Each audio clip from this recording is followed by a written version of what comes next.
Kane Chronicles, Book 2, The Throne of Fire by Riordan, Part 2. Chapter 13. I get a demon up my nose. At this point, I should change my secret name to Embarrassed to Death by Sister, because that pretty much sums up my existence. I'm going to skip over our travel preparations, how Sadie summoned Walt and explained the situation, how Bess and I said our farewells at dawn and rented a car from one of Bess's reliable friends, and how that car broke down halfway to Cairo. Basically, I'm going to skip to the part where Bess and I were rumbling along a dusty road in the back of a pickup truck driven by some Bedouins, looking for a village that no longer existed. By this point it was late afternoon, and I was starting to think Bess's estimate of needing one day to find Alhamra Makan was way too optimistic. With each hour we wasted, my heart felt heavier. I'd risked everything to help Zia. I'd left Amos and our initiates alone at Brooklyn House to defend against the most evil magician in the world. I'd left my sister to continue the quest for the last scroll without me. If I failed to find Zia, well, I couldn't fail. Traveling with professional nomads had some advantages. For one thing, the Bedouins knew every village, farm, and dusty crossroads in Egypt. They were happy to stop and ask the locals about the vanished village we were seeking. For another thing, the Bedouins revered Bess. They treated him as a living good luck charm. When we stopped for lunch, which took 2 hours to make, the Bedouins even gave us the best part of the goat. As far as I could tell, the best part of the goat wasn't too different from the worst part of the goat, but I suppose it was a big honor. The bad thing about traveling with Bedouins? They weren't in a hurry. Took us all day to wind our way south along the Nile Valley. The journey was hot and boring. In the back of the truck, I couldn't even talk to Bess without getting a mouthful of sand, so I had way too much time to think. Sadie described my obsession pretty well. The moment she'd given me the name of Zia's village, I couldn't focus on anything else. Of course, I figured it was some sort of trick. Apophis was trying to divide us and keep us from succeeding on our quest. But I also believed he was telling the truth, if only because the truth is what would rattle me the most. He had destroyed Zia's village when she was a child. For what reason, I didn't know. Now she was hidden there in a magic sleep. Unless I saved her, Apophis would kill her. Why hadn't he killed her already if he knew where she was? I wasn't sure, and that bothered me. Maybe he didn't have the power yet. Maybe he didn't want to. After all, if he was trying to lure me into a trap, she was the best bait. Whatever the case, Sadie was right. It wasn't a rational choice for me. I had to save Zia. Despite that, I felt like a creep for leaving Sadie on her own yet again. First, I'd let her go off to London even though I knew it was a bad idea. Now I'd sent her to track down a scroll in a catacomb full of mummies. Sure, Walt would help her and she could usually take care of herself. But a good brother would have stayed with her. Sadie had just saved my life. And I was like, great, see you later. Have fun with the mummies. I'll just say Walt is my brother. Ouch. If I'm honest with myself, Zia wasn't the only reason I was anxious to go off on my own. I was in shock that Sadie had discovered my secret name. Suddenly she knew me better than anyone in the world. I felt like she'd opened me up on the surgery table, examined me, and sewn me back together. My first instinct was to run away, to put as much distance between us as possible. I wondered if R.A. had felt the same way when Isis learned his name, if that was the real reason he went into exile. Complete humiliation. Also, I needed time to process what Sadie had accomplished. For months we'd been trying to relearn the path of the gods. We'd struggled to figure out how the ancient magicians tapped the gods' powers without getting possessed or overwhelmed. Now I suspected Sadie had found the answer. It had something to do with a god's ring. A secret name wasn't just a name like a magic word. It was the sum of the gods' experiences. The more you understood the god, the closer you got to knowing their secret name, and the more you could channel their power. If that was true, then the path of the gods was basically sympathetic magic, finding a similarity between two things like a regular corkscrew and a corkscrew-headed demon, and using that similarity to form a magic bond. Only here, the bond was between the magician and a god. If you could find a common trait or experience, you could tap the god's power. That might explain how I'd blasted open the doors at the Hermitage with the Fist of Horus. A spell I'd never been able to do on my own. Without thinking about it, without needing to combine souls with Horus, I tapped into his emotions. We both hated feeling confined. I'd used that simple connection to invoke a spell and break the chains. Now, if I could just figure out how to do stuff like that more reliably, it might save us in the coming battles. We traveled for miles in the Bedouin's truck. The Nile snaked through green and brown fields to our left. We had nothing to drink but water from an old plastic jug that tasted like Vaseline. The goat meat wasn't sitting well in my stomach.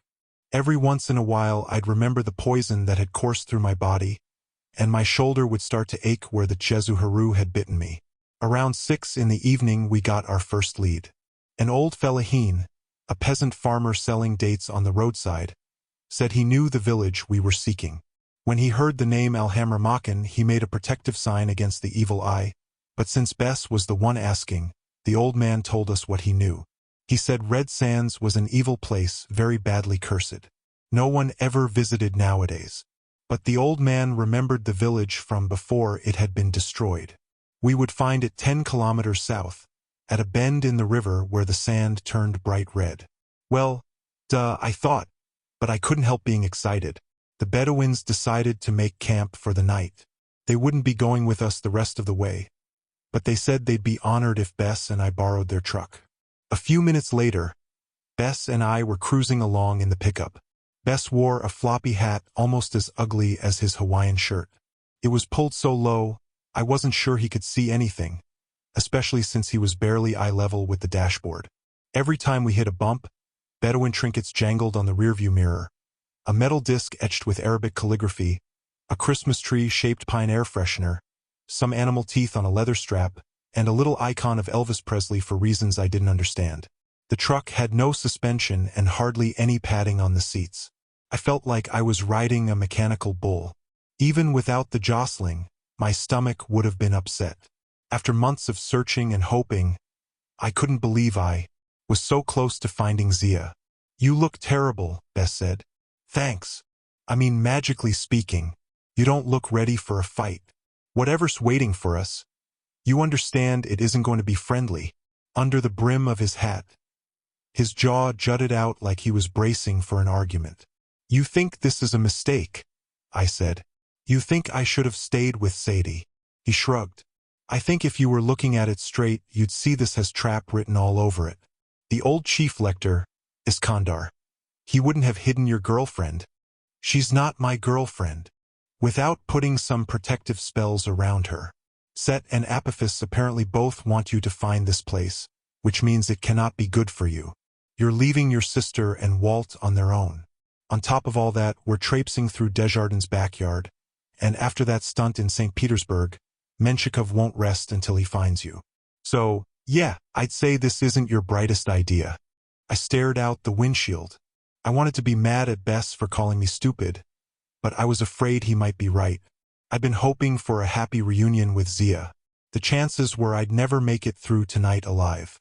"Maybe Menshikov is still recovering from his head injuries," I said hopefully. Bess laughed. "Take it from me, kid. Menshikov is already after you. He never forgets an insult."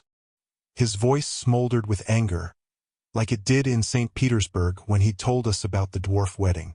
I wondered what had really happened to Bess in that palace, and why he was still brooding over it 300 years later. "Was it Vlad?" I asked. "Was he the one who captured you?" It didn't seem so far-fetched. I'd met several magicians who were centuries old, but Bess shook his head. "His grandfather, Prince Alexander Menshikov." Bess said the name like it was a major insult. "He was secretly the head of the 18th Gnome. Powerful, cruel, a lot like his grandson. I'd never dealt with a magician like that.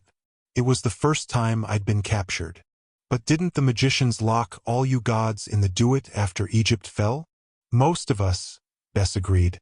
"Some slept the entire 2 millennia until your dad unleashed us. Others broke out from time to time and the House of Life would track them down and put them back. Sekhmet broke out in 1918. Big influenza epidemic. But a few of the gods like me stayed in the mortal world the entire time. Back in the ancient days I was just, a friendly guy. I scared away spirits. The commoners liked me. So when Egypt fell, the Romans adopted me as one of their gods. Then, in the Middle Ages, the Christians modeled gargoyles after me to protect their cathedrals and whatnot. They made up legends about gnomes, dwarves, helpful leprechauns, all based on me. Helpful leprechauns? He scowled. You don't think I'm helpful? I look good in green tights. I didn't need that image. Bess huffed. Anyway, the House of Life was never serious about tracking me down. I just kept a low profile and stayed out of trouble. I was never captured until Russia. Probably still be a prisoner there if it wasn't for. He stopped himself as if realizing he'd said too much. He turned off the road. The truck rattled over hard-packed sand and rocks, heading for the river. Someone helped you escape? I guessed. Bast. The dwarf's neck turned bright red. No, not Bast. She was stuck in the abyss fighting Apophis. Then. The point is, I got free and I got my revenge. I managed to get Alexander Menshikov convicted on corruption charges. He was disgraced, stripped of his wealth and titles. His whole family was shipped off to Siberia. Best day of my life. Unfortunately, his grandson Vladimir made a comeback. Eventually, he moved back to St. Petersburg, rebuilt his grandfather's fortune, and took over the 18th gnome.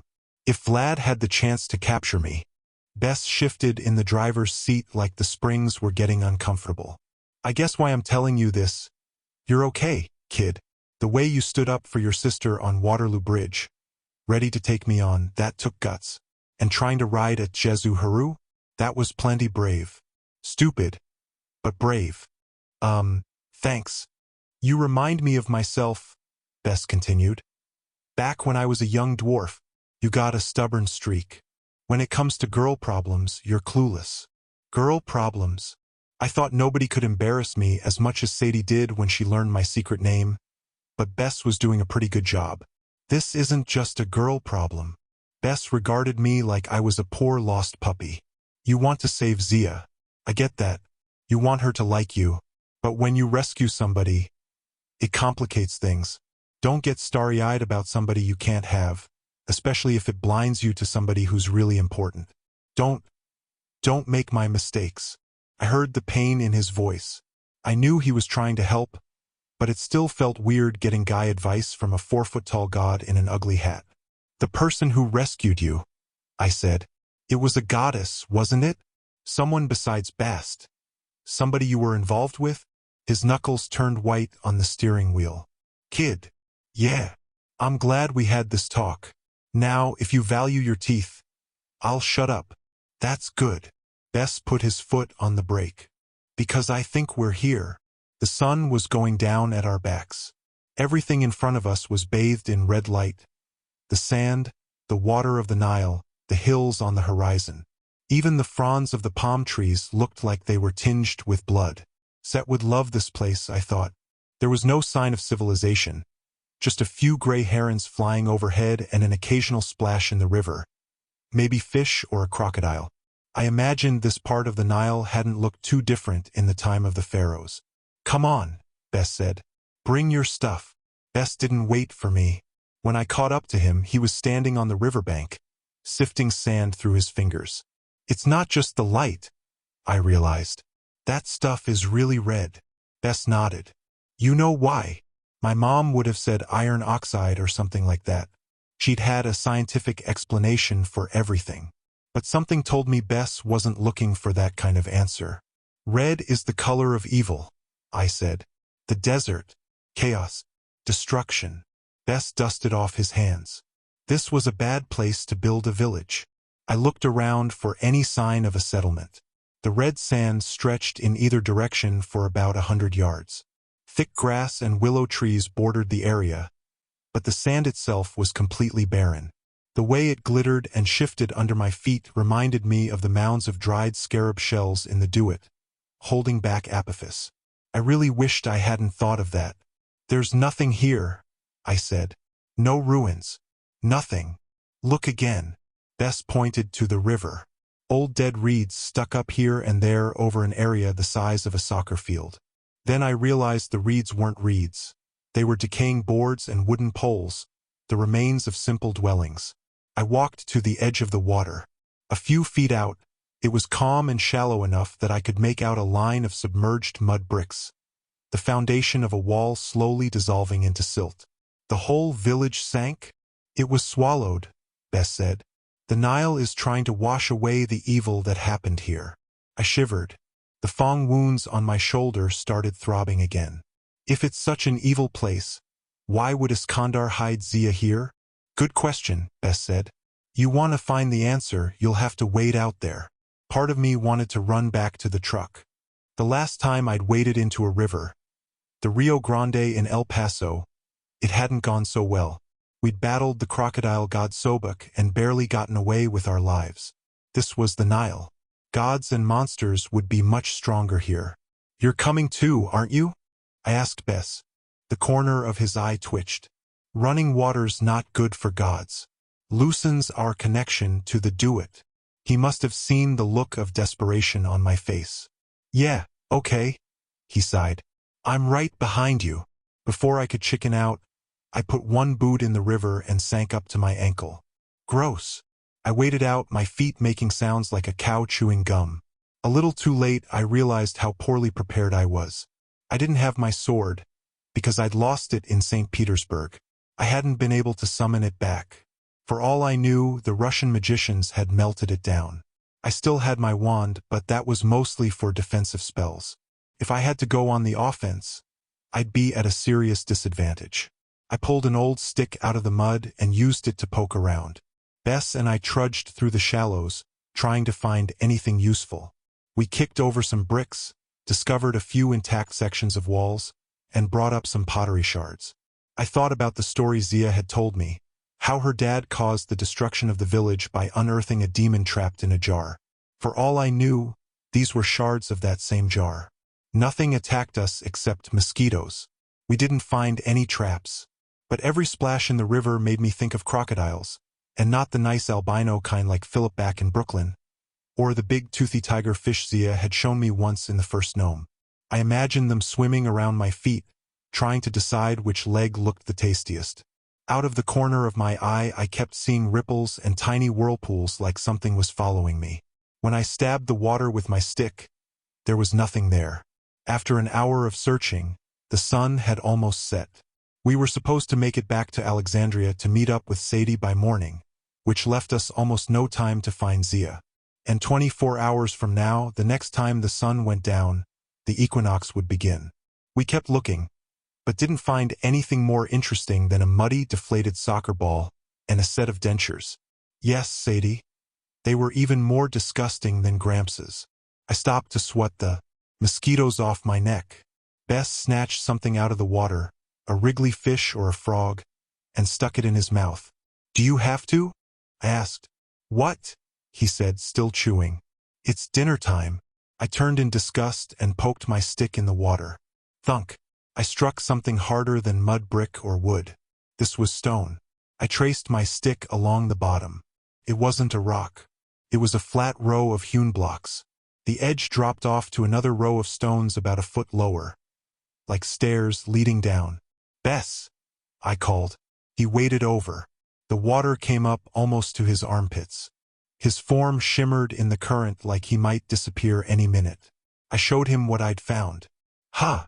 He dunked his head underwater. When he came back up, his beard was covered in muck and weeds.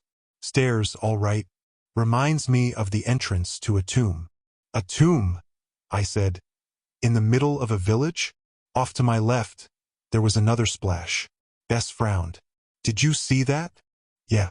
Ever since we got into the water. You haven't noticed. Bess stuck his finger in the water as if testing the temperature. We should hurry. Why? Probably nothing. He lied even worse than my dad. Let's get a look at this tomb. Part the river. He said that as if it were a perfectly normal request, like pass the salt. I'm a combat magician, I said. I don't know how to part a river. Bess looked offended. Oh, come on. That's standard stuff. Back in Khufu's day, I knew a magician who parted the Nile just so he could climb to the bottom and retrieve a girl's necklace. Then there was that Israelite fellow, Mickey. Moses. Yeah, him, Bess said. Anyway, you should totally be able to part the water. We gotta hurry. If it's so easy, why don't you do it? Now he gets an attitude. I told you, kid, running water interferes with godly power. Probably one of the reasons Iskandar hid your friend down there, if that's where she is. You can do this. Just. He suddenly tensed. Get to the shore. But you said. Now. Before we could move, the river erupted around us. 3 separate waterspouts blasted upward, and Bess was pulled underwater. I tried to run, but my feet stuck in the mud. The waterspouts surrounded me. They swirled into human shapes with heads, shoulders, and arms made from ribbons of churning water, as if they were mummies created from the Nile. 20 feet downstream, Bess broke to the surface. Water demons, he spluttered. Ward them. Off. How? I shouted. 2 of the water demons veered toward Bess. The dwarf god tried to keep his footing, but the river boiled into whitewater rapids, and he was already up to his armpits. Come on, kid, he yelled. Every shepherd used to know charms against water demons. Well, find me a shepherd then, Bess yelled. Boo! And the first water demon evaporated. He turned toward the second, but before he could scare it, the water demon blasted him in the face. Bess choked and stumbled, water shooting out his nostrils. The demon crashed over him, and Bess went under again. Bess! I yelled. The third demon surged toward me. I raised my wand and managed a weak shield of blue light. The demon slammed against it, knocking me backward. Its mouth and eyes spun like miniature whirlpools. Looking in its face was like using a scrying bowl. I could sense the thing's endless hunger, its hatred for humans. It wanted to break every dam, devour every city, and drown the world in a sea of chaos. And it would start by killing me. My concentration faltered. The thing rushed me, shattering my shield and pulling me underwater. Ever get water up your nose? Imagine an entire wave up your nose, an intelligent wave that knows exactly how to drown you. I lost my wand. My lungs filled with liquid. All rational thought dissolved into panic. I thrashed and kicked, knowing I was only in 3 or 4 feet of water, but I couldn't get up. I couldn't see anything through the murk. My head broke the surface, and I saw a fuzzy image of Bess getting tossed around atop a waterspout, screaming, "Boo! Already, be more scared." Then I went under again, my hands clawing at the mud. My heart pounded. My vision started to go dark. Even if I could have thought of a spell, I couldn't have spoken it. I wished I had sea god powers, but they weren't exactly Horus's specialty. I was losing consciousness when something gripped my arm. I punched at it wildly, and my fist connected with a bearded face. I broke the surface again, gasping for breath. Bess was half drowning next to me, yelling, "Stupid! Glub! Glub! Trying to save your glub glub." The demon pulled me under again, but suddenly my thoughts were clearer. Maybe that last mouthful of oxygen had done the trick. Or maybe punching Bess had snapped me out of my panic. I remembered Horus had been in a situation like this before. Set had once tried to drown him, pulling him into the Nile. I latched on to that memory and made it my own. I reached into the do-it and channeled the power of the war god into my body. Rage filled me. I would not be pinned down. I followed the path of Horus. I would not let a stupid liquid mummy drown me in 3 feet of water. My vision turned red. I screamed, expelling the water from my lungs in one huge blast. Hum! The Nile exploded. I collapsed on a field of mud. At first I was too tired to do anything but cough. When I managed to stagger to my feet and wipe the silt out of my eyes, I saw that the river had changed its course. It now curved around the ruins of the village. Exposed in the glistening red mud were bricks and boards, trash, old clothes, the fender of a car, and bones that might have been animal or human. A few fish flopped around, wondering where the river had gone. There was no sign of the water demons. About 10 feet away, Bess was scowling at me in annoyance. He had a bloody nose and was buried up to his waist in mud. "Usually when you part a river," he grumbled, "it doesn't involve punching a dwarf. Now, get me out of here." I managed to pry him free, which caused a sucking noise so impressive that I wished I had recorded it. And no, Sadie, I'm not going to try to make it for the microphone. I'm sorry, I stammered. I didn't mean to. He waved aside the apology. You handled the water demons. That's what matters. Now we gotta see if you can handle that. I turned and saw the tomb. It was a rectangular pit about the size of a walk-in closet, lined with stone blocks. Steps led down to a closed stone door etched with hieroglyphs. The largest was the symbol for the House of Life.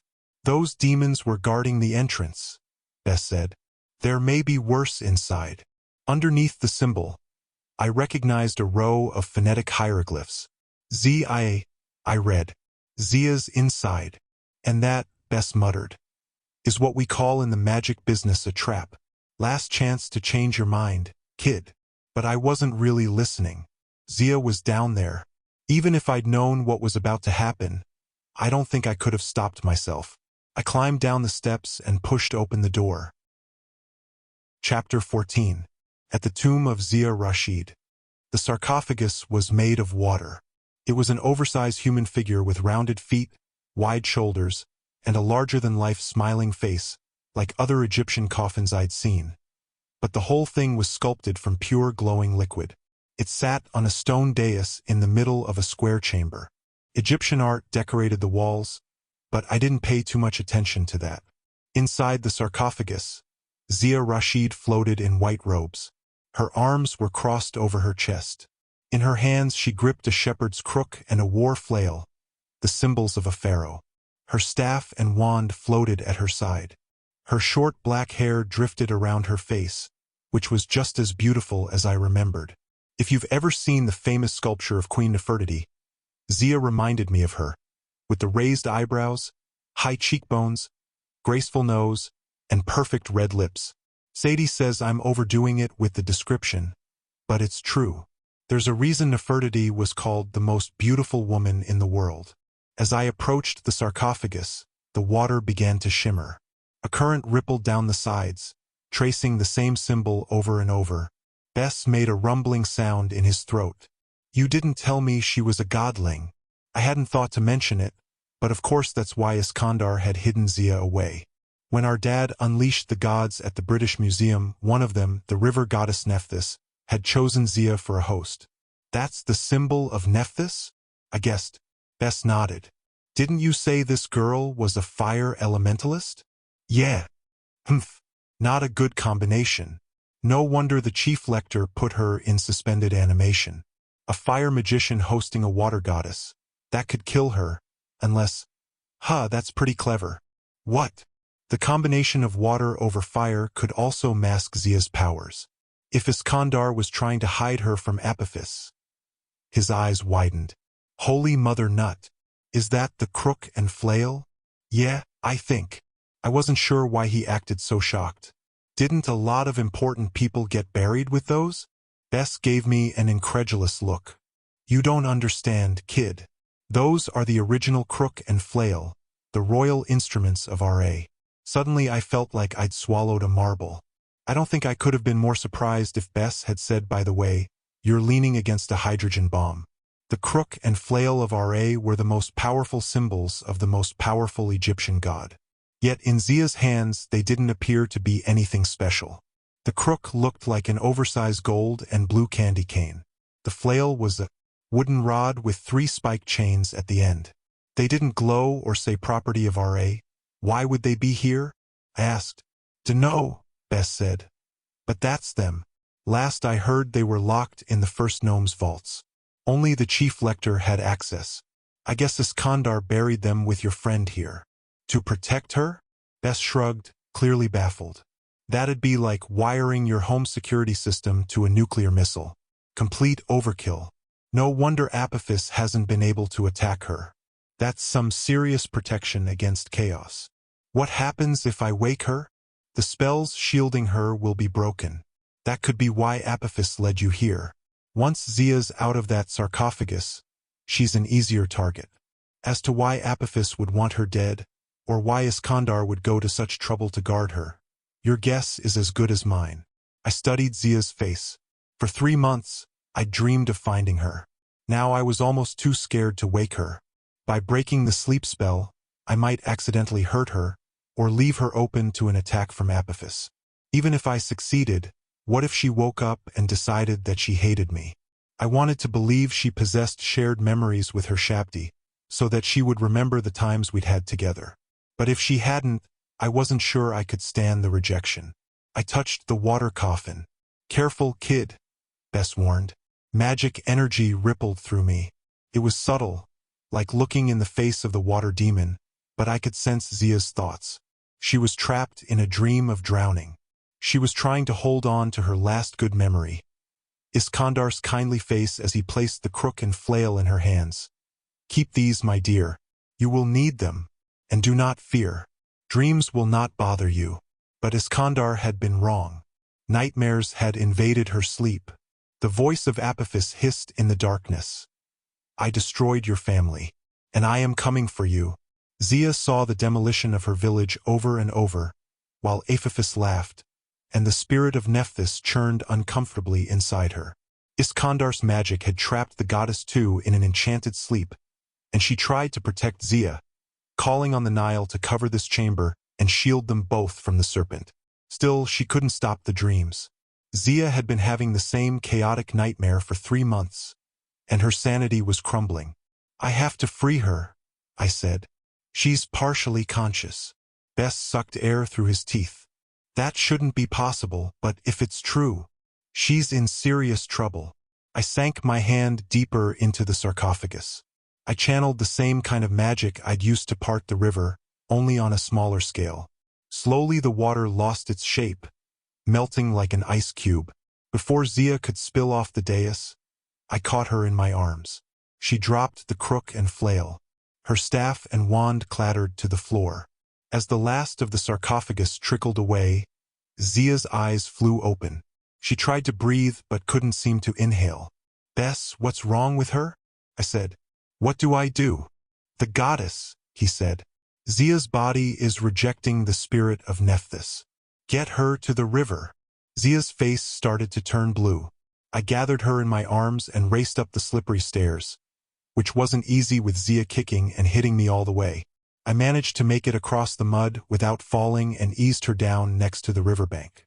She clawed at her throat, her eyes full of fear, but as soon as her body touched the Nile, a blue aura flickered around her. Her face turned back to its normal color. Water gushed from her mouth like she turned into a human fountain. Looking back on it, I suppose that was pretty gross, but at the time I was too relieved to care. From the surface of the river rose the watery form of a woman in a blue dress. Most Egyptian gods grew weak in running water, but Nephthys was clearly an exception. She glowed with power. She wore a silver Egyptian crown on her long black hair. Her regal face reminded me of Isis, but this woman had a gentler smile and kinder eyes. "Hello, Bess." Her voice was soft and rustling, like a breeze through the river grass. "Nephthys," said the dwarf. "Long time." The water goddess looked down at Zia, who was shivering in my arms, still gasping for breath. "I am sorry for using her as a host," Nephthys said. "It was a poor choice which almost destroyed us both. Guard her well, Carter Kane. She has a good heart and an important destiny." "What destiny?" I asked. "How do I protect her?" Instead of answering, the spirit of Nephthys melted into the Nile. Bess grunted with approval. "The Nile's where she should be. That's her proper body." Zia sputtered and doubled over. "She still can't breathe." I did the only thing I could think of. I tried mouth-to-mouth resuscitation. "Yes, okay, I know how that sounds, but I wasn't thinking straight." "Stop laughing, Sadie." Honestly, I wasn't trying to take advantage. I was just trying to help. Zia didn't see it that way. She punched me in the chest so hard, I made a sound like a squeaky toy. Then she turned to one side and retched. I didn't think my breath was that bad. When she focused on me again, her eyes blazed with anger, just like old times. "Don't you dare kiss me," she managed. I didn't. "Where's Iskandar?" she demanded. "I thought." Her eyes lost their focus. "I had a dream that—" She started to tremble. "Eternal Egypt, he's not—" He can't be. Zia. I tried to put my hand on her shoulder, but she pushed me away. She turned toward the river and began to sob, her fingers clawing the mud. I wanted to help her. I couldn't stand to see her in pain. But I looked at Bess, and he tapped his bloody nose as if warning me. Go slow or she'll give you one of these. Zia, we've got a lot to talk about, I said, trying not to sound heartbroken. Let's get you away from the river. She sat on the steps of her own tomb and hugged her arms. Her clothes and hair were starting to dry, but in spite of the warm night and the dry wind from the desert, she still trembled. At my request, Bess brought up her staff and wand from the tomb, along with the crook and flail, but he didn't look happy about it. He handled the items as if they were toxic. I tried to explain things to Zia, about the Shabdi Iskandar's death, Desjardins becoming the chief lector, and what had transpired in the last 3 months since the battle with Set, but I'm not sure how much she heard. She kept shaking her head, pressing her hands over her ears. Iskandar can't be dead. Her voice quavered. He wouldn't have done this to me. He was trying to protect you, I said. He didn't know you'd have nightmares.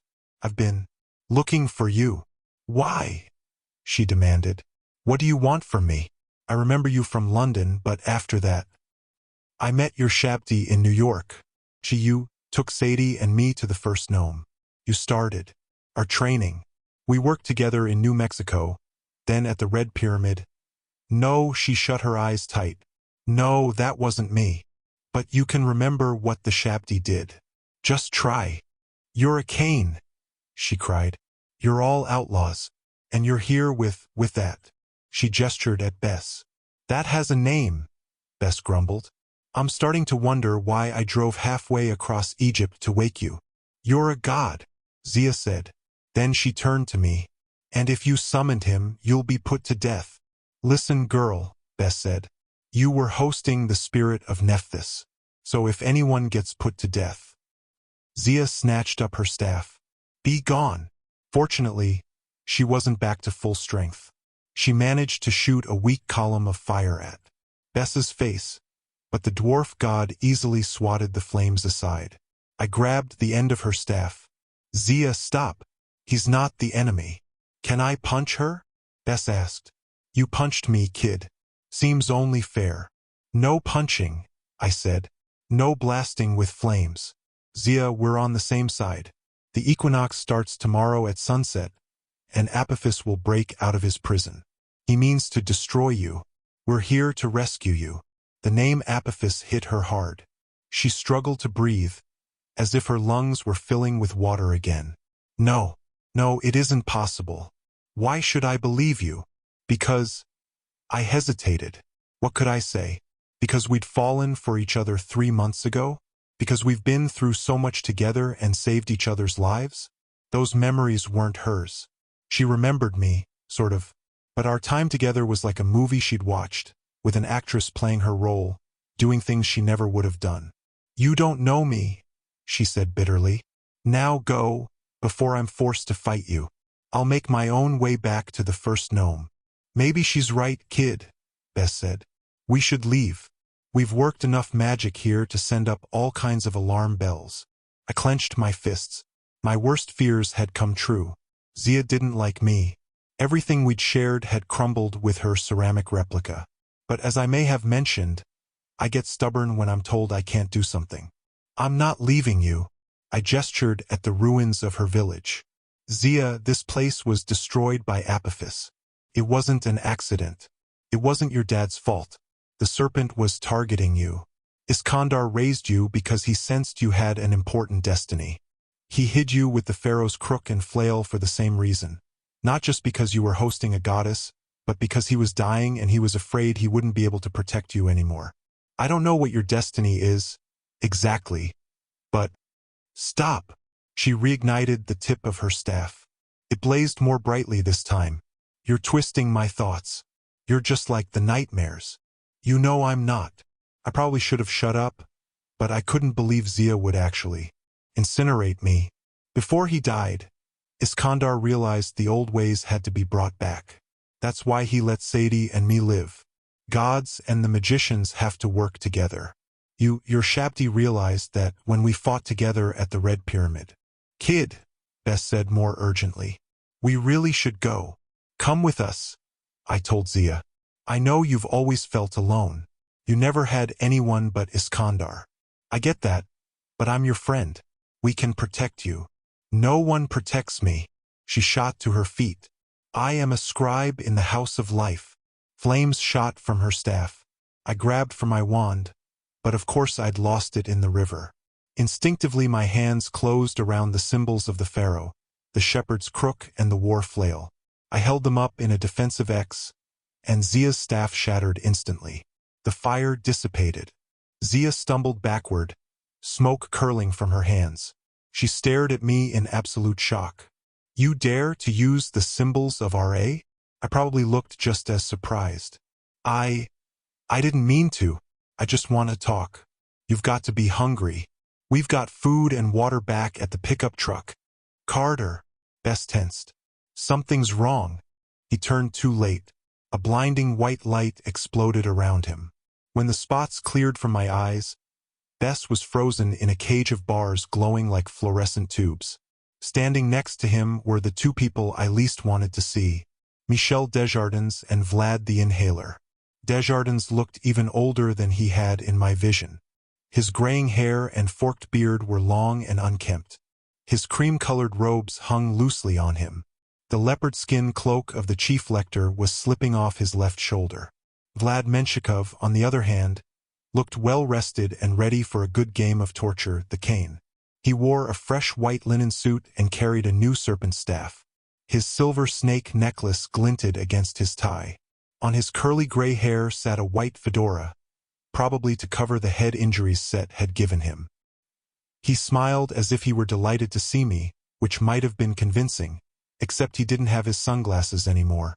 Through the wreckage of scar tissue and red welts, those horrible eyes gleamed with hatred. As I told you, Chief Lector, Menshikov rasped. Kane's next move would be to find this poor girl and attempt to turn her. Desjardins, listen, I said. Menshikov's a traitor. He summoned Set. He's trying to free Apophis. You see, Menshikov cried. As I predicted, the boy tries to blame his illegal magic on me. What?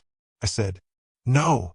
The Russian turned to examine Bess, who was still frozen in his glowing cage. Carter Kane, you claim to be innocent, and yet we find you here consorting with gods. Who have we here? Bess the dwarf. Fortunately, my grandfather taught me an excellent binding spell for this particular creature. Grandfather also taught me many spells of torment which were quite effective on the dwarf god. I've always wanted to try them.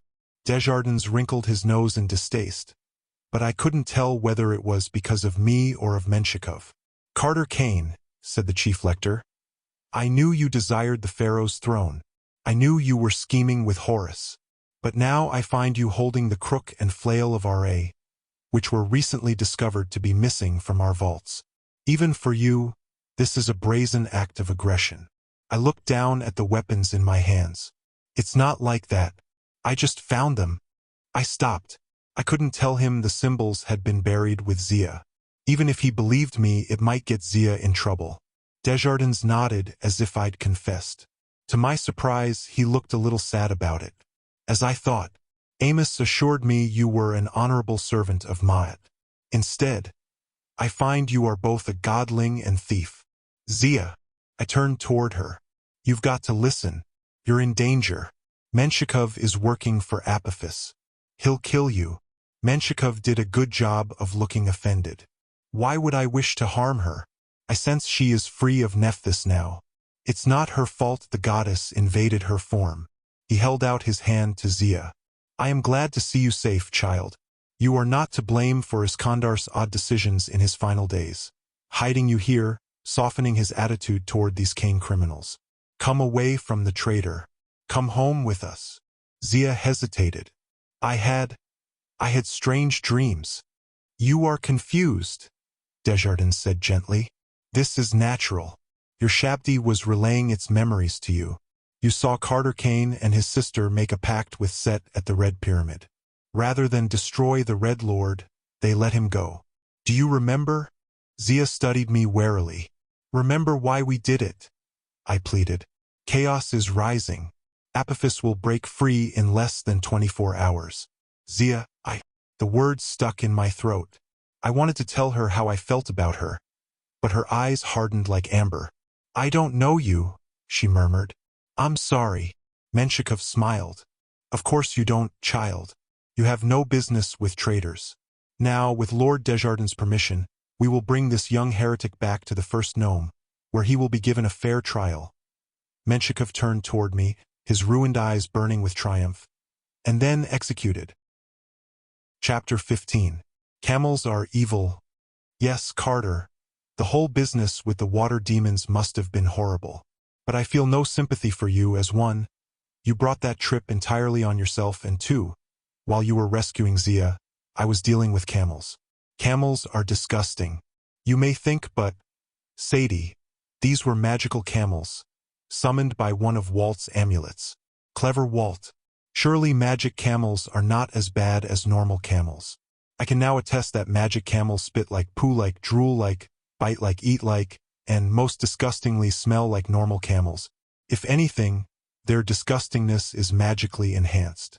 We didn't start with the camels, of course.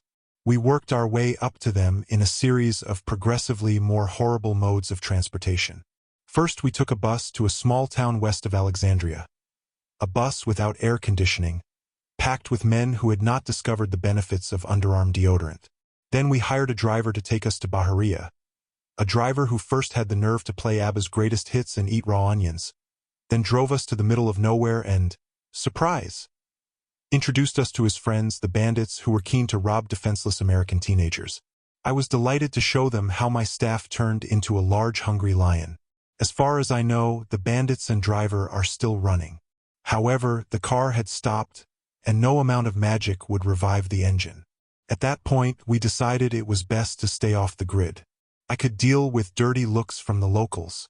I could deal with attracting attention as an oddity, an American/British girl with purple-streaked hair, traveling alone with a boy who did not look like her brother.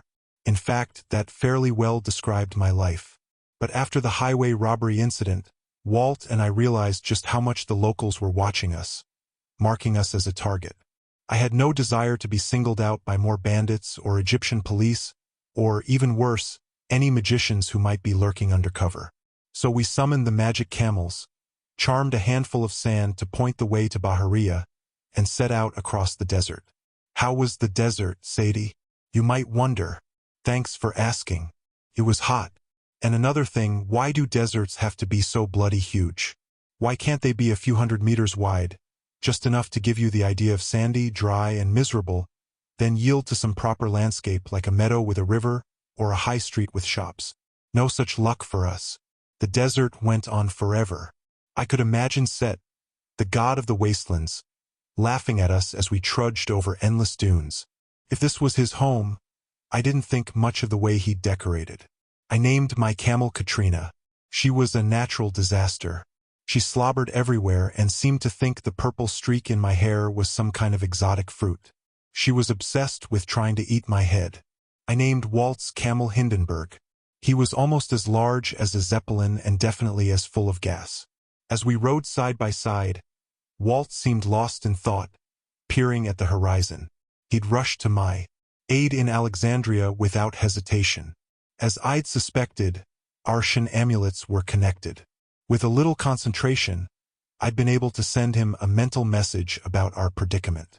With a bit more effort, I'd been able to literally pull him through the do-it to my side. Quite a handy magic item. Instant hot guy. Once here, though, he'd grown increasingly quiet and uncomfortable. He was dressed like a normal American teen on an outdoor excursion. A black workout top that fit him quite well, hiking pants and boots. But if you looked more closely, you could tell he'd come equipped with every magic item he'd ever made. Around his neck hung a veritable zoo of animal amulets. 3 rings glinted on each hand. Around his waist was a corded belt I'd never seen before, so I assumed it had magic powers. He also carried a backpack, no doubt stuffed with more handy bits and bobs. Despite this personal arsenal, Walt seemed awfully nervous. Lovely weather, I prompted. He frowned, coming out of his daze. Sorry. I was thinking. Sometimes talking helps. For instance, I don't know. If I had a major problem, something life-threatening, and I'd only confided to Jazz. And if Bess knew what was going on but wasn't telling. And if I'd agreed to come on an adventure with a good friend, and had hours to chat as we crossed the desert, I might be tempted to tell her what was wrong. Hypothetically, he said. Yes. And if this girl were the last person on Earth to know what was wrong with me, and really cared, well, I can imagine she'd get quite frustrated at being kept in the dark. And she might hypothetically strangle you. I mean me. Hypothetically. Walt managed a faint smile. Though I can't say his eyes melted me like Anubis's, he did have a gorgeous face. He looked nothing like my father, but he had the same sort of strength and rugged handsomeness. A kind of gentle gravity that made me feel safer, and a bit more firmly planted on the earth. It's hard for me to talk about, he said. I didn't mean to hide anything from you. Fortunately, it's not too late. Our camels plodded along. Katrina tried to kiss or possibly spit on Hindenburg, and Hindenburg farted in response. I found this a depressing commentary on boy-girl relationships. At last Walt said, "It has to do with the blood of the pharaohs. You guys, the Kanes, you combined two powerful royal lines, Narmer and Ramesses the Great, right? So I've been told. Sadie the Great does have a nice ring to it." Walt didn't respond to that. Perhaps he was imagining me as a pharaoh, which I'll admit is a rather frightening concept. My royal line, he hesitated. How much do you know about Akhenaten? Off the top of my head, I'd say he was a pharaoh, probably of Egypt. Walt laughed, which was good. If I could keep his mood from getting too serious, it might be easier for him to open up. Top of the class, he said. Akhenaten was the pharaoh who decided to do away with all the old gods and just worship Aten, the sun. Oh, right. The story vaguely rang a bell, which alarmed me, as it made me feel like almost as much of an Egyptian geek as Carter. He's the chap who moved the capital, eh? Walt nodded. He built an entirely new city at Amarna. He was kind of a weird dude, but he was the first one who had the idea that the old gods were bad. He tried to ban their worship, shut down their temples. He wanted to worship only one god, but he made a strange choice for the one god. He thought it was the sun. Not the sun god Ra, the actual sun disk, Aten. Anyway, the old priests and magicians, especially the priests of Ammonius Ra. Another name for Ra? I guessed. More or less, Walt said. So the priests of Ammonius Ra's temple weren't too happy with Akhenaten. After he died, they defaced his statues, tried to wipe out his name from all the monuments and stuff. Amarna was completely abandoned. Egypt went back to the old ways. I let that sink in. Thousands of years before Iskandar had issued a rule exiling the gods, a pharaoh had had the same idea. And this was your great-great-whatever grandfather? I asked. Walt wrapped the camel's reins around his wrist. I'm one of Akhenaten's descendants. Yeah. We've got the same aptitude for magic as most royal lines, but we've got problems too. The gods weren't happy with Akhenaten, as you can imagine. His son Tutankhamun. King Tut. I asked. You're related to King Tut? Unfortunately, Walt said. Tutankhamun was the first to suffer the curse. He died at 19, and he was one of the luckier ones. Hang on. What curse? That's when Katrina came to a screeching halt. You may protest that camels can't screech, but you're quite wrong.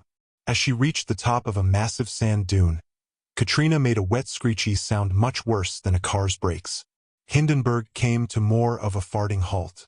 I looked down the other side of the dune. Below us, in the middle of the desert, a hazy valley of green fields and palm trees sprawled out, roughly the size of central London. Birds flew overhead. Small lakes sparkled in the afternoon sun. Smoke rose from cooking fires at a few dwellings dotted here and there. After so long in the desert, my eyes hurt from looking at all the colors, like when you come out of a dark cinema into a bright afternoon.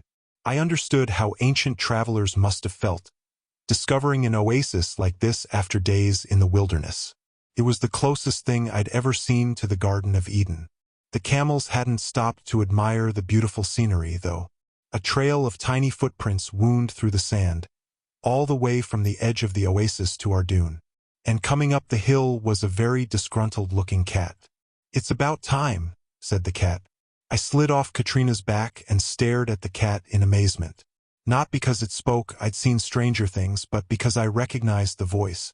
"Bast," I said. "What are you doing inside that?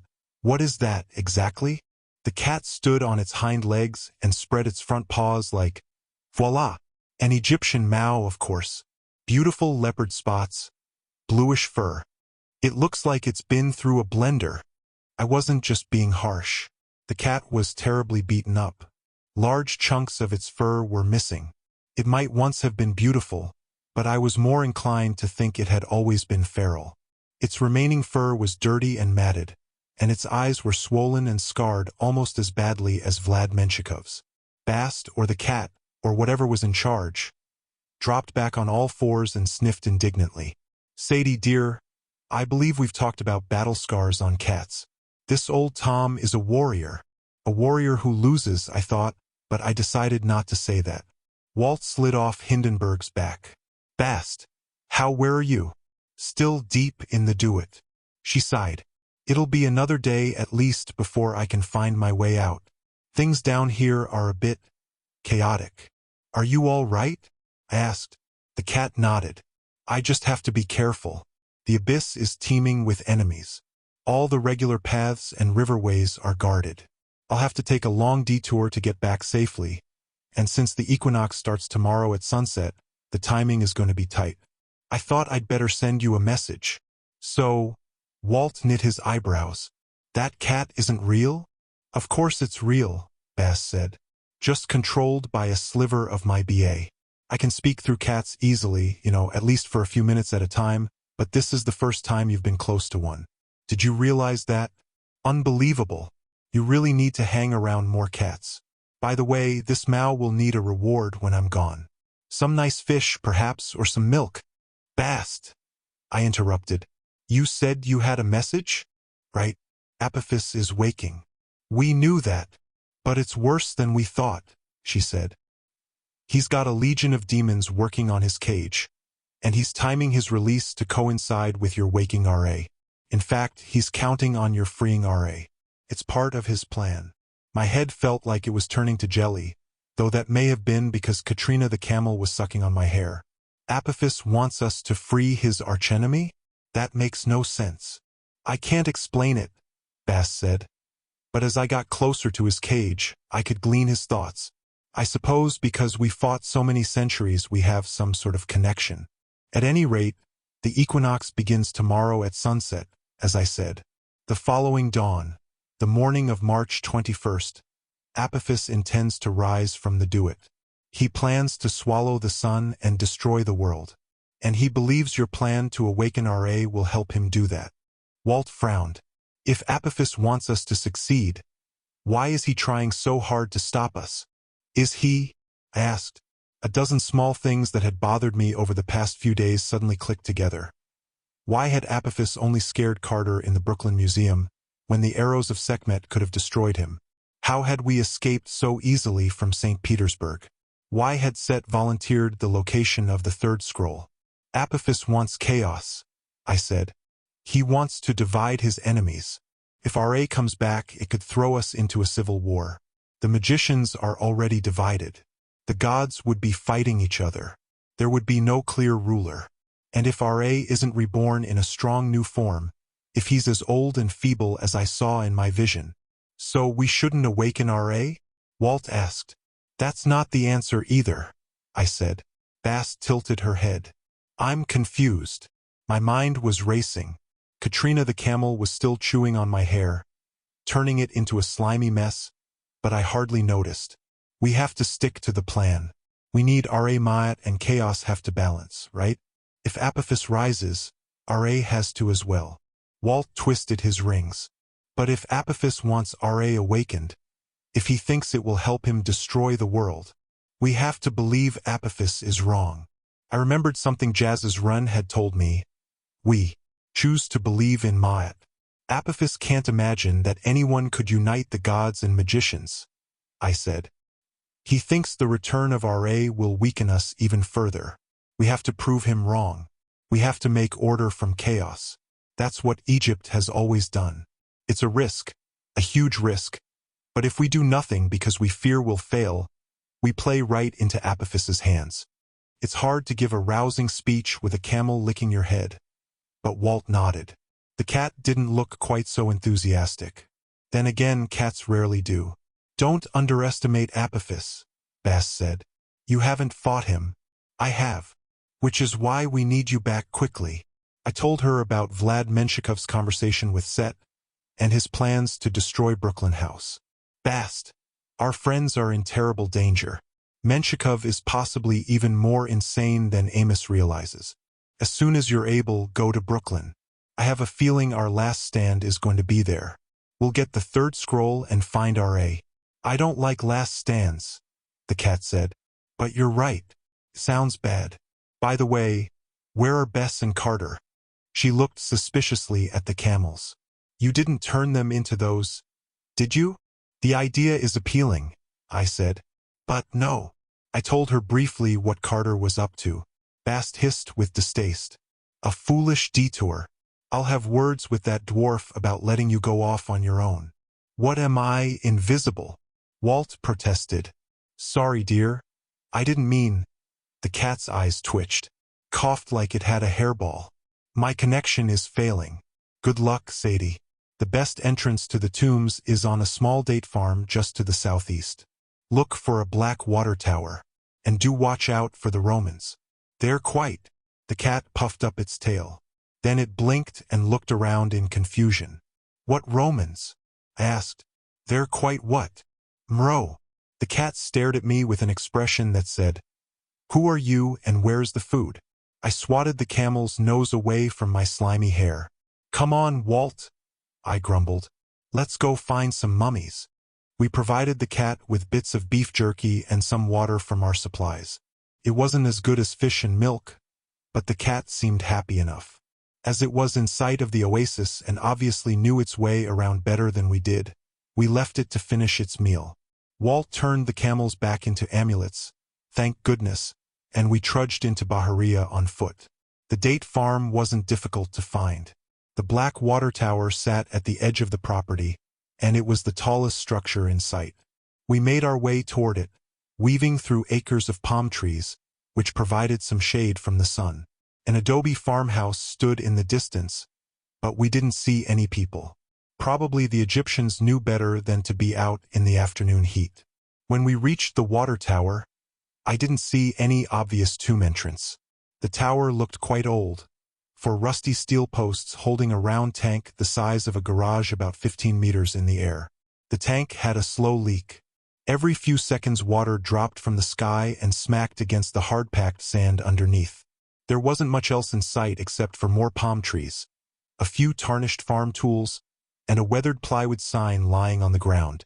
The sign was spray-painted in Arabic and English, probably from some attempt by the farmer to sell his wares in the market. The English read, Dates, best price, cold bebsai. Bebsai? I asked. Pepsi, Walt said. I read about that on the internet. There's no P in Arabic. Everyone here calls soda bebsai. So you have to have bebsai with your biza? Probably. I snorted. If this is a famous dig site, shouldn't there be more activity? Archaeologists, ticket booths, souvenir merchants. Maybe Bast sent us to a secret entrance, Walt said. Better than sneaking past a bunch of guards and caretakers. A secret entrance sounded quite intriguing, but unless the water tower was a magic teleporter, or one of the date trees had a concealed door, I wasn't sure where this oh-so-helpful entrance might be. I kicked the Bebsai sign. There was nothing underneath except more sand, slowly turning to mud from the drip, drip, drip of the leaky tower. Then I looked more closely at the wet spot on the ground. Hang on. I knelt.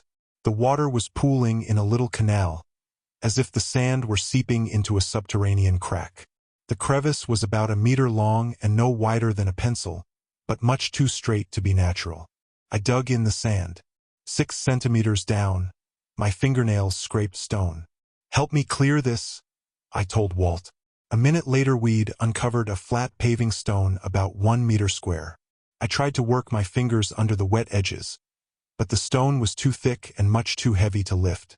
"We can use something as a lever," Walt suggested. "Pry it up." "Or," I said, "stand back." Walt looked ready to protest, but when I brought out my staff, he knew enough to get out of the way. With my new understanding of godly magic, I didn't so much think about what I needed as feel a connection to Isis. I remembered a time when she'd found her husband's coffin grown into the trunk of a cypress tree, and in her anger and desperation she blew the tree apart. I channeled those emotions and pointed at the stone. Hadi! Good news.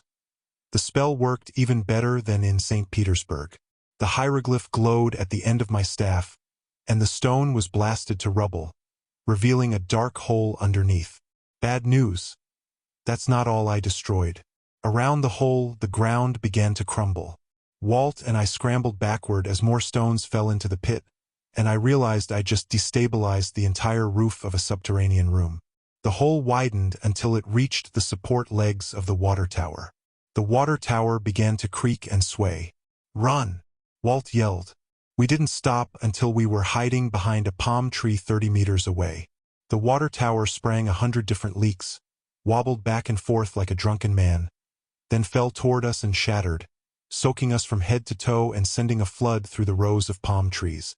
The noise was so deafening, it must have been heard throughout the oasis. "Oops," I said. Walt looked at me like I was mad. I suppose I was guilty as charged. But it's just so bloody tempting to blow things up, isn't it? We ran to the Sadie Kane memorial crater. It was now the size of a swimming pool. 5 meters down, under a pile of sand and rocks, were rows of mummies, all wrapped in old cloth and laid out on stone slabs. The mummies were now flattened, I'm afraid, but I could tell they'd been brightly painted with red, blue, and gold. Golden mummies. Walt looked horrified. "Part of the tomb system that hasn't been excavated yet. You just ruined." I did say oops. "Now, help me down there, before the owner of this water tower shows up with a shotgun." Chapter 16. But not as evil as Romans. To be fair, the mummies in that particular room were mostly ruined already, thanks to the moisture from the leaking tower above. Just add water to mummies for a truly horrible smell. We climbed over the rubble and found a corridor leading deeper underground. I couldn't tell whether it was natural or man-made, but it snaked a good 40 meters through solid rock before opening into another burial chamber. This room had not been damaged by water. Everything was remarkably well preserved. Walt had brought torches, flashlights for you Americans, and in the dim light, on stone slabs and in niches carved along the walls, gold-painted mummies glittered. There were at least 100 in this room alone, and more corridors led off in each direction. Walt shined his light on 3 mummies lying together on a central dais. Their bodies were completely wrapped in linen, so they looked rather like bowling pins. Their likenesses were painted on the linen in meticulous detail, hands crossed over their chests, jewelry adorning their necks, Egyptian kilt and sandals, and a host of protective hieroglyphs and images of the gods in a border on each side. All this was typical Egyptian art, but their faces were done in a completely different style. Realistic portraits that looked cut and pasted onto the mummies' heads. On the left was a man with a thin, bearded face and sad dark eyes. On the right was a beautiful woman with curly auburn hair. What really pulled at my heart, though, was the mummy in the middle. His body was tiny, obviously a child. This portrait showed a boy of about 7 years old. He had the man's eyes and the woman's hair. A family, Walt guessed, buried together. There was something tucked under the child's right elbow. A small wooden horse, possibly his favorite toy. Even though this family had been dead for thousands of years, I couldn't help getting a bit teary-eyed. It was so bloody sad. How did they die? I wondered. From the corridor directly in front of us, a voice echoed, "The wasting disease." My staff was instantly in my hand. Walt trained his torch on the doorway, and a ghost stepped into the room. At least I assumed he was a ghost because he was see-through. He was a heavy older man with short-cropped white hair, bulldog jowls, and a cross expression. He wore Roman-style robes and kohl eyeliner, so he looked rather like Winston Churchill, if the old prime minister had thrown a wild toga party and gotten his face painted. Newly dead. He eyed us warily. Haven't seen any new arrivals in a long time. Where are your bodies? Walt and I glanced at each other. Actually, I said, we're wearing them. The ghost's eyebrows shot up. Immortals. You're alive. So far, Walt said. Then you've brought offerings? The man rubbed his hands. Oh, they said you would come, but we've waited ages. Where have you been? I didn't want to disappoint a ghost, especially as he was beginning to glow more brightly, which in magic is often a prelude to exploding. Perhaps we should introduce ourselves. I'm Sadie Kane. This is Walt. Of course. You need my name for the spells. The ghost cleared his throat. I am Appius Claudius Iratus. I got the feeling I was supposed to be impressed. Right? That's not Egyptian, I gather. The ghost looked offended. Roman, of course. Following those cursed Egyptian customs is how we all ended up here to begin with. Bad enough I got stationed in this godforsaken oasis, as if Rome needs an entire legion to guard some date farms. Then I had the bad luck to fall ill. Told my wife on my deathbed, Lobelia, an old-fashioned Roman burial. None of this local nonsense. But no, she never listened. Had to mummify me, so my BA is stuck here forever. Women. She probably moved back to Rome and died in the proper way. Lobelia? I asked because really I hadn't heard much after that. What sort of parents name their child Lobelia? The ghost huffed and crossed his arms. But you don't want to hear me ramble on, do you? You may call me Mad Claude. That's the translation in your tongue. I wondered how a Roman ghost could speak English, or if I simply understood him through some sort of telepathy. Either way, I was not relieved to find out his name was Mad Claude. Walt raised his hand. Are you mad as in angry? Or mad as in crazy? Yes, Claude said. Now, about those offerings. I see staffs, wands, and amulets, so I assume you're priests with the local house of life? Good, good. Then you'll know what to do. What to do? I agreed heartily. Yes, quite. Claude's eyes narrowed. Oh, Jupiter. You're novices, aren't you? Did the temple even explain the problem to you? He stormed over to the family of mummies we'd been looking at. This is Lucius, Flavia, and little Perpins. They died of the wasting plague. I've been here so long. I could tell you practically everyone's story. They talk to you? I stepped away from the mummy family. Suddenly little Perpins didn't seem so cute. Mad Claude waved his hand impatiently. Sometimes, yes. Not as much as in the old days. Their spirits sleep most of the time now. The point is, no matter how bad a death these people had, their fate after death has been worse. All of us, all these Romans living in Egypt, got an Egyptian burial. Local customs, local priests, mummify the bodies for the next life, etc. We thought we were covering our bases, 2 religions, twice the insurance. Problem was, you foolish Egyptian priests didn't know what you were doing anymore. By the time we Romans came along, most of your magic knowledge was lost. But did you tell us that? No. You were happy to take our coins and do a shoddy job. Ah! I backed away a bit more from Mad Claude, who was now glowing quite dangerously.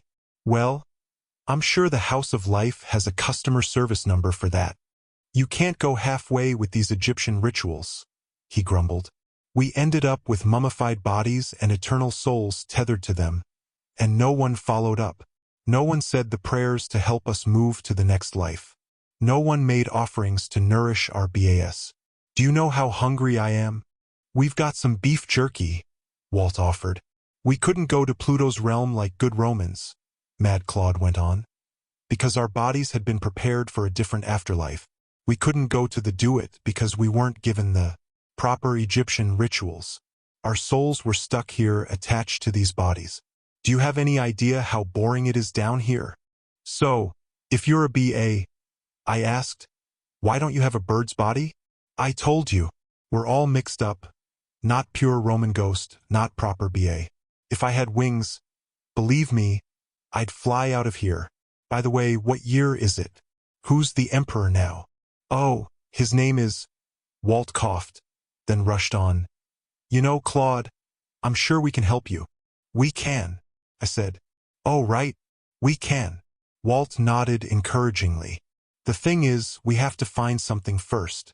"A scroll," I put in. "Part of the Book of R.A." Claude scratched his considerable jowls. "And this will help you send our souls to the next life?" "Well," I said. "Yes," Walt said. "Possibly," I said. "We don't really know until we find it. It's supposed to wake R.A., you see, which will help the Egyptian gods. I think that would improve your chances at getting into the afterlife. Besides, I'm on good terms with the Egyptian gods. They pop over for tea from time to time. If you helped us, I could put in a word. Honestly, I'd just been making up things to say. I'm sure this will surprise you, but I sometimes ramble when I get nervous." "Oh, stop laughing, Carter." At any rate, Mad Claude's expression became shrewder. He studied us as if assessing our bank accounts. I wondered if the Roman Empire had used chariot salesmen, and if Mad Claude had been one. I imagined him on a Roman commercial in a cheap plaid toga. I must be crazy to be giving away chariots at these prices. "On good terms with the Egyptian gods," he mused. "Put in a word, you say?" Then he turned to Walt. Claude's expression was so calculating, so eager, it made my skin crawl. "If the scroll you seek is ancient, it would be in the oldest section of the catacombs. Some natives were buried there, long before we Romans came along. Their BS have all moved on now. No trouble getting into the do-it for them. But their burial sites are still intact, lots of relics and so on." "You'd be willing to show us?" Walt asked, with much more excitement than I could have managed. "Oh, yes." Mad Claude gave us his best used chariot salesman's smile. "And later we'll talk about an appropriate fee. Come along, my friends. It's not far." Note to self: when a ghost offers to guide you deeper into a burial site and his name includes the word mad, it's best to say no. As we passed through tunnels and chambers, Mad Claude gave us a running commentary on the various mummies. Caligula the date merchant. Horrible name. But once you're named for an emperor, even a psychotic one, you can't do much about it. He died betting someone he could kiss a scorpion. Varens the slaver. Disgusting man. Tried to go into the gladiator business. If you give a slave a sword, well, you can guess how he died. Octavia the legion commander's wife. Went completely native. Had her cat mummified. She even believed she had the blood of the pharaohs and tried to channel the spirit of Isis. Her death, needless to say, was painful.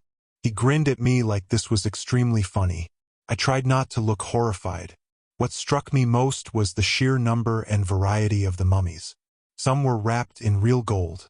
Their portraits were so lifelike. Their eyes seemed to follow me as we passed. They sat on ornately carved marble slabs surrounded by valuables. Jewelry, vases, even some shabti. Other mummies looked as if nursery school children had made them in art class. They were crudely wrapped, painted with shaky hieroglyphs and little stick-figure gods. Their portraits were not much better than I could have done, which is to say, dreadful. Their bodies were stuffed 3 deep in shallow niches, or simply piled in the corners of the room. When I asked about them, Mad Claude was dismissive. Commoners, wannabes, didn't have money for artists and funeral rites, so they tried the do-it-yourself approach. I looked down at the portrait of the nearest mummy, her face a crude finger-painted image. I wondered if her grieving children had made it, one last gift for their mother. Despite the bad quality, I found it rather sweet. They had no money and no artistic skill, but they'd done their best to lovingly send her to the afterlife. Next time I saw Anubis, I would ask him about this. A woman like that deserved a chance at happiness in the next world, even if she couldn't pay. We had quite enough snobbery in this world without exporting it to the hereafter. Walt trailed behind us, not speaking. He'd shine his light on this mummy or that, as if pondering each one's fate. I wondered if he was thinking of King Tut, his famous ancestor, whose tomb had been in a cavern not too different from this. After several more long tunnels and crowded mummy rooms, we arrived in a burial chamber that was clearly much older. The wall paintings had faded, but they looked more authentically Egyptian, with the sideways walking people and hieroglyphs that actually formed words, rather than simply providing decoration. Instead of realistic facial portraits, the mummies had the generic wide-eyed, smiling faces I'd seen on most Egyptian death masks. A few had crumbled to dust. Others were encased in stone sarcophagi. Natives, Mad Claude confirmed. Egyptian nobles from before Rome took over.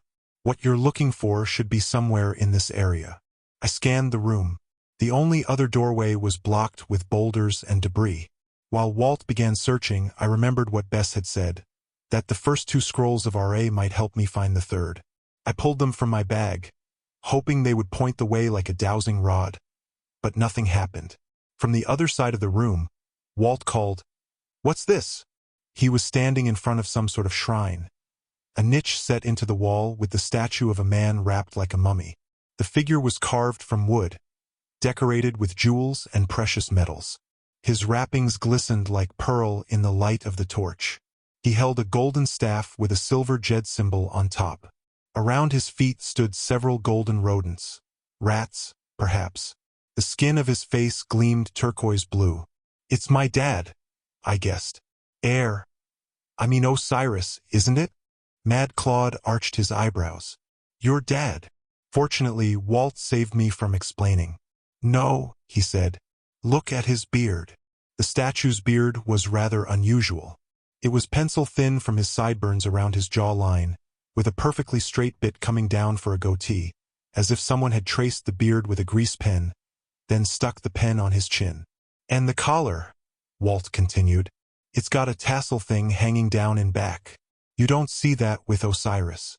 And those animals at his feet. Are those rats? I remember some story about rats." "I thought you were priests," Mad Claude grumped. "Obviously, the god is Ta. Ta. I'd heard quite a few odd Egyptian god names, but this was a new one for me. Ta, son of Petui? Is he the god of spitting?" Claude glared at me. "Are you always so irreverent?" "Usually more. A novice and a heretic," he said. "Just my luck." "Well, girl, I shouldn't have to teach you about your own gods, but as I understand it, Ta was the god of craftsmen.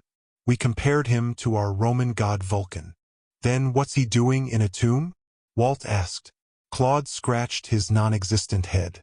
"I've never been sure, actually. You don't see him in most Egyptian funeral rites." Walt pointed to the statue's staff. When I looked more closely, I realized the jed symbol was combined with something else, a curved top that looked strangely familiar. "That's the symbol was," Walt said. "It means power. Lots of the gods had staffs like that, but I never realized it looks like—" Yes, Claude said impatiently. "The priest's ceremonial knife for opening the mouth of the dead. Honestly, you Egyptian priests are hopeless. No wonder we conquered you so easily." My hand acted quite on its own, reaching into my bag and bringing out the black net jerry blade Anubis had given me. Mad Claude's eyes glinted.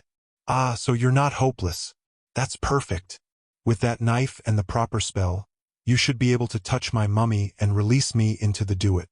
"No," I said. "No, there's more to it. The knife, the book of Ra, the statue of the spit god.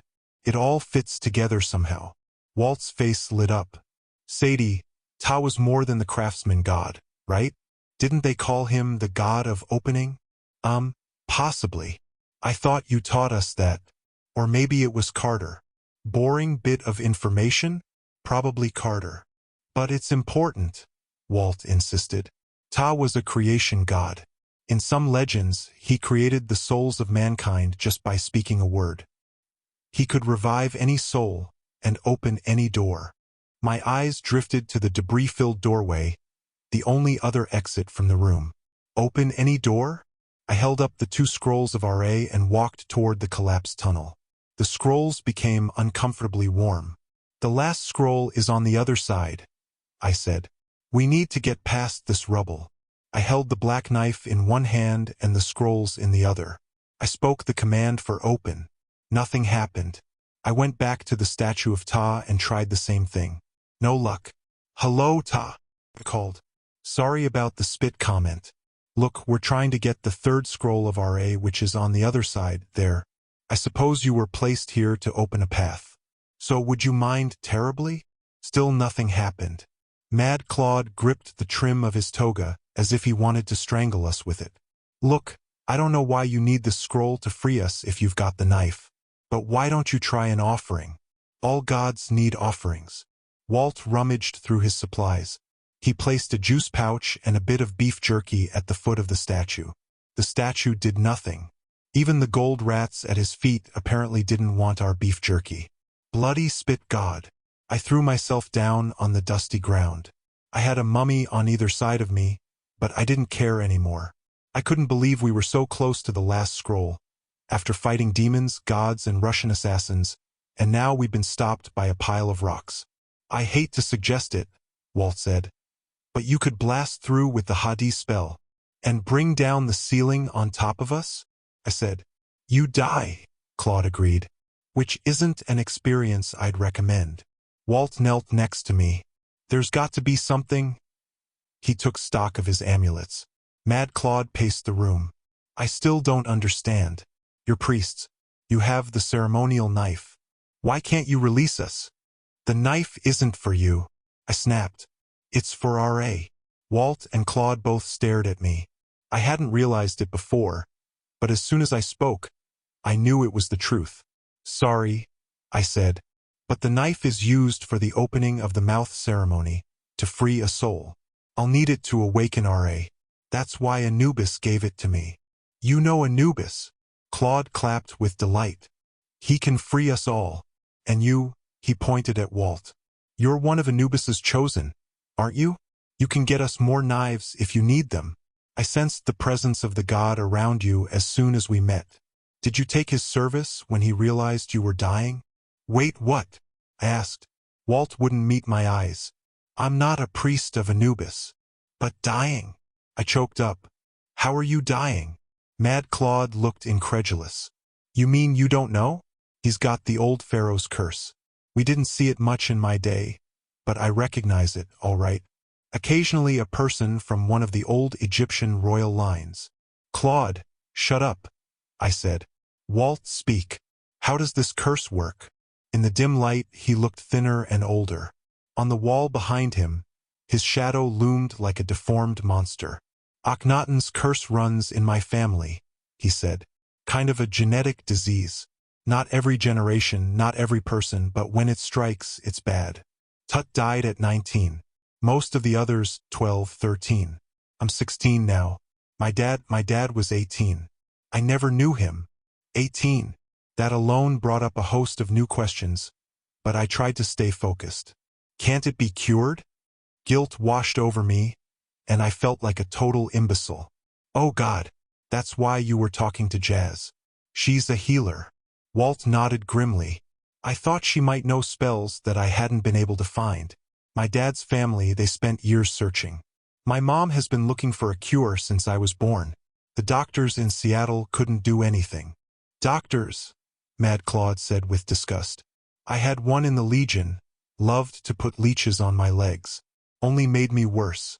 Now, about this connection to Anubis and using that knife. Walt shook his head.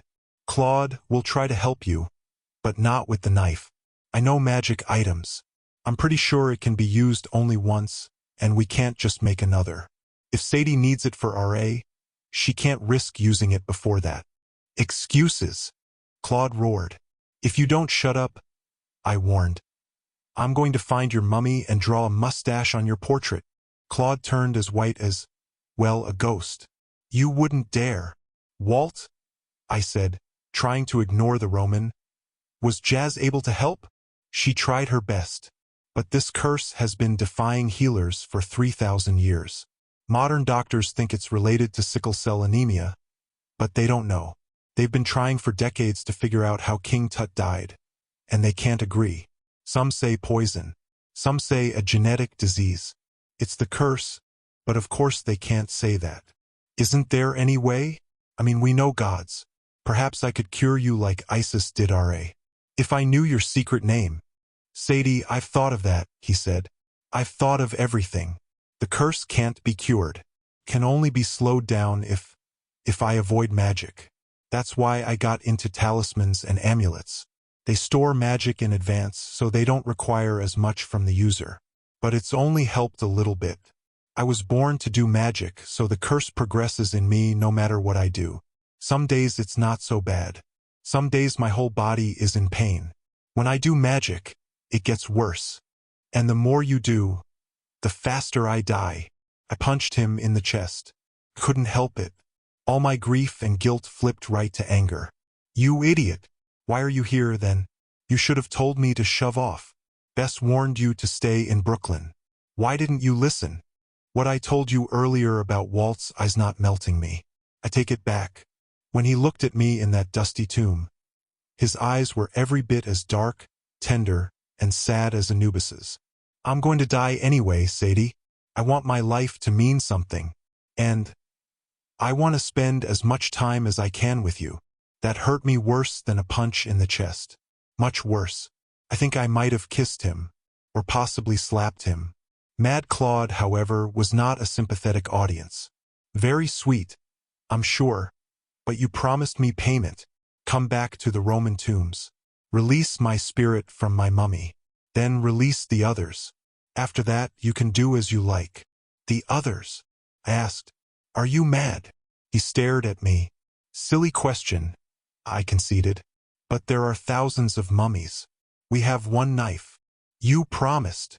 We did not, I said. You said we'd discuss a fee after we found the scroll. We've found nothing but a dead end here. The ghost growled, more like a wolf than a human. If you won't come to us, he said, we'll come to you. His spirit glowed, then disappeared in a flash. I looked nervously at Walt. What did he mean by that? I don't know, he said. But we should figure out how to get through that rubble and get out of here quickly. Despite our best efforts, nothing happened quickly. We couldn't move the debris. There were too many large boulders. We couldn't dig around, over or under it. I didn't dare risk a Hadi spell or use the Black Knife's magic. Walt had no amulets that would help. I was frankly stumped. The statue of Ta smiled at us but didn't offer any helpful suggestions. Nor did he seem interested in the beef jerky and juice. Finally, covered with dust, drenched with sweat, I plopped down on a stone sarcophagus and examined my blistered fingers. Walt sat next to me. Don't give up. There has to be a way. Does there? I asked, feeling especially resentful. Like there has to be a cure for you? What if there isn't? What if? My voice broke. Walt turned his face so it was hidden in shadow. I'm sorry, I said. That was terrible. But I just couldn't stand it if. I was so confused. I didn't know what to say, or how I felt. All I knew was that I didn't want to lose Walt. Did you mean it? I asked. When you said you wanted to spend time, you know? Walt shrugged. Isn't it obvious? I didn't answer, but please, nothing is obvious with boys. For such simple creatures, they are quite baffling. I imagined I was blushing fiercely, so I decided to change the subject. Claude said he sensed the spirit of Anubis about you. You've been talking to Anubis a lot. Walt turned his rings. I thought maybe he could help me. Maybe grant me a little extra time before the end. I wanted to be around long enough to help you defeat Apophis. Then I'd feel like I did something with my life. And there were other reasons I wanted to talk to him. About some powers I've been developing. What sort of powers? It was Walt's turn to change the subject. He looked at his hands like they'd become dangerous weapons. The thing is, I almost didn't come to Brooklyn. When I got the Jet Amulet, that calling card you guys sent, my mom didn't want me to leave. She knew that learning magic would make the curse accelerate. Part of me was afraid to go. Part of me was angry. It seemed like a cruel joke. You guys offered to train me for magic when I knew I wouldn't survive longer than a year or two. A year or two? I could hardly breathe. I'd always thought of a year as an incredibly long time. I'd waited forever to turn 13, and each school term seemed like an eternity. But suddenly 2 years seemed much too short. I'd only be 15, not even driving yet. I couldn't imagine what it would be like to know that I would die in 2 years, possibly sooner, if I continued doing what I was born to do, practicing magic. Why did you come to Brooklyn, then? I had to, Walt said. I've lived my whole life under the threat of death. My mom made everything so serious, so huge.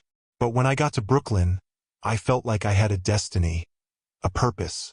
Even if it made the curse more painful, it was worth it. But it's so bloody unfair. Walt looked at me and I realized he was smiling. That's my line. I've been saying that for years. Sadie, I want to be here. The past 2 months I've felt like I'm actually living for the first time. And getting to know you. He cleared his throat. He was quite attractive when he got nervous. I started worrying about small things.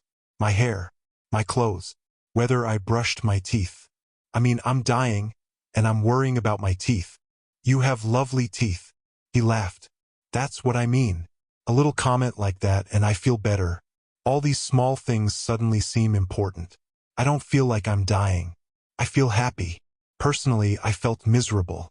For months I dreamed about Walt admitting he liked me, but not like this, not like, I can be honest with you because I'm dying anyway. Something he'd said was nagging at me, too. It reminded me of a lesson I'd taught at Brooklyn House, and an idea began to form in my mind. Small things suddenly seem important, I repeated. I looked down at a little mound of rubble we'd cleared from the blocked doorway.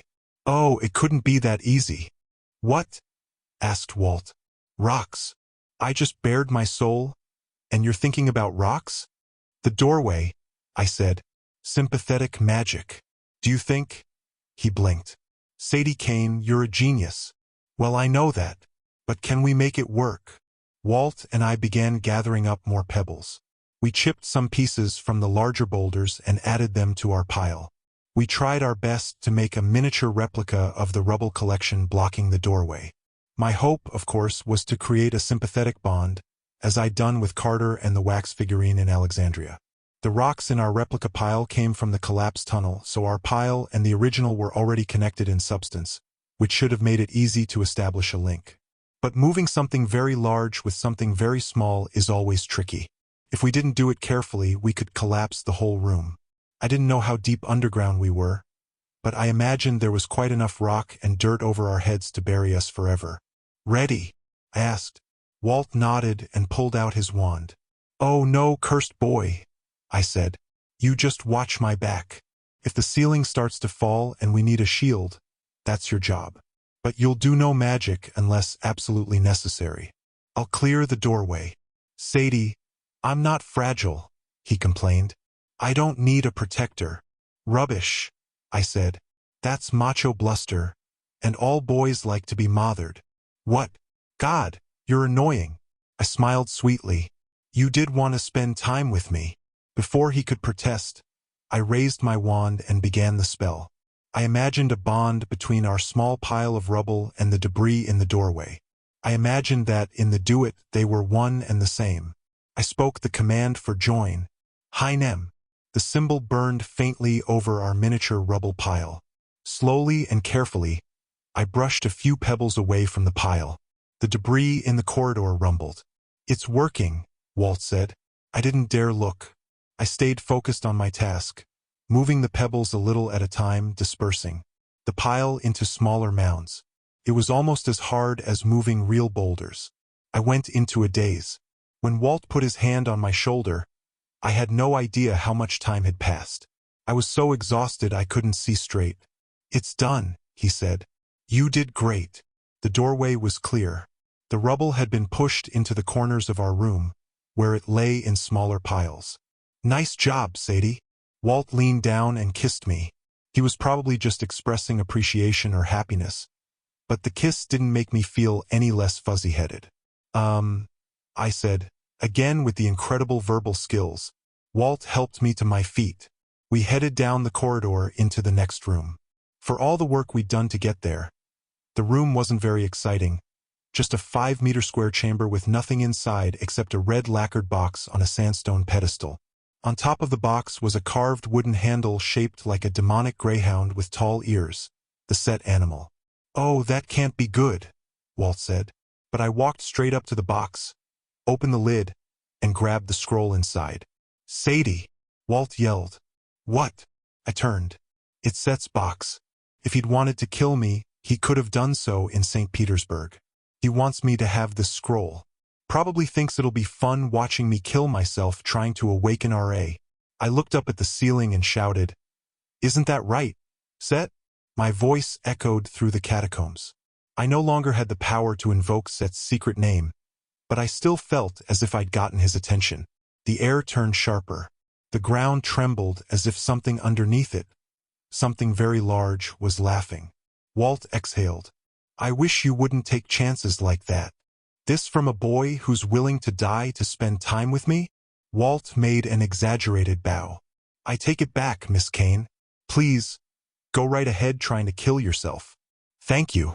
I looked at the 3 scrolls in my hands, the entire book of RA, together for probably the first time since Mad Claude wore little Roman diapers. I had collected the scrolls, done the impossible, triumphed beyond all expectations. Yet it still wouldn't be enough unless we could find RA and wake him before Apophis rose. "No time to waste," I said. "Let's get." Deep moaning echoed through the corridors as if something, or a whole host of somethings, had woken up in a very bad mood. "Out of here," Walt said. "Great idea." As we ran through the previous chamber, I glanced at the statue of Ta. I was tempted to take back the jerky and juice just to be mean, but I decided against it. "I suppose it isn't your fault," I thought. "Can't be easy to have a name like Ta. Enjoy the snack, but I do wish you'd helped us." We ran on. It wasn't easy to remember our path. Twice we had to double back before finding the room with the family of mummies where we'd met Mad Claude. I was about to bolt blindly across the chamber and into the last tunnel, but Walt held me back and saved my life. He shined his light on the far exit, then on the corridors to either side. "No," I said. "No, no, no." All 3 doorways were clogged with human figures wrapped in linen. They pressed together as far as I could see down each corridor. Some were still completely bound. They hopped and shuffled and waddled forward as if they were giant cocoons engaged in a sack race. Other mummies had partially broken free. They limped along on emaciated legs, hands like dried branches clawing at their wrappings. Most still wore their painted face portraits, and the effect was gruesome. Lifelike masks smiling serenely at the top of undead scarecrows of bones and painted linen. "I hate mummies," I whimpered. "Maybe a fire spell," Walt said. "They've got to burn easily. We'll burn ourselves, too. It's too close in here." "You have a better idea?" I wanted to cry. Freedom so near, and just as I'd feared, we were trapped by a crowd of mummies. But these were worse than movie mummies. They were silent and slow, pathetic ruined things that once were human. One of the mummies on the floor grabbed my leg. Before I could even scream, Walt reached out and tapped the thing on the wrist. The mummy instantly turned to dust. I stared at him in amazement. "Is that the power you were worried about? That was brilliant. Do it again." Immediately I felt awful suggesting it. Walt's face was tight with pain. "I can't do it 1,000 more times," he said sadly. "Maybe if—" Then, on the central dais, the mummy family began to stir. I will not lie. When the child-sized mummy of little Perpend sat up, I almost had an accident that would have ruined my new jeans. If my BA could have shed my skin and flown away, it would have. I gripped Walt's arm. At the far end of the room, the ghost of Mad Claude flickered into view. As he walked toward us, the rest of the mummies began to stir. "You should be honored, my friends." He gave us a crazy grin. "It takes a lot of excitement for BA to return to their withered old bodies. But we simply can't let you leave until you've freed us for the afterlife. Use the knife, do your spells, and you can go." "We can't free you all," I shouted. "A shame," Claude said. "Then we'll take the knife and free ourselves. I suppose 2 more bodies in the catacombs won't make any difference." He said something in Latin, and all the mummies surged toward us, shuffling and tripping, falling and rolling. Some crumbled to pieces as they tried to walk. Others fell down and were trampled by their fellows. But more came forward. We backed into the corridor. I had my staff in one hand. With my other, I held tight to Walt's hand. I'd never been good at summoning fire, but I managed to set the end of my staff ablaze. "We'll try it your way," I told Walt. "Light them up and run." I knew it was a bad idea. In close quarters, a blaze would hurt us as much as the mummies. We'd die of smoke inhalation or suffocation or heat. Even if we managed to retreat back into the catacombs, we'd just get lost and run into more mummies. Walt lit his own staff. "On 3, I suggested. I stared in horror at the child's mummy coming toward us, the portrait of a 7-year-old boy smiling at me from beyond the grave. 1, 2, I faltered. The mummies were only a meter away, but from behind me came a new sound, like water running. No, like skittering. A mass of living things charging toward us, thousands and thousands of tiny claws on stone, possibly insects or— 3 comes next, Walt said nervously. Are we torching them or not? Hug the walls, I shrieked. I didn't know exactly what was coming, but I knew I didn't want to be in their way. I pushed Walt against the stone and flattened myself next to him, our faces pressed against the wall, as a wave of claws and fur slammed into us and rolled over our backs. An army of rodents scuttling 5 deep along the floor and racing horizontally across the walls, defying gravity. Rats. Thousands of rats. They ran straight over us, doing no damage except for the odd claw scratch. Not so bad, you might think. But have you ever been upright and trampled by an army of filthy rats? Do not pay money for the experience. The rats flooded the burial chamber. They tore into the mummies, clawing and chewing and squealing their tiny battle cries. The mummies writhed under the assault, but they didn't stand a chance. The room was a hurricane of fur, teeth, and shredded linen. It was like the old cartoons of termites swarming over wood and dissolving it to nothing. "No!" yelled Mad Claude. "No!" But he was the only one screaming. The mummies withered silently under the fury of the rats. "I'll get you," Claude snarled as his spirit began to flicker. "I'll have my revenge." And with one final evil glare, his image faded and was gone. The rats divided their forces and scurried off down all 3 corridors, chewing through mummies as they went, until the room was silent and empty, the floor littered with dust, shreds of linen, and a few bones. Walt looked shaken. I fell against him and hugged him. I probably cried with relief. I was so glad to hold a warm, living human being. "It's okay." He stroked my hair, which felt awfully good. That was the story about rats. "What?" I managed. They saved Memphis. An enemy army besieged the city, and the people prayed for help. Their patron god sent a horde of rats. They ate the enemy's bowstrings, their sandals, everything they could chew. The attackers had to withdraw. "The patron god, you mean?" "Me." From the exit corridor across the room, an Egyptian farmer stepped into view. He wore grubby robes, a head wrap, and sandals. He held a rifle at his side. He grinned at us, and as he got closer, I saw his eyes were blank white. His skin had a slightly bluish tint, as if he were suffocating and really enjoying the experience. "Sorry I didn't answer sooner," said the farmer. "I am Ta. And no, Sadie Kane, I am not the god of spit." "Please have a seat," the god said. "Sorry about the mess, but what do you expect from Romans? They never did clean up after themselves." Neither Walt nor I sat. A grinning god with a rifle was a bit off-putting. "Ah, quite right."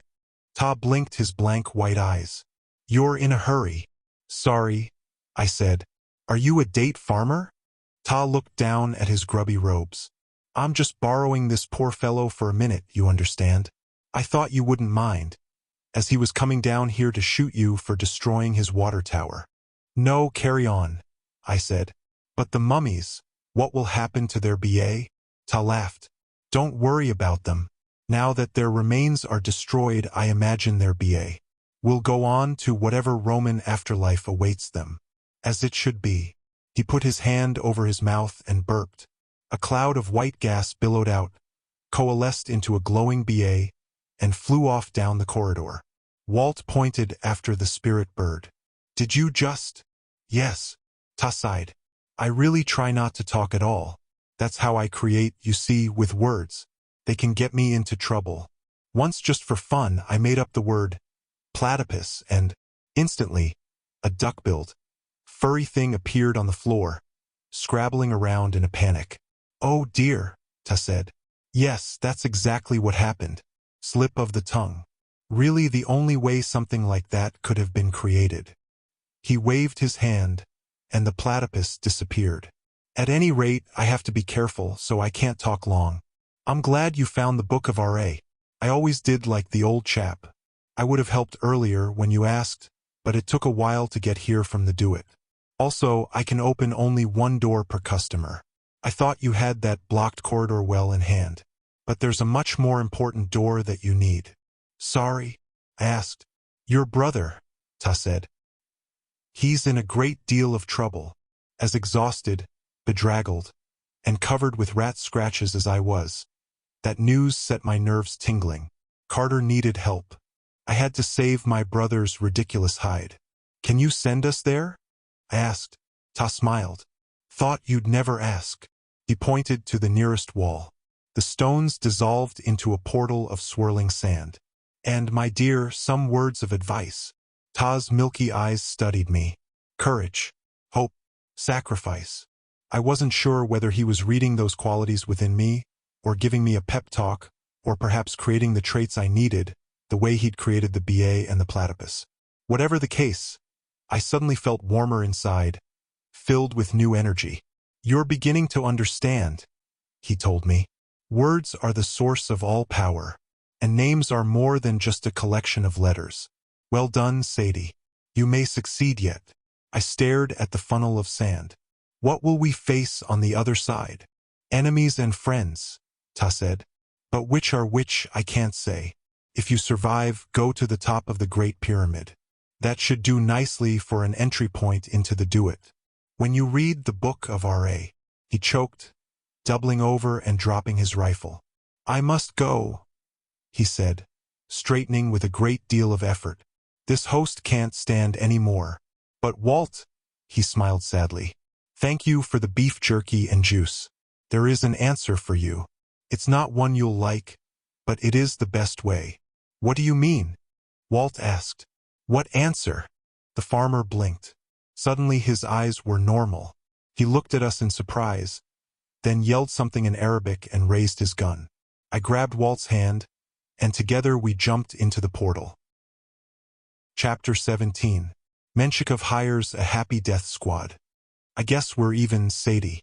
First, Walt and I rushed off to save you in London. Then you and Walt rushed off to save me. The only one who got shafted on both deals was Walt. Poor guy gets hauled all over the world pulling us out of trouble. But I'll admit I needed the help. Bess was locked in a glowing fluorescent cage. Zia was convinced we were enemies. My sword and wand were gone. I was holding a crook and flail that were apparently stolen property, and two of the most powerful magicians in the world, Michel Desjardins and Vlad the Inhaler, were ready to arrest me, try me, and execute me, not necessarily in that order. I backed up to the steps of Zia's tomb, but there was no place to go. Red mud stretched in all directions, dotted with wreckage and dead fish. I couldn't run or hide, which gave me two options. Surrender or fight. Menshikov's scarred eyes glittered. Feel free to resist, Kane. Using deadly force would make my job so much easier. Vladimir, stop, Desjardins said wearily, leaning on his staff. Carter, don't be foolish. Surrender now. 3 months ago, Desjardins would have been thrilled to blast me to bits. Now he looked sad and tired, like my execution was an unpleasant necessity. Zia stood next to him. She glanced warily at Menshikov, as if she could sense something evil about the man. If I could use that, possibly buy some time. What's your plan, Vlad? I asked. You let us get away from St. Petersburg too easily. Almost like you want us to awaken R.A. The Russian laughed. Is that why I followed you halfway across the world to stop you? He did his best to look scornful, but a smile tugged at his lips, as if we were sharing a private joke. You didn't come to stop me, I guessed. You're counting on us to find the scrolls for you and put them together. Do you need R.A. to wake up in order to free Apophis? Enough, Carter. Desjardins spoke in a monotone, like a surgery patient counting backward waiting for anesthesia to kick in. I didn't understand why he seemed so apathetic, but Menshikov looked angry enough for both of them. From the hatred in the Russian's eyes, I could tell I'd struck a nerve. That's it, isn't it? I said. Marat and chaos are connected. To free Apophis, you have to wake RA, but you want to control the summoning. Make sure RA comes back old and weak. Menshikov's new oaken staff burst into green flames. Boy, you have no idea what you were saying. Set teased you about a past mistake. I remembered. You tried to awaken RA once before, didn't you? Using what, only the one scroll you had? Is that how you burned your face? Carter, Desjardins interrupted. Vlad Menshikov is a hero of the House of Life. He tried to destroy that scroll to keep anyone else from using it. That's how he was injured. For a moment I was too stunned to speak. That can't be true. You should do your homework, boy. Menshikov fixed his ruined eyes on me. The Menshikovs are descended from the priests of Ammonius Ra. You've heard of that temple? I tried to recall the stories my dad had told me. I knew Ammonius Ra was another name for Ra, the sun god. And his temple, they pretty much controlled Egypt for centuries. I remembered. They opposed Akhenaten when he outlawed the old gods, maybe even assassinated him. Indeed, Menshikov said. My ancestors were champions of the gods. They are the ones who created the Book of Ra and hid its 3 sections, hoping that someday, a worthy magician would reawaken their sun god. I tried to wrap my mind around that. I could totally see Vlad Menshikov as an ancient bloodthirsty priest. But if you're descended from priests of Ra, why do I oppose the gods? Menshikov glanced at the chief lector as if I'd asked a predictably stupid question. Because the gods destroyed our civilization. By the time Egypt fell and Lord Iskandar banned the path of the gods, even my family had come to realize the truth. The old ways must be forbidden. Yes, I tried to destroy the scroll, to make up for the sins of my ancestors. Those who summon the gods must be wiped out. I shook my head. I saw you summon Set. I heard you talk about freeing Apophis. Desjardins, Zia, this guy is lying. He's going to kill you both. Desjardins looked at me in a kind of daze. Amos had insisted the chief lector was smart, so how could he not understand the threat? No more, Desjardins said. Come peacefully, Carter Kane, or be destroyed. I gave Zia one more pleading look. I could see the doubt in her eyes, but she wasn't in any shape to help me. She'd just woken up from a 3-month-long nightmare. She wanted to believe the House of Life was still her home and Desjardins and Menshikov were the good guys. She didn't want to hear any more about Apophis. I raised the crook and flail. I'm not going peacefully. Menshikov nodded. Then, destruction it is. He pointed his staff at me, and my instincts took over. I lashed out with the crook.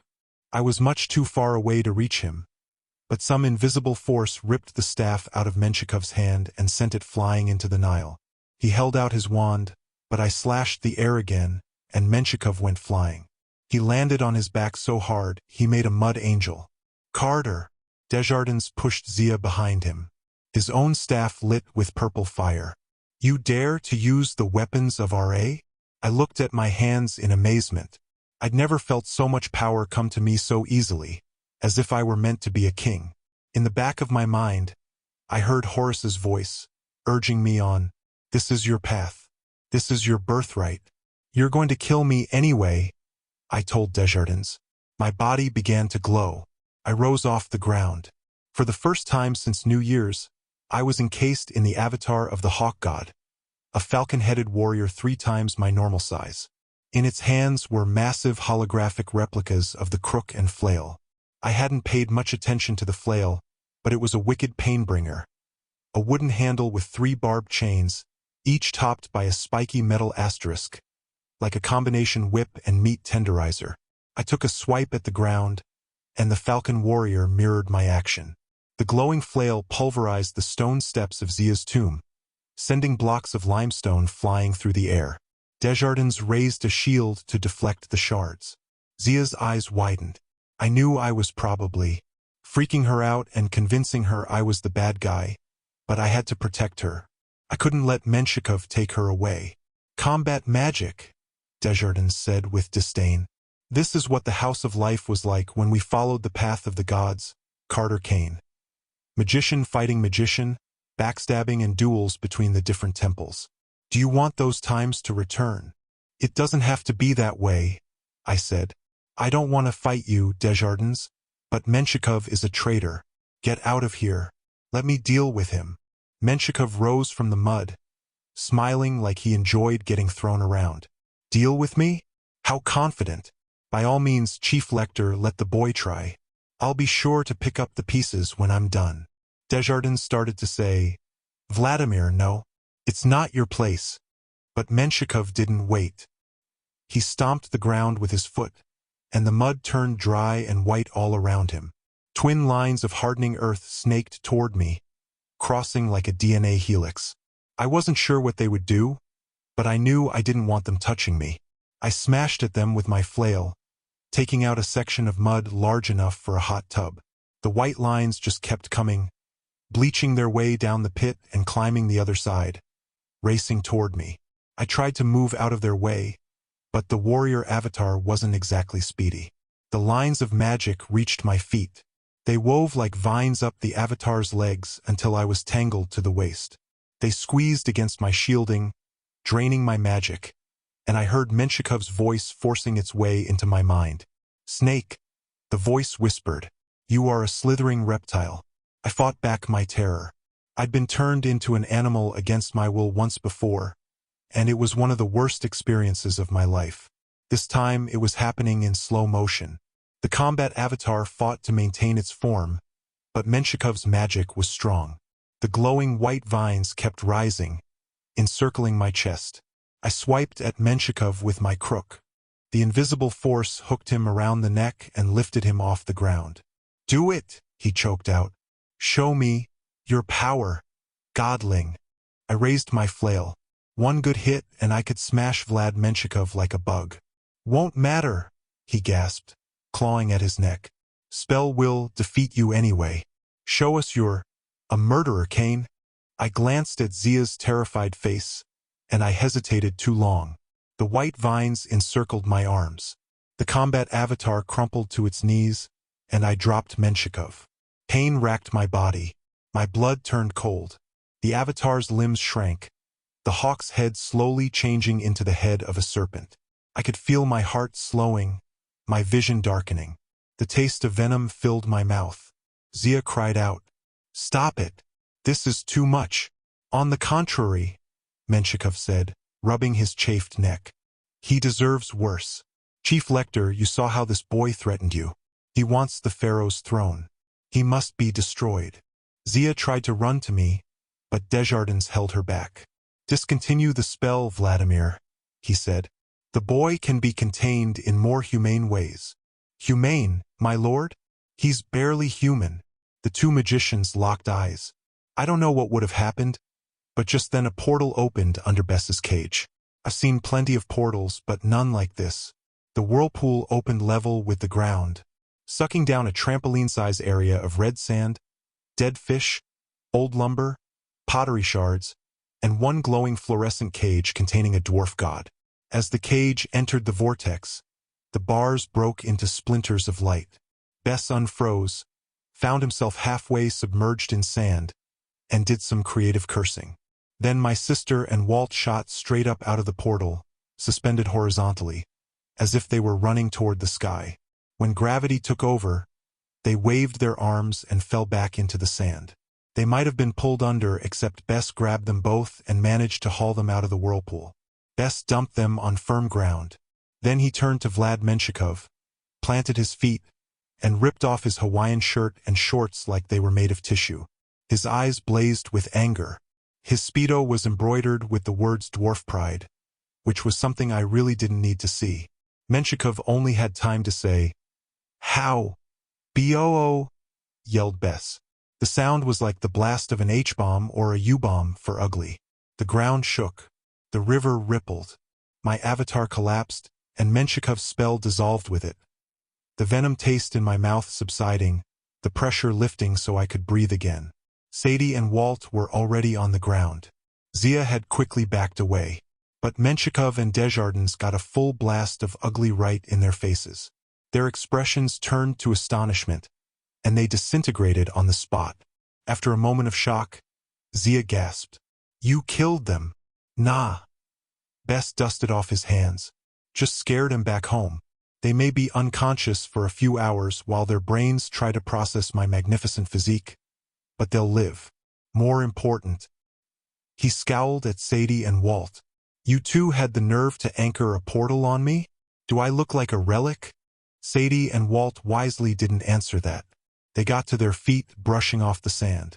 It wasn't our idea, Sadie protested. Ta sent us here to help you. Ta, I said. Ta the god. No, Ta the date farmer. I'll tell you later. What's wrong with your hair? I asked. It looks like a camel licked it. Shut up. Then she noticed Zia. My God. Is that her? The real Zia. Zia stumbled back, trying to light up her staff. Get away. The fire spluttered weakly. We're not going to hurt you, Sadie promised. Zia's legs shook. Her hands trembled. Then she did the only logical thing for someone who'd been through her kind of day after a 3-month coma. Her eyes rolled back in her head, and she passed out. Bess grunted. Strong girl. She held up under a full frontal BO. Still, we'd better pick her up and get out of here. Desjardins won't stay gone forever. Sadie? I said. Did you get the scroll? She pulled all 3 scrolls out of her bag. Part of me was relieved. Part of me was frightened. We need to get to the Great Pyramid, she said. Please tell me you have a car. Not only did we have a car, we had a whole bunch of Bedouins. We returned their truck well after dark, but the Bedouins seemed happy to see us, even though we'd brought 3 extra people, one of them unconscious. Somehow Bess made a deal with them to drive us to Cairo. After a few minutes talking in their tent, he emerged wearing new robes. The Bedouins came out ripping the remains of his Hawaiian shirt into strips, which they carefully wrapped around their arms, their radio antenna, and their rearview mirror as good luck talismans. We piled into the back of the truck. It was too crowded and noisy to talk much as we drove to Cairo. Bess told us to get some sleep while he kept watch. He promised he'd be nice to Zia if she woke up. Sadie and Walt went straight to sleep, but I stared at the stars for a while. I was painfully aware of Zia, the real Zia, sleeping fitfully right next to me, and the magic weapons of RA, the crook and the flail, now stashed in my bag. My body was still buzzing from the battle. Menshikoff's spell had been broken, but I could still hear his voice in my head, trying to turn me into a cold-blooded reptile, sort of like him. Finally, I managed to close my eyes. Without magical protection, my BA drifted as soon as I fell asleep. I found myself in the Hall of Ages, in front of the Pharaoh's throne. Between the columns on either side, holographic images shimmered. Just as Sadie had described, the edge of the magic curtain was turning from red to deep purple, indicating a new age. The images in purple were hard to make out, but I thought I saw 2 figures grappling in front of a burning chair. Yes, said the voice of Horus. The battle approaches. He appeared in a ripple of light, standing on the steps of the dais where the chief lector usually sat. He was in human form, a muscular young man with bronze skin and a shaved head. Jewels glinted on his leather battle armor, and his khopesh hung at his side. His eyes gleamed, 1 gold, 1 silver. How did you get here? I asked. Isn't this place shielded against gods? I'm not here, Carter. You are. But we were once joined. I am an echo in your mind, the part of Horus that never left you. I don't understand. Just listen. Your situation has changed. You stand on the threshold of greatness. He pointed at my chest. I looked down and realized I wasn't in my usual BA form. Instead of a bird, I was a human dressed like Horus in Egyptian armor. In my hands were the crook and flail. These aren't mine, I said. They were buried with Zia. They could be yours, Horus said. They are the symbols of the pharaoh, like staff and wand, only 100 times more powerful. Even with no practice, you were able to channel their power. Imagine what we could do together. He gestured to the empty throne. You could unite the House of Life as its leader. We could crush our enemies. I won't deny, part of me felt a thrill. Months ago, the idea of being a leader scared me to death. Now things had changed. My own understanding of magic had grown. I'd spent 3 months teaching and turning our initiates into a team. I understood the threat we were facing more clearly, and I was beginning to understand how to channel the power of Horus without being overwhelmed. What if Horus was right and I could lead the gods and magicians against Apophis? I liked the idea of smashing our enemies, getting back at the forces of chaos that had turned our lives upside down.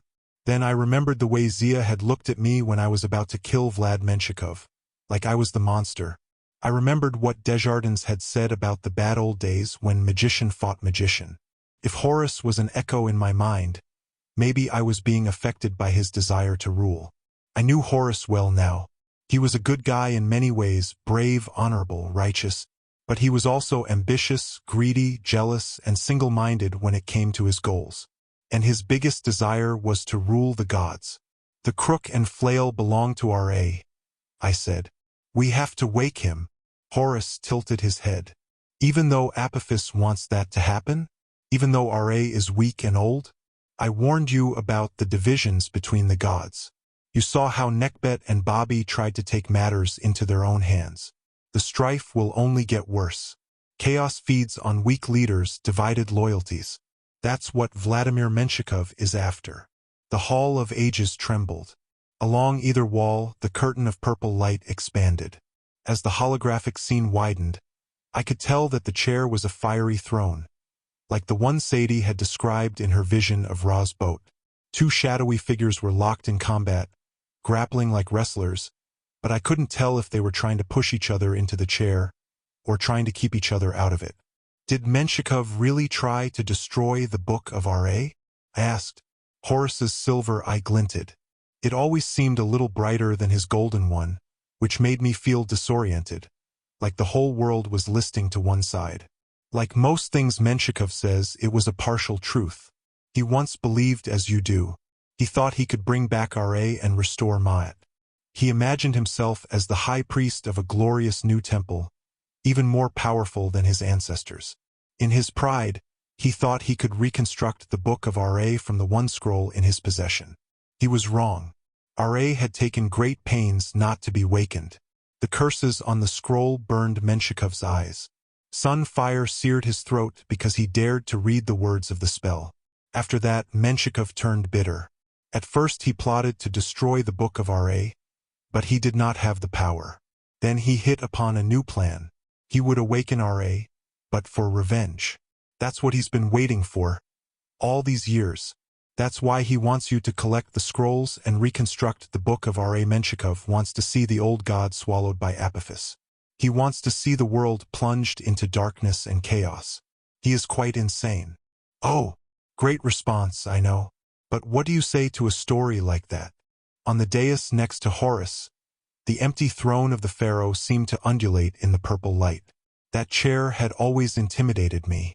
Long ago, the pharaoh had been the most powerful ruler in the world. He had controlled an empire that lasted 20 times longer than my own country, the U.S., had existed. How could I be worthy of sitting there? You can do it, Carter, Horus urged. You can take control. Why take the risk of summoning R.A.? Your sister will have to read the book, you know. You saw what happened to Menshikov when just one scroll backfired. Can you imagine if 3 times that much power is unleashed on your sister? My mouth went dry. Bad enough I'd let Sadie go off to find the last scroll without me. How could I let her take a risk that might scar her like Vlad the Inhaler or worse? You see the truth now, Horus said. Claim the crook and flail for yourself. Take the throne. Together we can defeat Apophis. We can return to Brooklyn and protect your friends and your home. Home. That sounded so tempting. And our friends were in terrible danger. I'd seen firsthand what Vlad Menshikov could do. I imagined little Felix or timid Cleo trying to fight against that kind of magic. I imagined Menshikov turning our young initiates into helpless snakes. I wasn't even sure Amos could stand against him. With the weapons of R.A., I could protect Brooklyn House.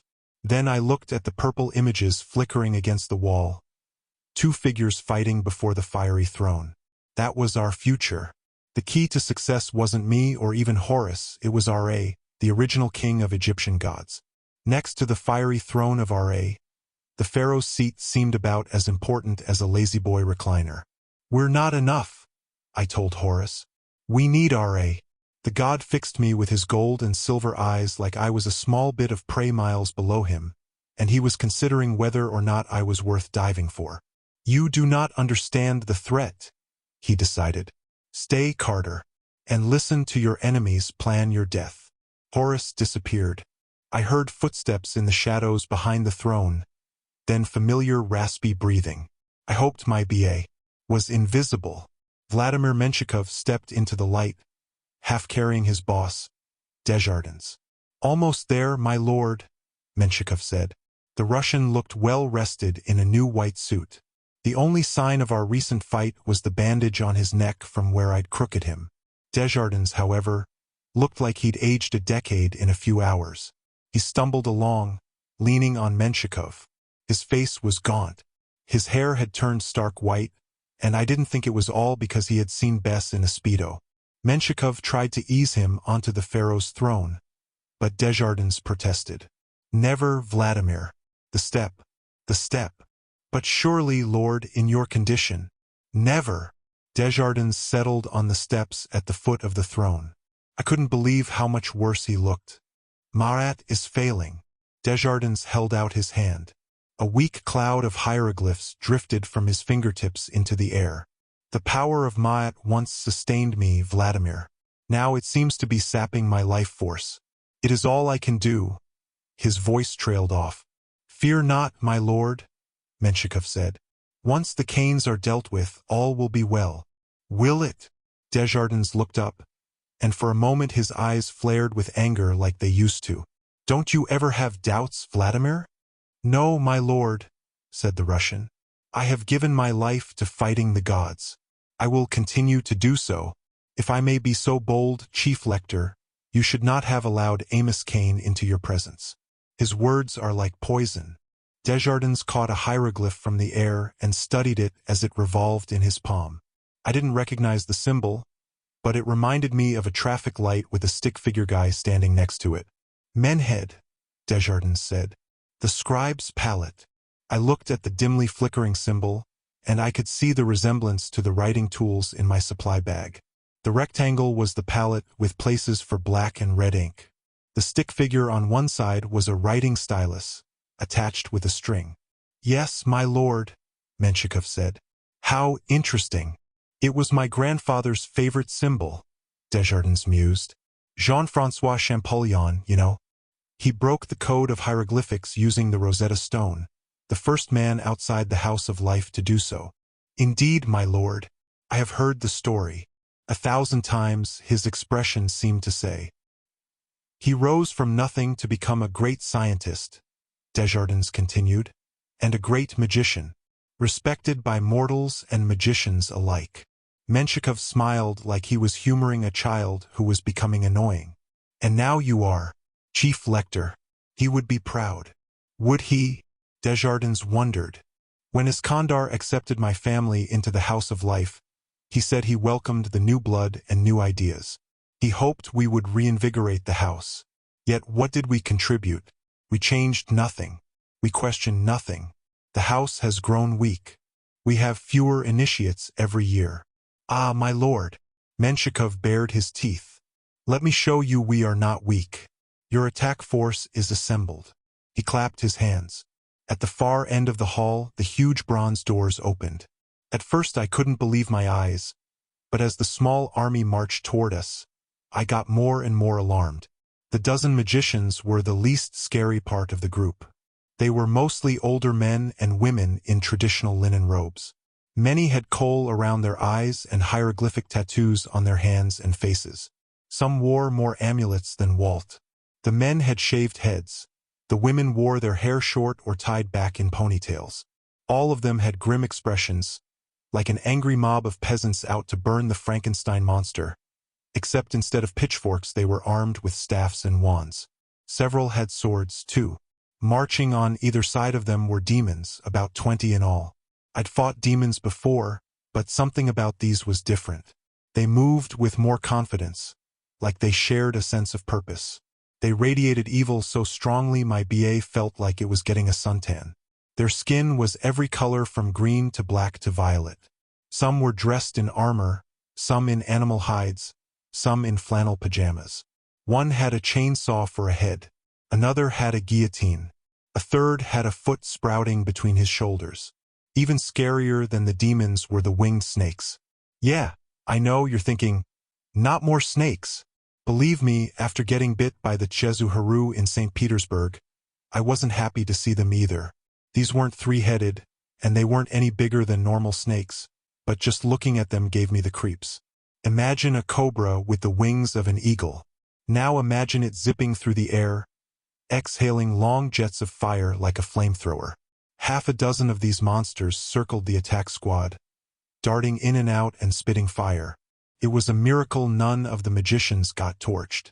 As the group approached, Desjardins struggled to his feet. The magicians and demons knelt before him. One of the winged snakes flew in front of the chief lector, and Desjardins snatched it out of the air with surprising speed. The snake wriggled in his fist, but didn't try to strike. A Urias? Desjardins asked. This is dangerous, Vladimir. These are creatures of R.A. Menshikov inclined his head. They once served the temple of Ammonius R.A., chief lector, but do not worry. Because of my ancestry, I can control them. I thought it fitting, using creatures of the sun god to destroy those who would wake him. Desjardins released the snake, which spouted fire and flew away. And the demons? Desjardins asked. Since when do we use creatures of chaos? They are well controlled, my lord.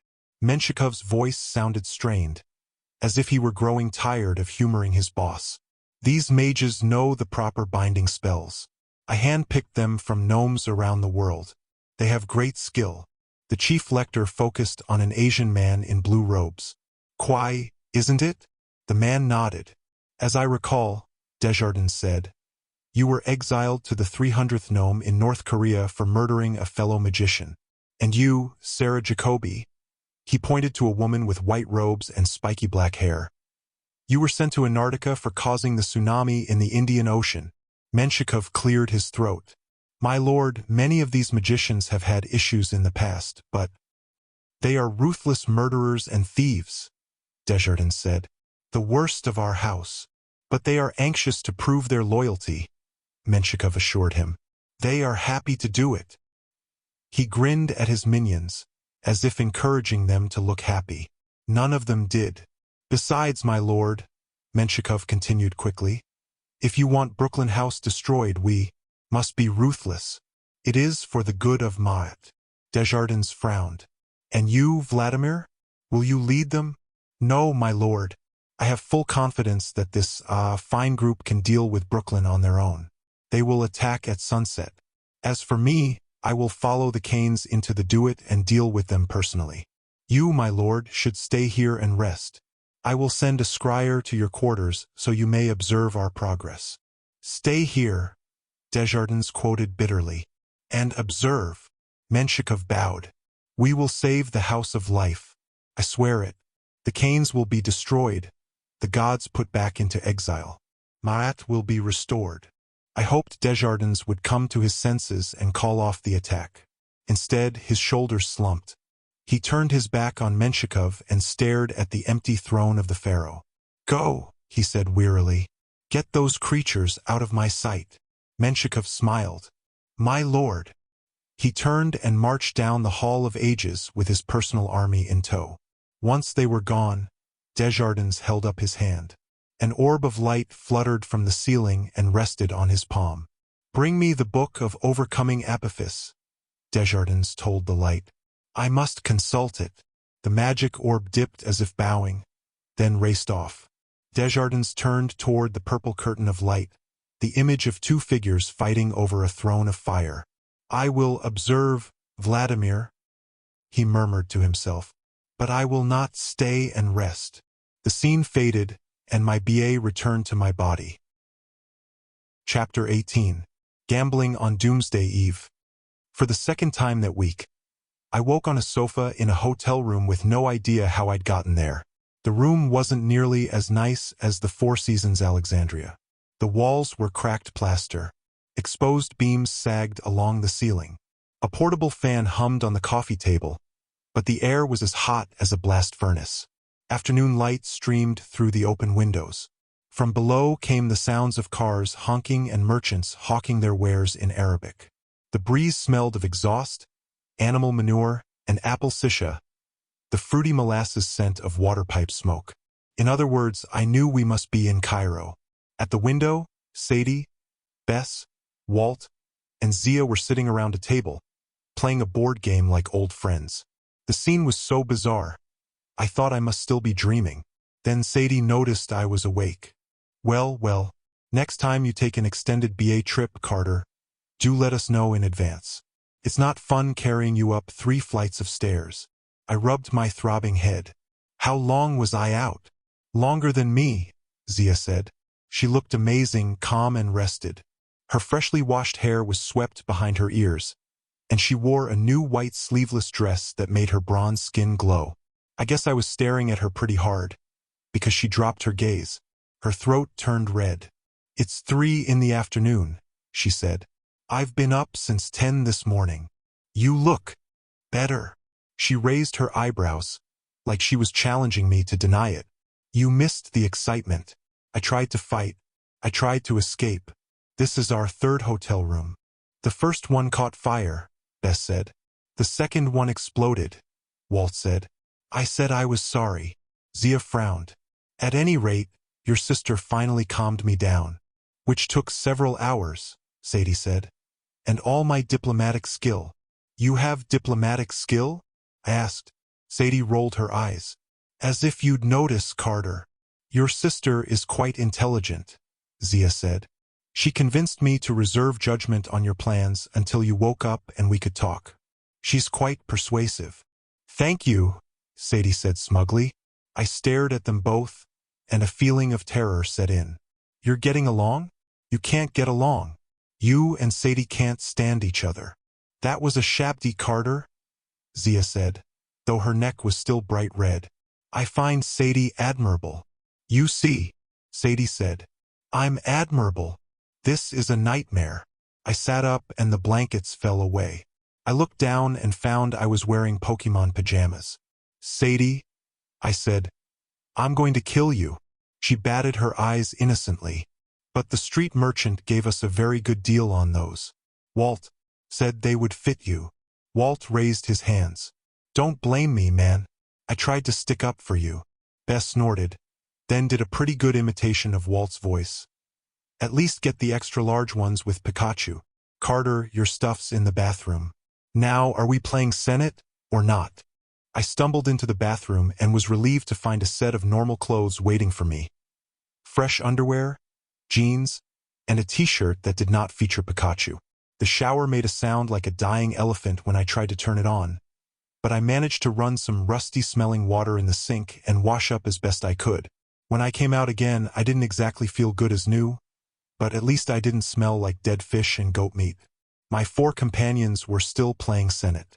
I'd heard of the game, supposedly one of the oldest in the world, but I'd never seen it played. The board was a rectangle with blue and white checkered squares, 3 rows of 10 spaces each. The game pieces were white and blue circles. Instead of dice, you threw 4 strips of ivory like popsicle sticks, blank on one side and marked with hieroglyphs on the other. I thought the rules of this game were lost, I said. Bess raised an eyebrow. Maybe to you mortals. The gods never forgot. It's quite easy, Sadie said. You make an S around the board. First team to get all their pieces to the end wins. Ha, Bess said. There's much more to it than that. Takes years to master. Is that so, dwarf god? Zia tossed the 4 sticks, and all of them came up marked. Master that. Sadie and Zia gave each other a high five. Apparently they were a team. Sadie moved a blue piece and bumped a white piece back to start. Walt, Bess grumbled. I told you not to move that piece. It isn't my fault. Sadie smiled at me. It's girls versus boys. We're playing for Vlad Menshikov's sunglasses. She held up the broken white shades that Set had given her in St. Petersburg. The world is about to end, I said. And you're gambling over sunglasses? Hey man, Walt said. We're totally multitasking. We've been talking for like 6 hours, but we had to wait for you to wake up to make any decisions, right? Besides, Sadie said, Bess assures us that you cannot play Senate without gambling. It would shake the foundations of Maat. That's true, said the dwarf. Walt, roll, already. Walt threw the sticks and 3 came up blank. Bess cursed. We need a 2 to move out of the house of Riordan, kid. Did I not explain that? Sorry. I wasn't sure what else to do, so I pulled up a chair. The view out the window was better than I'd realized. About a mile away, the pyramids of Giza gleamed red in the afternoon light. We must have been in the southwest outskirts of the city near El Mansoria. I'd been through this neighborhood a dozen times with my dad on our way to various dig sites, but it was still disorienting to see the pyramids so close. I had a million questions. I needed to tell my friends about my BA vision. But before I could get up the nerve, Sadie launched into a long explanation of what they'd been up to while I was unconscious. Mostly she concentrated on how funny I looked when I slept and the various whimpering noises I'd made as they pulled me out of the first 2 burning hotel rooms. She described the excellent fresh-baked flatbread, falafel, and spiced beef they'd had for lunch. Oh, sorry, we didn't save you any. And the great deals they'd gotten shopping in the souk, the local open-air market. You went shopping? I said. Well, of course, she said. We can't do anything until sunset. Anyway, Bess said so. What do you mean? Bess tossed the sticks and moved one of his pieces to the home space. The equinox, kid. We're close enough now. All the portals in the world will shut down except for 2 times. Sunset and sunrise, when night and day are perfectly balanced. At any rate, Sadie said, if we want to find R.A., we'll have to follow his journey, which means going into the Duat at sunset and coming back out at sunrise. How do you know that? I asked. She pulled a scroll from her bag. A cylinder of papyrus much thicker than the ones we'd collected. The edges glowed like fire. The Book of R.A., she said. I put it together. You may thank me now. My head started to spin. I remembered what Horus had said in my vision about the scroll burning Menshikov's face. You mean you read it without any trouble? She shrugged. Just the introduction, warnings, instructions, that sort of thing. I won't read the actual spell until we find R.A., but I know where we're going. If we decide to go, I said. That got everyone's attention. If? Zia asked. She was so close it was painful, but I could feel the distance she was putting between us. Leaning away from me, tensing her shoulders, warning me to respect her space. Sadie told me you were quite determined. I was, I said, until I learned what Menshikov is planning. I told them what I'd seen in my vision, about Menshikov's strike force heading to Brooklyn at sunset, and his plans to track us personally through the Duat. I explained what Horus said about the dangers of waking R.A., and how I could use the crook and flail instead to fight Apophis. But those symbols are sacred to R.A., Zia said. They belong to any pharaoh who is strong enough to wield them, I said. If we don't help Amos in Brooklyn, your uncle and all your friends will be destroyed, Bess said. From what you've described, Menshikov has put together a nasty little army. Uriah, the flaming snakes, they're very bad news. Even if Bast gets back in time to help. We need to let Amos know, Walt said. At least warn him. You have a scrying bowl? I asked. Better. He pulled out a cell phone.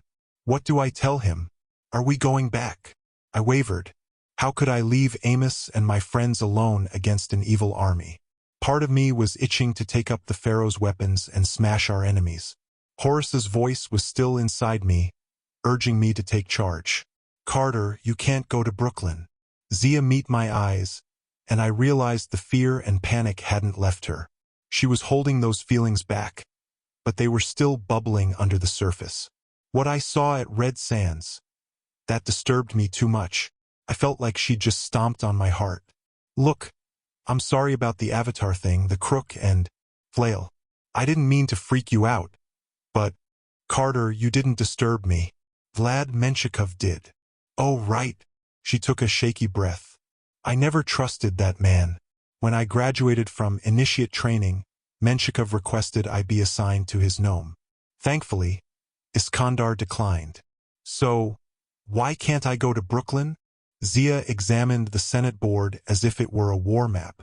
I believe you're telling the truth. Menshikov is a traitor. What you described in your vision. I think Desjardins is being affected by evil magic. It's not Maat's failing that's draining his life force. It's Menshikov, Sadie guessed. I believe so. Zia's voice became hoarse. And I believe my old mentor, Iskandar, was trying to protect me when he put me into that tomb. It was not a mistake that he let me hear the voice of Apophis in my dreams. It was some sort of warning, one last lesson. He hid the crook and flail with me for a reason. Perhaps he knew you would find me. At any rate, Menshikov must be stopped. But you just said I couldn't go to Brooklyn, I protested. I meant that you can't abandon your quest. I think Iskandar foresaw this path. He believed the gods must unite with the House of Life, and I trust his judgment. You have to awaken R.A. Hearing Zia say it, I felt for the first time like our quest was real, and crucial, and very, very crazy.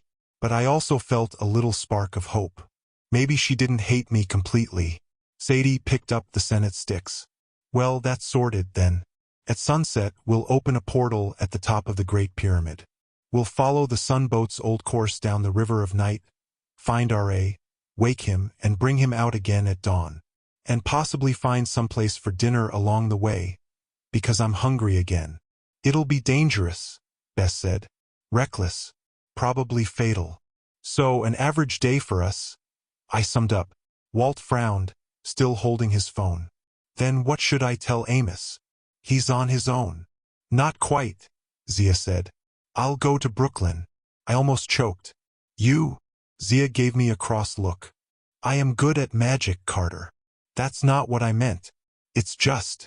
I want to speak with Amos myself, she said. When the House of Life appears, perhaps I can intervene, stall for time. I have some influence with other magicians. At least I did when Iskandar was alive. Some of them might listen to reason, especially if Menshikov isn't there egging them on. I thought about the angry mob I'd seen in my vision.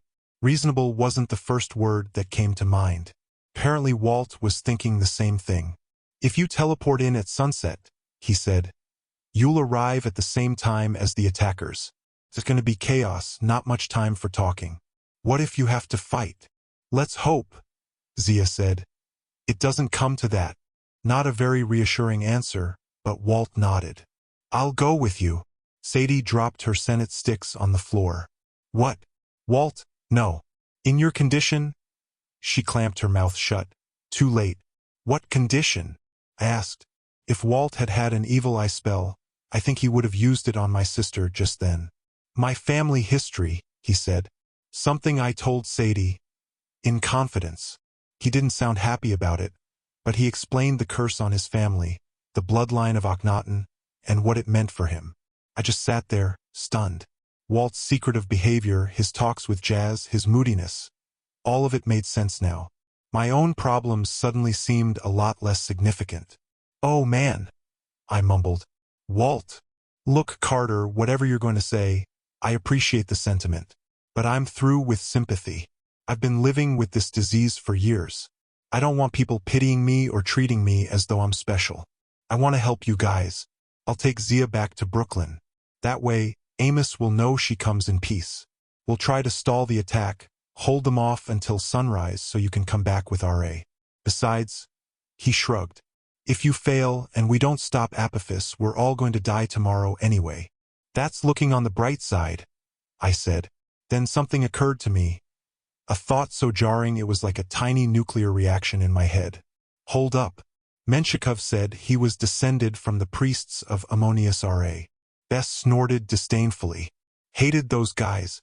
They were so full of themselves. But what does that have to do with anything? Weren't those the same priests that fought Akhenaten and cursed Walt's ancestors? I asked. What if Menshikov has the secret of the curse? What if he could cure? Stop. The anger in Walt's voice took me by surprise. His hands were shaking. Carter, I've come to terms with my fate. I won't get my hopes up for nothing. Menshikov is the enemy. Even if he could help, he wouldn't. If you cross paths with him, don't try to make any deals. Don't try to reason with him. Do what you need to. Take him down. I glanced at Sadie. Her eyes were gleaming, like I'd finally done something right. Okay, Walt, I said. I won't mention it again. But Sadie and I had a very different silent conversation. For once, we were in total agreement. We were going to visit the Do-It. And while we were there, we'd turn the tables on Vlad Menshikov. We'd find him, beat the crud out of him, and force him to tell us how to cure Walt. Suddenly, I felt a whole lot better about this quest. So we'll leave at sunset, Zia said. Walt and I for Brooklyn. You and Sadie for the Do-It. It's settled. Except for one thing. Bess glared at the Senate stick Sadie had dropped on the floor. You did not roll that. It's impossible. Sadie looked down. A grin spread across her face. She'd accidentally rolled a 3, just what she needed to win. She moved her last piece home, then picked up Menshikov's white glasses and tried them on. They looked creepy on her.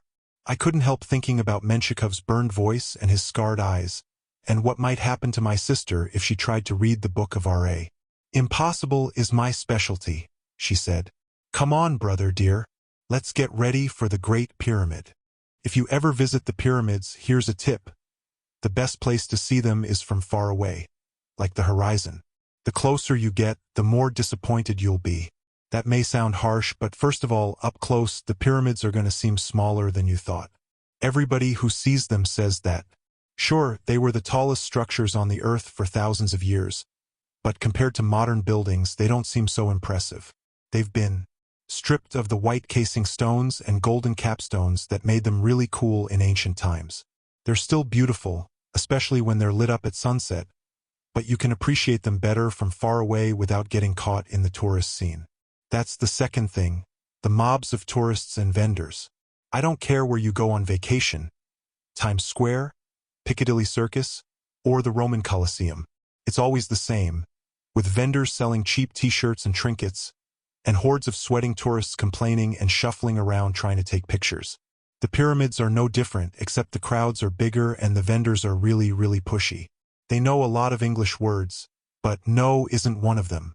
As we pressed through the crowds, the vendors tried to sell us 3 camel rides, a dozen t-shirts, more amulets than Walt was wearing, special price, good magic, and 11 genuine mummy fingers, which I figured were probably made in China.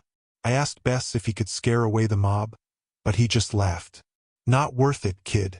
Tourists have been here almost as long as the pyramids. I'll make sure they don't notice us. Let's just get to the top. Security guards patrolled the base of the Great Pyramid, but no one tried to stop us. Maybe Bess made us invisible somehow, or maybe the guards just chose to ignore us because we were with the dwarf god. Either way, I soon found out why climbing the pyramids wasn't allowed. It's hard and dangerous. The Great Pyramid is about 450 feet tall. The stone sides were never meant for climbing.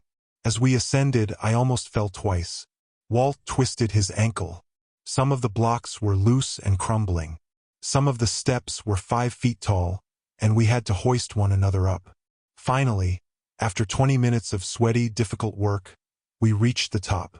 The smog over Cairo made everything to the east a big fuzzy smudge, but to the west we had a good view of the sun going down on the horizon, turning the desert crimson. I tried to imagine what the view would have looked like from here roughly 5,000 years ago, when the pyramid was newly built. Had the pharaoh Khufu stood up here at the top of his own tomb and admired his empire? Probably not. He'd probably been too smart to make that climb. Right? Sadie plopped her bag on the nearest block of limestone. Bess, keep an eye out. Walt, help me with the portal, will you? Zia touched my arm, which made me jump. Can we talk? She asked. She climbed a little way down the pyramid. My pulse was racing, but I managed to follow without tripping and looking like an idiot. Zia stared out over the desert. Her face was flushed in the light of the sunset. Carter, don't misunderstand. I appreciate your waking me. I know your heart was in the right place. My heart didn't feel in the right place. Felt like it was stuck in my esophagus. But? I asked. She hugged her arms. I need time. This is very strange for me. Maybe we can be closer someday, but for now, You need time, I said, my voice ragged. Assuming we don't all die tonight. Her eyes were luminous gold. I wondered if that was the last color a bug saw when it was trapped in amber, and if the bug thought, wow, that's beautiful, right before it was frozen forever. I'll do my best to protect your home, she said. Promise me, if it comes to a choice, that you'll listen to your own heart, not the will of the gods. I promise, I said, though I doubted myself. I still heard Horus in my head, urging me to claim the weapons of the pharaoh.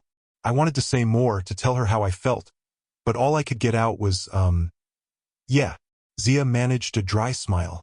Sadie's right. You are, how did she put it? Endearingly clumsy. Awesome. Thanks. A light flashed above us, and a portal opened at the tip of the pyramid. Unlike most portals, this wasn't swirling sand. It glowed with purple light, a doorway straight into the Duat. Sadie turned toward me. This one's for us. Coming? Be careful, Zia said. Yeah, I said. I'm not so good at that, but yeah. As I trudged to the top, Sadie pulled Walt close and whispered something in his ear. He nodded grimly. I will. Before I could ask what that was about, Sadie looked at Bess. Ready. I'll follow you, Bess promised. As soon as I get Walt and Zia through their portal. I'll meet you on the River of Night in the 4th house. The 4th what? I asked. You'll see, he promised. Now go. I took one more look at Zia, wondering if this would be the last time I saw her. Then Sadie and I jumped into the churning purple doorway. The Duat is a strange place. Sadie just called me Captain Obvious, but hey, it's worth saying. The currents of the spirit world interact with your thoughts, pulling you here and there, shaping what you see to fit with what you know. So even though we had stepped into another level of reality, it looked like the quayside of the River Thames below Gran and Gramps' flat. This is rude, Sadie said. I understood what she meant. It was hard for her to be back in London after her disastrous birthday trip. Also, last Christmas, we'd started our first journey to Brooklyn here. We'd walked down these steps to the docks with Amos and boarded his magic boat.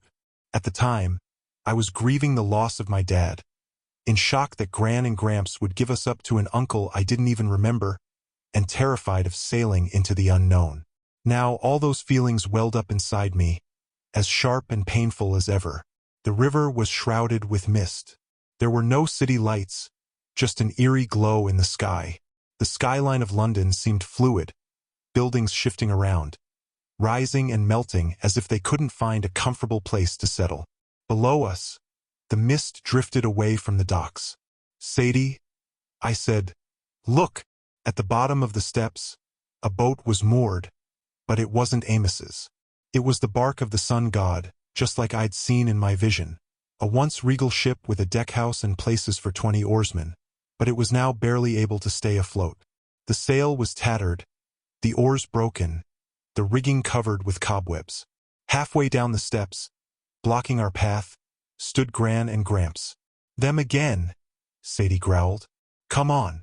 She marched straight down the steps until we stood face with the glowing images of our grandparents. Shove off, Sadie told them. My dear. Gran's eyes glittered. Is that any way to address your grandmother? Oh, pardon me, said Sadie.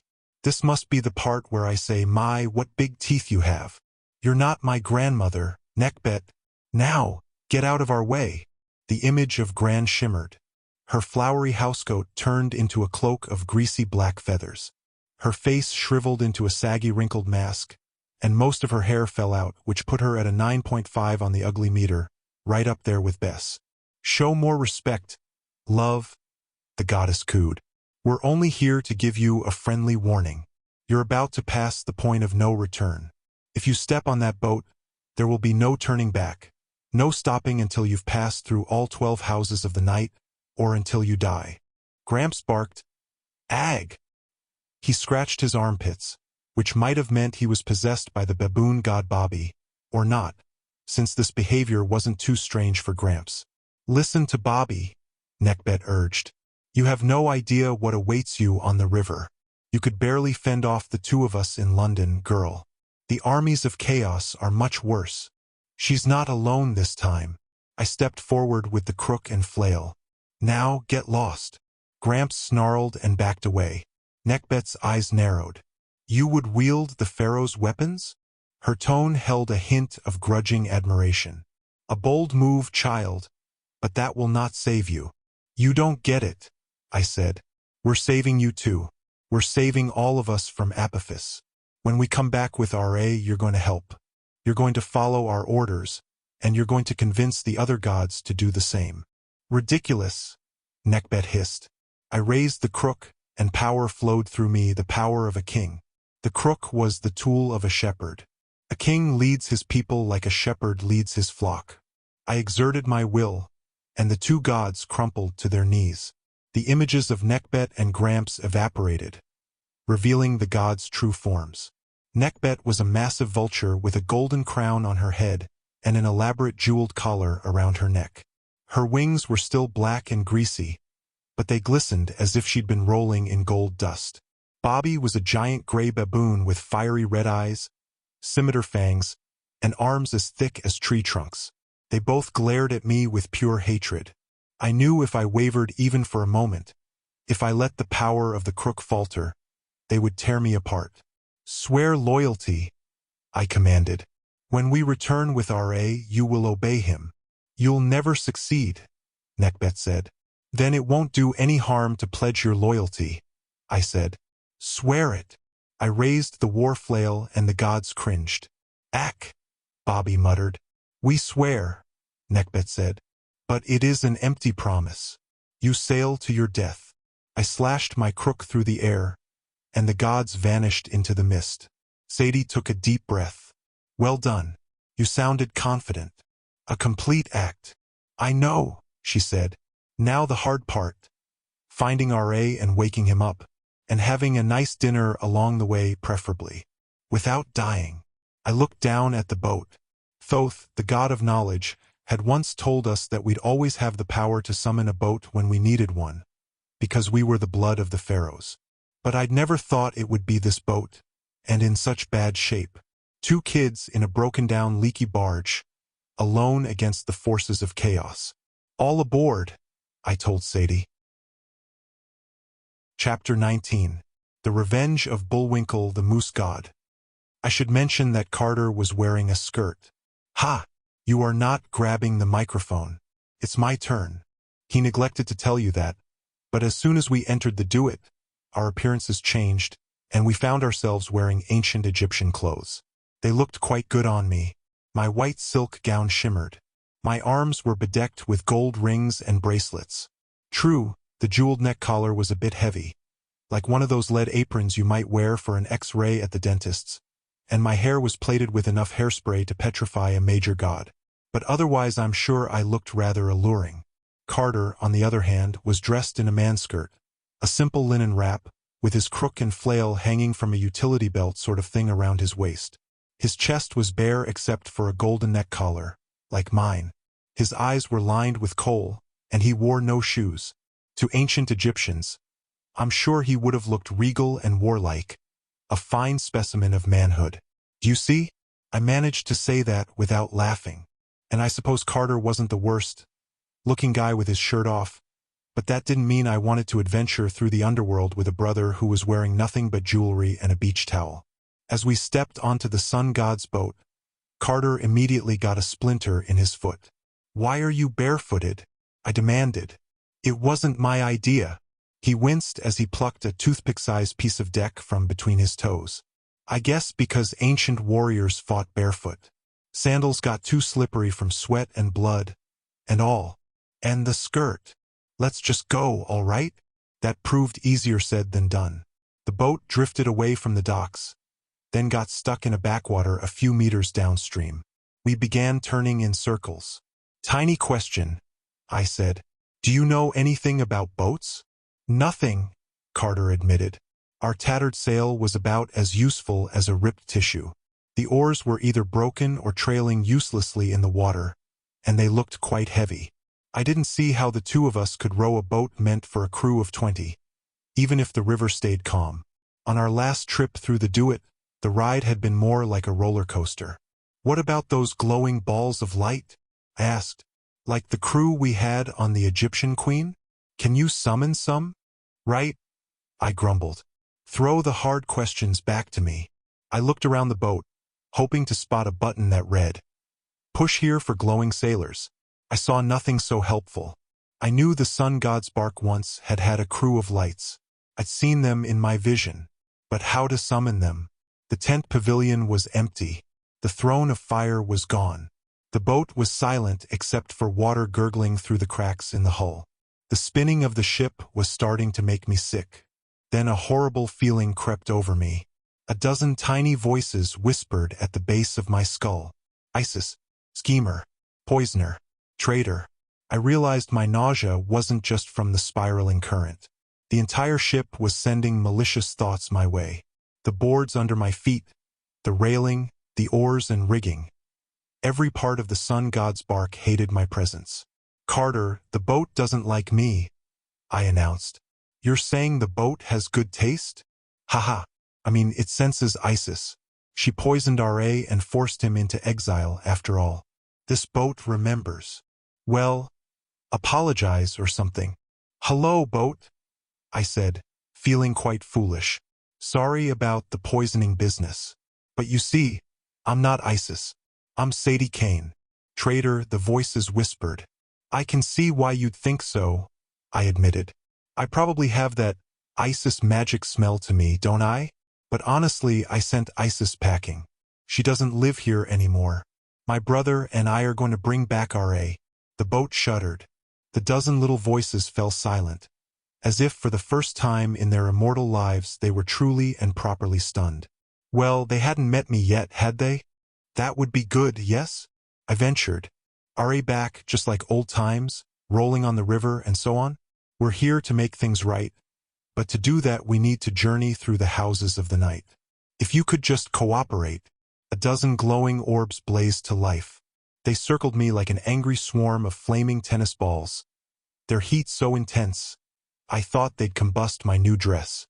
"Sadie," Carter warned, "they don't look happy." And he wonders why I called him Captain Obvious. I tried to remain calm. "Behave," I told the lights sternly. "This isn't for me. It's for RA. If you want your pharaoh back, you'll man your stations." I thought I'd be roasted like a tandoori chicken, but I stood my ground. Since I was surrounded, I had no choice. I exerted my magic and tried to bend the lights to my will, the way I might have done to turn someone into a rat or a lizard. "You will be helpful," I ordered. "You will do your work obediently." There was a collective hiss inside my head, which either meant I'd blown a brain gasket or the lights were relenting. The crew scattered. They took up their stations, hauling lines, mending the sail, manning the unbroken oars, and guiding the tiller. The leaky hull groaned as the boat turned its nose downstream. Carter exhaled. "Good job. You okay?"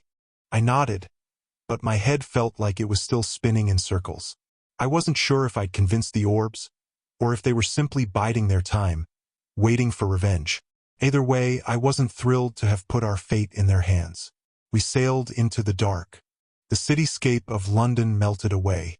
My stomach got that familiar freefall sensation as we passed deeper into the Duet. "We're entering the second house," I guessed. Carter grabbed the mast to steady himself. "You mean the houses of the night, like Bess mentioned? What are they, anyway?" It felt strange to be explaining Egyptian myths to Carter. I thought he might be teasing me, but he seemed genuinely perplexed. "Something I read in the Book of RA," I said. "Each hour of the night is a house. We have to pass through the 12 stages of the river, representing 12 hours of the night." Carter peered into the darkness ahead of us. "So if we're in the second house, you mean an hour has already passed?" It didn't feel that long. He was right. Didn't. Then again, I had no idea how time flowed in the Duet. One house of the night might not correspond exactly to one mortal hour in the world above. Anubis once told me he'd been in the land of the dead for 5,000 years, but he still felt like a teenager, as if no time had passed. I shuddered. What if we popped out on the other side of the river of night and found that several eons had passed? I just turned 13. I wasn't ready to be 1300. I also wished I hadn't thought of Anubis. I touched the Shin amulet on my necklace. After all that had happened with Walt, the idea of seeing Anubis made me feel strangely guilty, but also a bit excited. Perhaps Anubis would help us on our journey. Perhaps he'd whisk me away to some private spot for a chat as he had last time we'd visited the Do-It. A romantic little graveyard, dinner for two at the Coffin Cafe. Snap out of it, Sadie, I thought. Concentrate. I pulled the book of RA from my bag and scanned the instructions again. I'd read them several times already, but they were cryptic and confusing, much like a maths textbook.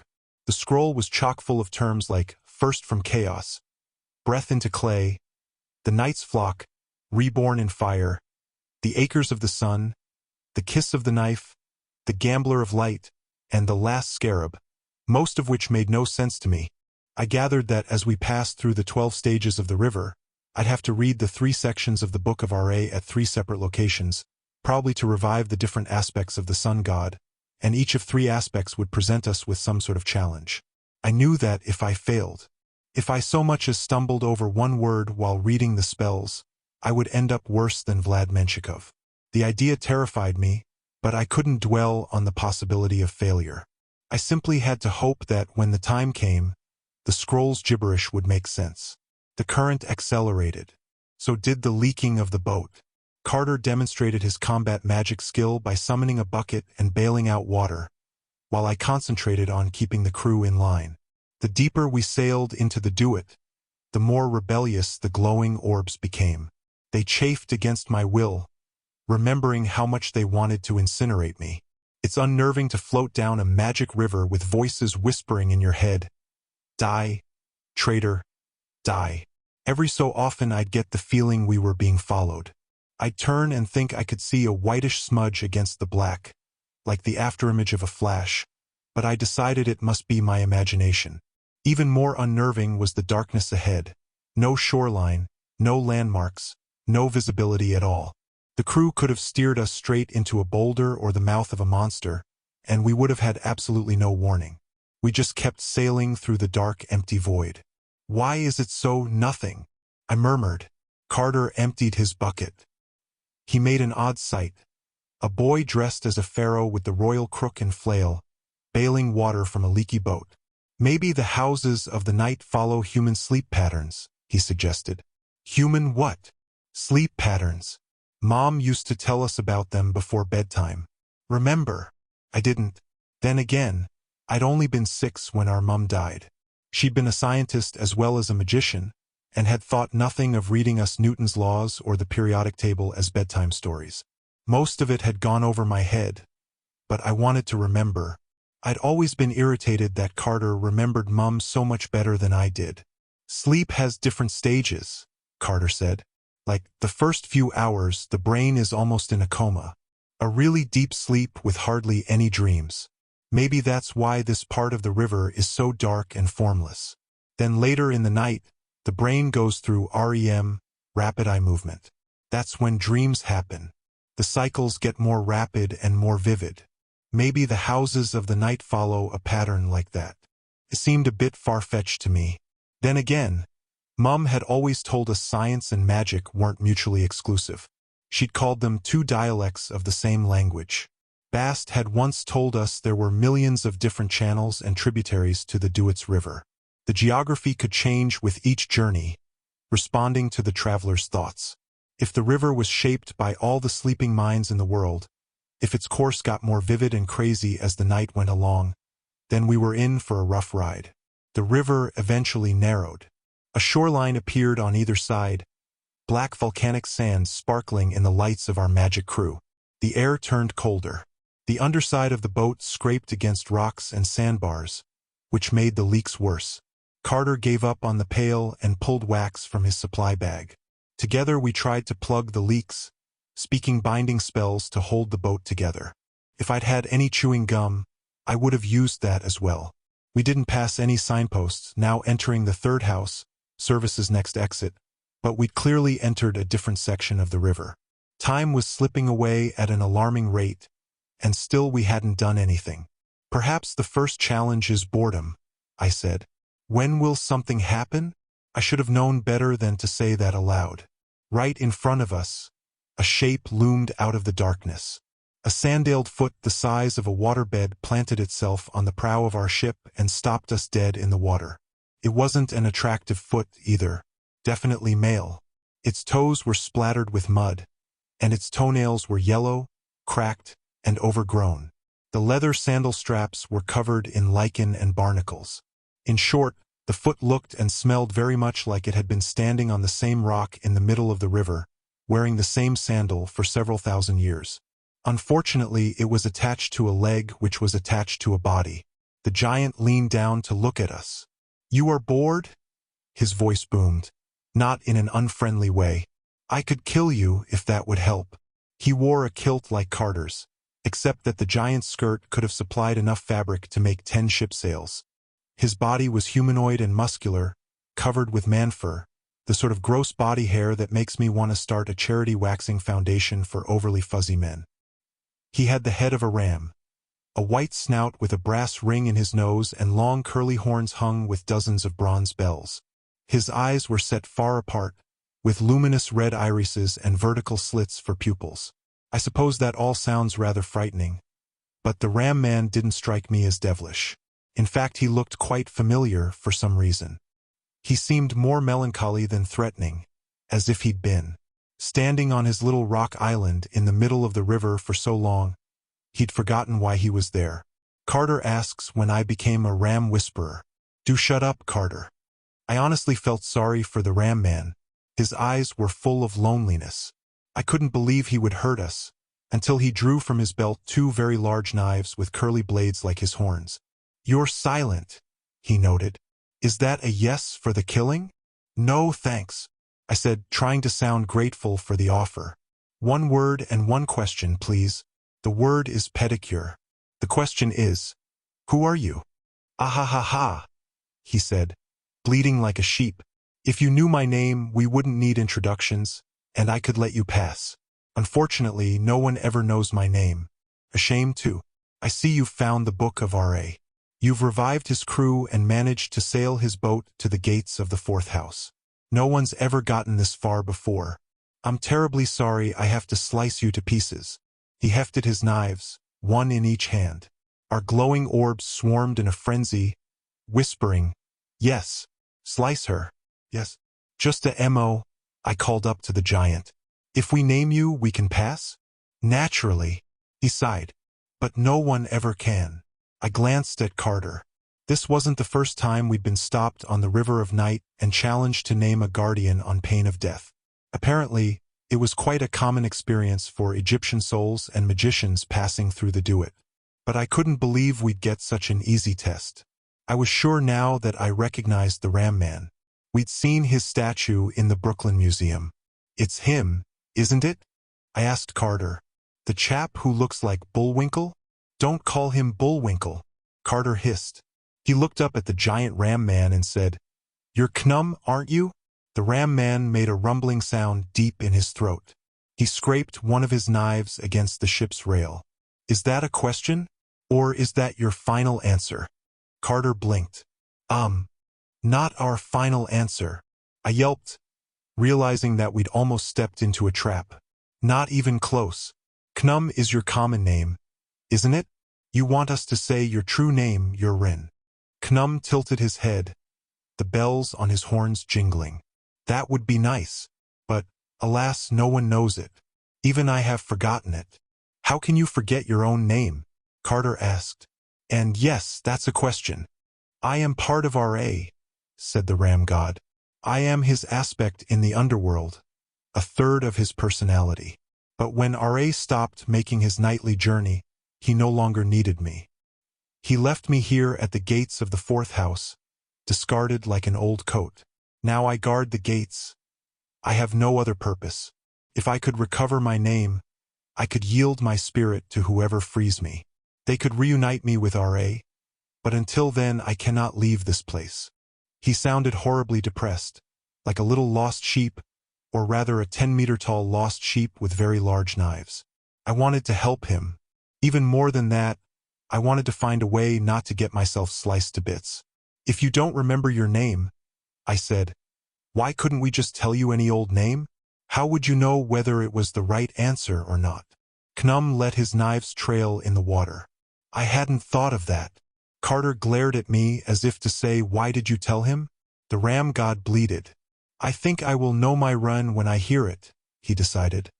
Though I cannot be sure. Being only part of RA, I am not sure of much. I've lost most of my memories, most of my power and identity. I am no more than a husk of my former self. Your former self must have been enormous, I muttered. The god might have smiled, though it was hard to tell with the ram face. I'm sorry you don't have my run. You're a bright girl. You're the first to make it this far. The first and the best. He sighed forlornly. Ah well, I suppose we should get to the killing. The first and the best. My mind started racing. Wait, I said. I know your name. Carter yelped. You do? Tell him. I thought of a line from the book of RA, First from Chaos. I drew on the memories of Isis, the only goddess who had ever known Ra's secret name, and I began to understand the nature of the sun god. RA was the first god to rise out of chaos, I said. Knum frowned. That's my name. No, just listen, I said. You said you're not complete without RA, just a husk of your former self. But that's true of all the other Egyptian gods as well. RA is older, more powerful. He's the original source of Ma'at, like the taproot of the gods, Carter volunteered. Right, I said. I have no idea what a taproot is, but, right? All these eons, the other gods have been slowly fading, losing power, because RA is missing. They might not admit it, but he's their heart. They're dependent on him. All this time, we've been wondering if it was worth it to bring back RA. We didn't know why it was so important, but now I understand. Carter nodded, slowly warming to the idea. Ra's the center of Ma'at. He has to come back, if the gods are going to win. And that's why Apophis wants to bring back RA, I guessed. The two are connected, Ma'at and chaos. If Apophis can swallow RA while the sun god is old and weak, all the gods die, Carter said. The world crumbles into chaos. Knum turned his head so he could study me with one glowing red eye. That's all quite interesting, he said. But I'm not hearing my secret name. To wake RA, you must first name me. I opened the book of RA and took a deep breath. I began to read the first part of the spell. Now, you may be thinking, gosh, Sadie, your big test was to read some words off a scroll? What's so hard about that? If you think that, you've clearly never read a spell. Imagine reading aloud on stage in front of 1,000 hostile teachers who are waiting to give you bad marks.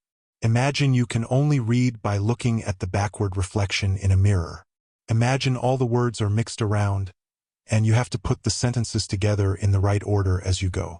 Imagine if you make one mistake, one stumble, one mispronunciation, you'll die. Imagine doing all that at once, and you'll have some idea what it's like to cast a spell from a scroll. Despite that, I felt strangely confident. The spell suddenly made sense. I name you first from chaos, I said. Knum, who is RA, the evening sun. I summon your BA. To awaken the Great One. For I am. My first near-fatal mistake. The scroll said something like insert your name here. And I almost read it aloud that way. For I am insert your name here. Well, it would have been an honest mistake. Instead, I managed to say, I am Sadie Kane, restorer, of the throne of fire. I name you breath into clay, the ram of night's flock, the divine. I almost lost it again. I was sure the Egyptian title said the divine Pooter, but that made no sense unless Knum had magic powers I didn't want to know about. Thankfully, I remembered something from the Brooklyn Museum. Knum had been depicted as a potter sculpting a human from clay. The divine potter, I corrected myself. I name you Knum, protector of the fourth gate. I return your name. I return your essence to RA. The god's huge eyes dilated. His nostrils flared. Yes, he sheathed his knives. Well done, my lady. You may pass into the fourth house. But beware the fires, and be prepared for the second form of RA. He will not be so grateful for your help. What do you mean? I asked. But the ram god's body dissolved into mist. The The book of RA sucked in the wisps of smoke, and it rolled shut. Knum and his island were gone. The boat drifted on into a narrower tunnel. "Sadie," Carter said, "that was amazing. Normally, I would have been happy to astonish him with my brilliance. But my heart was racing. My hands were sweating, and I thought I might throw up. On top of that, I could feel the glowing orb crew coming out of their shock, beginning to fight me again.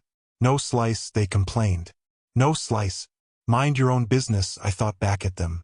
And keep the boat going." Sadie?" Carter asked. "Why is your face turning red?" I thought he was accusing me of blushing. Then I realized he too was red. The whole boat was awash in ruby light. I turned to look ahead of us, and I made a sound in my throat not too different from Knum's bleeding. "Oh no," I said. "Not this place again." Roughly 100 meters ahead of us, the tunnel opened into a huge cavern. I recognized the massive boiling lake of fire, but the last time I hadn't seen it from this angle. We were picking up speed, heading down a series of rapids like a waterslide. At the end of the rapids, the water turned into a fiery waterfall and dropped straight down into the lake about half a mile below. We were hurtling toward the precipice with absolutely no way to stop. "Keep the boat going," the crew whispered with glee. "Keep the boat going." We probably had less than a minute, but it seemed longer. I suppose if time flies when you're having fun, it really creeps when you're hurtling toward your death. "We've got to turn around," Carter said. "Even if that wasn't fire, we'll never survive the drop." He began yelling at the orbs of light. "Turn around! Paddle! Mayday!" They happily ignored him.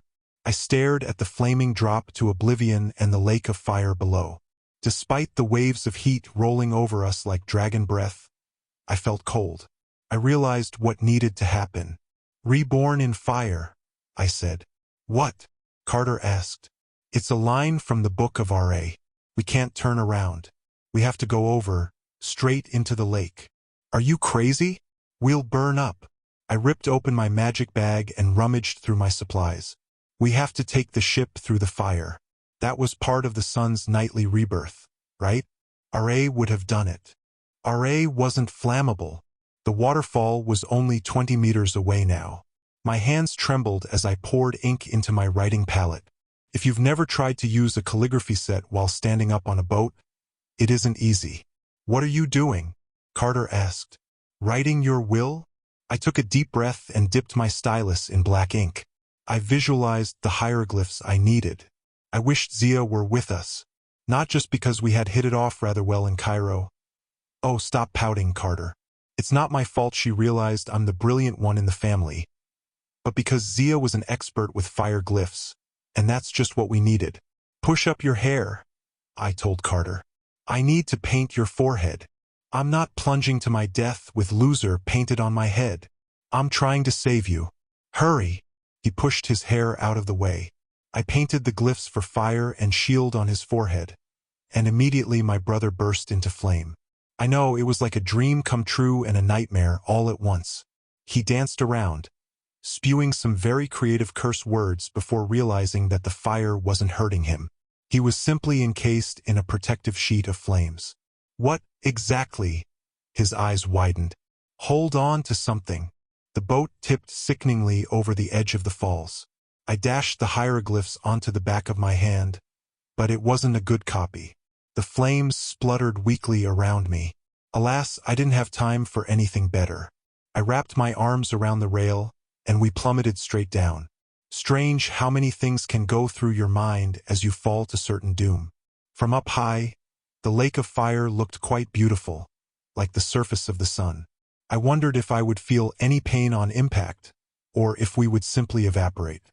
It was hard to see anything as we plummeted through the ash and smoke, but I thought I spotted a familiar island about a mile away, the Black Temple where I'd first met Anubis. I wondered if he could see me from there, and if he would rush to my rescue. I wondered if my chances of survival would be better if I pushed away from the boat and fell like a cliff diver, but I couldn't make myself do it. I held on to the rail with all my might. I wasn't sure if the magical fire shield was protecting me, but I was sweating fiercely, and I was fairly certain I'd left my throat and most of my internal organs at the top of the waterfall. Finally, we hit bottom with an understated hum. How to describe the sensation of plunging into a lake of liquid fire? Well, it burned. And yet it was somehow wet too. I didn't dare breathe. After a moment's hesitation, I opened my eyes. All I could see were swirling red and yellow flames. We were still underwater, or under fire. I realized two things. I was not burning to death, and the boat was moving forward. I couldn't believe my crazy protection glyphs had actually worked. As the boat slid through the swirling currents of heat, the voices of the crew whispered in my mind, more joyful than angry now. "Renew," they said. "New life. New light." That sounded promising until I grasped some less pleasant facts. I still couldn't breathe. My body liked breathing. Also, it was getting much hotter. I could feel my protection glyph failing, the ink burning against my hand. I reached out blindly and grabbed an arm, Carter's, I assumed. We held hands, and even though I couldn't see him, it was comforting to know he was there. Perhaps it was my imagination, but the heat seemed to lessen. Long ago, Amos had told us that we were more powerful together. We increased each other's magic just by being in proximity. I hoped that was true now. I tried to send my thoughts to Carter, urging him to help me maintain the fire shield. The ship sailed on through the flames. I thought we were starting to ascend, but it might have been wishful thinking. My vision began to go dark. My lungs were screaming. If I inhaled fire, I wondered if I would end up like Vlad Menshikov. Just when I knew I would pass out, the boat surged upward, and we broke the surface. I gasped, and not just because I needed the air. We had docked at the shoreline of the boiling lake, in front of a large limestone gateway, like the entrance to the ancient temple I'd seen at Luxor. I was still holding Carter's hand. As far as I could tell, we were both fine. The sunboat was better than fine. It had been renewed.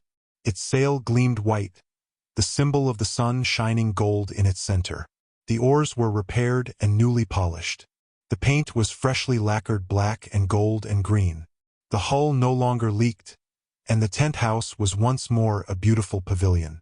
There was no throne, and no RA, but the crew glowed brightly and cheerfully as they tied off the lines to the dock. Couldn't help it. I threw my arms around Carter and let out a sob. "Are you all right?" He pulled away awkwardly and nodded. The glyph on his forehead had burned off. "Thanks to you," he said. "Where?" "Sunny Acres," said a familiar voice. Bess came down the steps to the dock. He wore a new, even louder Hawaiian shirt and only his Speedo for pants, so I can't say he was a sight for sore eyes. Now that he was in the do-it, he fairly glowed with power. His hair had turned darker and cullier, and his face looked decades younger. "Bess," I said, "what took you so long?" "Are Walt and Zia?" "They're fine," he said. "And I told you I'd meet you at the fourth house." He jabbed his thumb at a sign carved into the limestone archway. Used to be called the House of Rest. Apparently they've changed the name. The sign was in hieroglyphs, but I had no trouble reading it. "Sunny Acres Assisted Living Community," I read. "Formerly the House of Rest. Under new management." "What exactly?" "We should get going," Bess said, "before your stalker arrives." "Stalker?" Carter asked. Bess pointed to the top of the fiery waterfall, now a good half-mile away. At first I didn't see anything. Then there was a streak of white against the red flames, as if a man in an ice cream suit had plunged into the lake. Apparently I hadn't imagined that white smudge in the darkness. We were being followed. "Menshikov," I said. That's bad news," Bess said. "Now come on. We have to find the sun god." Chapter 20. We visit the house of the helpful hippo. Hospitals. Classrooms. Now I'll add to my list of least favorite places, old people's homes. That may sound odd, as I lived with my grandparents. I suppose their flat counts as an old people's home. But I mean institutions. Nursing homes. Those are the worst. They smell like an unholy mixture of canteen food, cleaning supplies, and pensioners. The inmates, sorry patients, always look so miserable. And the homes have absurdly happy names, like Sunny Acres. Please. We stepped through the limestone gateway into a large open hall, the Egyptian version of assisted living. Rows of colorfully painted columns were studded with iron sconces holding blazing torches. Potted palms and flowering hibiscus plants were placed here and there in a failed attempt to make the place feel cheerful. Large windows looked out on the lake of fire, which I suppose was a nice view if you enjoyed brimstone. The walls were painted with scenes of the Egyptian afterlife, along with jolly hieroglyphic mottos like immortality with security and life starts at 3000. Glowing servant lights and clay shabti in white medical uniforms bustled about, carrying trays of medication and pushing wheelchairs. The patients, however, didn't bustle much. A dozen withered figures in linen hospital gowns sat around the room, staring vacantly into space. A few wandered the room, pushing wheelie poles with 4 bags. All wore bracelets with their names in hieroglyphs. Some looked human, but many had animal heads. An old man with the head of a crane rocked back and forth in a metal folding chair, pecking at a game of Senet on the coffee table. An old woman with a grizzled lioness's head scooted herself around in a wheelchair, mumbling, "Meow, meow." A shriveled blue-skinned man not much taller than Bess hugged one of the limestone columns and cried softly, as if he were afraid the column might try to leave him. In other words, the scene was thoroughly depressing. "What is this place?" I asked. "Are those all gods?" Carter seemed just as mystified as I was. Bess looked like he was about to crawl out of his skin. "Never actually been here," he admitted. "Heard rumors, but—" He swallowed as if he'd just eaten a spoonful of peanut butter. "Come on. Let's ask at the nurse's station." The desk was a crescent of granite with a row of telephones, though I couldn't imagine who they'd call from the do-it, a computer, lots of clipboards, and a platter-sized stone disc with a triangular fin. A sundial which seemed strange as there was no sun. Behind the counter, a short, heavy woman stood with her back to us, checking a whiteboard with names and medication times.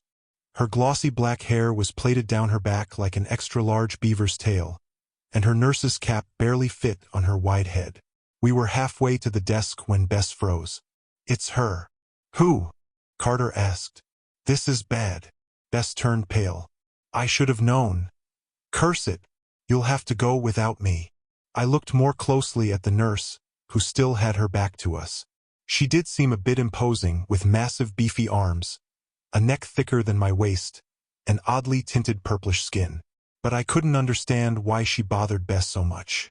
I turned to ask him, but Bess had ducked behind the nearest potted plant.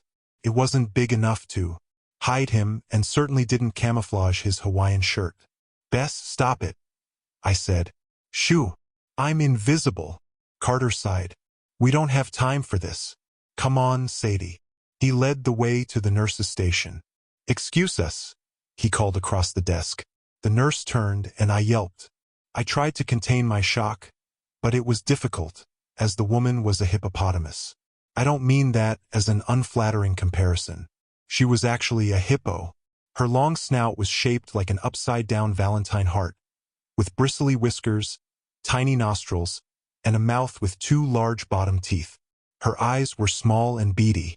Her face looked quite odd, framed with luxurious black hair, but it wasn't nearly as peculiar as her body.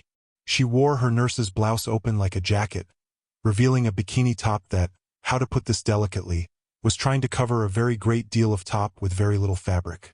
Her purple-pink belly was incredibly swollen, as if she were 9 months pregnant. "May I help you?"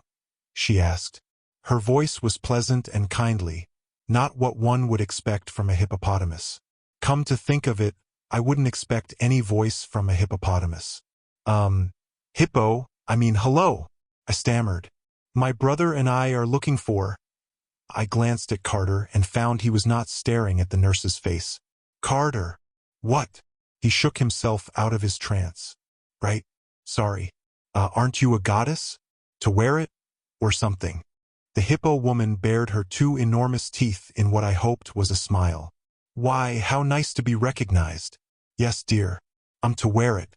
You said you were looking for someone? A relative? Are you gods?" Behind us, the potted hibiscus rustled as Bess picked it up and tried to move it behind a column. To where its eyes widened. "Is that Bess?" she called. "Bess." The dwarf stood abruptly and brushed off his shirt. His face was redder than Set's. "Plant looks like it's getting enough water," he muttered. "I should check the ones over there." He started to walk away, but Tewerit called again. "Bess, it's me, Tewerit. Over here." Bess stiffened like she'd shot him in the back. He turned with a tortured smile. "Well, hey, Tewerit." "Wow." She scrambled out from the behind the desk, wearing high heels that seemed inadvisable for a pregnant water mammal. She spread her chubby arms for a hug, and Bess thrust out his hand to shake. They ended up doing an awkward sort of dance, half hug, half shake, which made one thing perfectly obvious to me. "So, you two used to date?" I asked. Bess shot eye daggers at me. Tewerit blushed, which made it the first time I'd ever embarrassed a hippo. "A long time ago." Tewerit turned to the dwarf god. "Bess, how are you? After that horrible time at the palace, I was afraid." "Good," he shouted. "Yes, thanks. Good. You're good? Good. We're here on important business, as Sadie was about to tell you." He kicked me in the shin, which I thought quite unnecessary. "Yes, right," I said. "We're looking for R.A. to awaken him." If Bess had been hoping to redirect Tewerit's train of thought, the plan worked. Tewerit opened her mouth in a silent gasp, and as if I'd just suggested something horrible, like a hippo hunt. "Awaken R.A.?" she said. "Oh dear. Oh, that is unfortunate. Bess, you're helping them with this." "Ahem," he stuttered. "Just, you know." "Bess is doing us a favor," I said. "Our friend Bast asked him to look after us." I could tell right away I'd made matters worse. The temperature in the air seemed to drop 10 degrees. "I see," Tewerit said. "A favor for Bast." I wasn't sure what I'd said wrong, but I tried my best to backtrack. "Please, look, the fate of the world is at stake. It's very important we find R.A." Tewerit crossed her arms skeptically. "Dear, he's been missing for millennia, and trying to awaken him would be terribly dangerous." "Why now? Tell her, Sadie." Bess inched backward as if preparing to dive into the hibiscus. "No secrets here. Tewerit can be trusted completely." "Bess." She perked up immediately and fluttered her eyelashes. "Do you mean that?" "Sadie, talk," Bess pleaded. And so I did. I showed Tewerit the book of R.A. I explained why we needed to wake the sun god. The threat of Apophis's ascension, mass chaos and destruction, the world about to end at sunrise, etc. It was difficult to judge her hippoish expressions. "Yes, Carter. I'm sure that's a word." But as I spoke, Tewerit twirled her long black hair nervously. "That's not good," she said. "Not good at all." She glanced behind her at the sundial. Despite the lack of sun, the needle cast a clear shadow over the hieroglyphic number 5.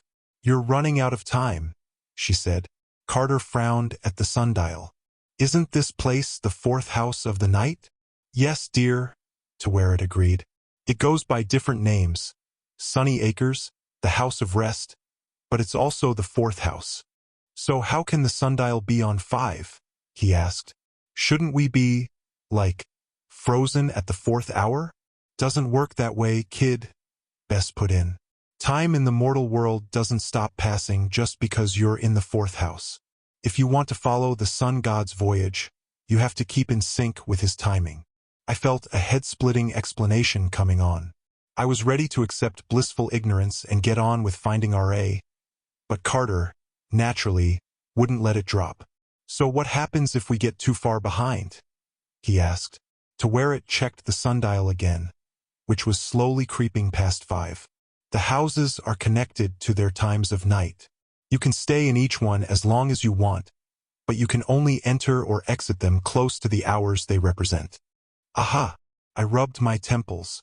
"Do you have any headache medicine behind that nurse's station?" "It's not that confusing," said Carter, just to be annoying.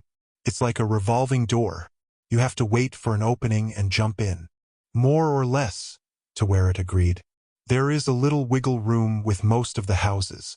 You can leave the 4th house, for instance, pretty much whenever you want. But certain gates are impossible to pass unless you time it exactly right.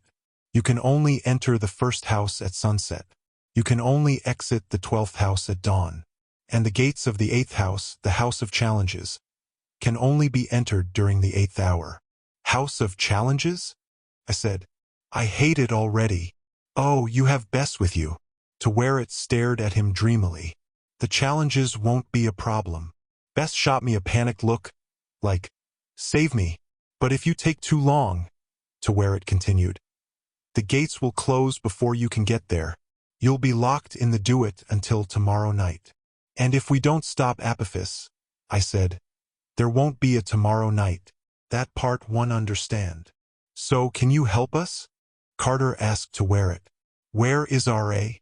The goddess fidgeted with her hair. Her hands were a cross between human and hippo, with short stubby fingers and thick nails. That's the problem, dear, she said. I don't know. The 4th house is enormous. R.A. is probably here somewhere, but the hallways and doors go on forever. We have so many patients. Don't you keep track of them? Carter asked. Isn't there a map or something? To where it shook her head sadly. I do my best, but it's just me, the Shabdi, and the servant lights. And there are thousands of old gods. My heart sank. I could barely keep track of the 10 or so major gods I'd met. But thousands? In this room alone, I counted a dozen patients, 6 hallways leading off in different directions, 2 staircases, and 3 elevators. Perhaps it was my imagination, but it seemed as if some of the hallways had appeared since we'd entered the room. All these old folks are gods? I asked. To where it nodded. Most were minor deities even in ancient times. The magicians didn't consider them worth imprisoning. Over the centuries, they've wasted away, lonely and forgotten. Eventually they made their way here. They simply wait. To die? I asked. To where it got a faraway look in her eyes. I wish I knew. Sometimes they disappear, but I don't know if they simply get lost wandering the halls, or find a new room to hide in, or truly fade to nothing. The sad truth is it amounts to the same thing. Their names have been forgotten by the world above. Once your name is no longer spoken, what good is life? She glanced at Bess, as if trying to tell him something. The dwarf god looked away quickly. That's Meket, isn't it? He pointed to the old lion woman who was making her way around in a wheelchair. She had a temple near Abydos, I think. Minor lion goddess. Always got confused with Sekhmet. The lioness snarled weakly when Bess said the name Sekhmet. Then she went back to rolling her chair, muttering, meow meow. Sad story, to where it said. She came here with her husband, the god Onuris. They were a celebrity couple in the old days, so romantic. He once traveled all the way to Nubia to rescue her. They got married. Happy ending, we all thought. But they were both forgotten. They came here together. Then Onuris disappeared. Meket's mind began to go quickly after that. Now she rolls her chair around the room aimlessly all day. She can't remember her own name, though we keep reminding her. I thought about Knum, whom we'd met on the river, and how sad he'd seemed, not knowing his secret name. I looked at the old goddess Meket, meowing and snarling and scooting along with no memory of her former glory. I imagined trying to care for 1,000 gods like that, senior citizens who never got better and never died. To wear it. How can you stand it? I said in awe. Why do you work here? She touched her nurse's cap self-consciously. A long story, dear, and we have very little time. I wasn't always here. I was once a protector goddess. I scared away demons, though not as well as Bess. You were plenty scary, Bess said. The hippo goddess sighed with adoration. That's so sweet. I also protected mothers giving birth. Because you're pregnant? Carter asked, nodding at her enormous belly. To where it looked mystified. No. Why would you think that? So, I broke in. You were explaining why you take care of aging gods. To where it checked the sundial, and I was alarmed to see how fast the shadow was creeping. Toward 6. I've always liked to help people, but in the world above, well, it became clear I wasn't needed anymore. She was careful not to look at Bess, but the dwarf god blushed even more. Someone was needed to look after the aging gods. To where it continued. I suppose I understand their sadness. I understand about waiting forever. Bess coughed into his fist. Look at the time. Yes, about R.A. Have you seen him since you've been working here? It considered. It's possible. I saw a falcon-headed god in a room in the southeast wing. Oh, ages ago. I thought it was empty, but it's possible it could have been R.A. He sometimes liked to go about in falcon form. Which way? Pleaded. If we can get close, the book of R.A. may be able to guide us. It turned to Bess. Are you asking me for this, Bess? Do you truly believe it's important? Or are you just doing it because Bess told you to? No. Yes. He puffed out his cheeks in exasperation. I mean, yes, it's important. Yes, I'm asking. I need your help. It pulled a torch from the nearest sconce. In that case, right this way. We wandered the halls of an infinite magic nursing home, led by a hippo nurse with a torch. Really, just an ordinary night for the Kanes. We passed so many bedrooms I lost count. Most of the doors were closed, but a few were open, showing frail old gods in their beds, staring at the flickering blue light of televisions or simply lying in the dark crying. After 20 or 30 such rooms, I stopped looking. It was too depressing. I held the book of R.A., hoping it would get warmer as we approached the sun god. But no such luck. It hesitated at each intersection. I could tell she felt uncertain about where she was leading us. After a few more hallways and still no change in the scroll, I began to feel frantic. Carter must have noticed. It's okay, he promised. We'll find him. I remembered how fast the sundial had been moving at the nurse's station, and I thought about Vlad Menshikov. I wanted to believe he'd been turned into a deep-fried Russian when he fell into the lake of fire, but that was probably too much to hope for. If he was still hunting us, he couldn't be far behind. We turned down another corridor and it froze. Oh dear.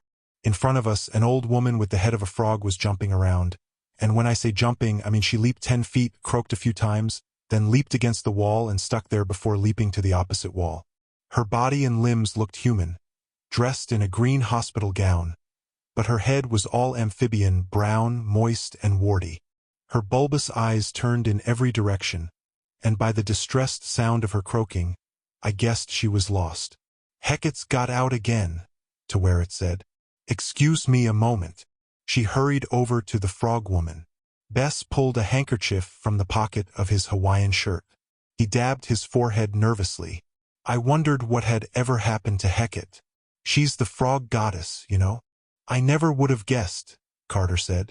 I watched as it tried to calm down the old goddess. She spoke in soothing tones, promising to help Hecate find her room if she just stopped bouncing off the walls. She's brilliant, I said. I mean, yeah, Bess said. Yeah, she's fine. Fine, I said. Clearly, she likes you. Why are you so?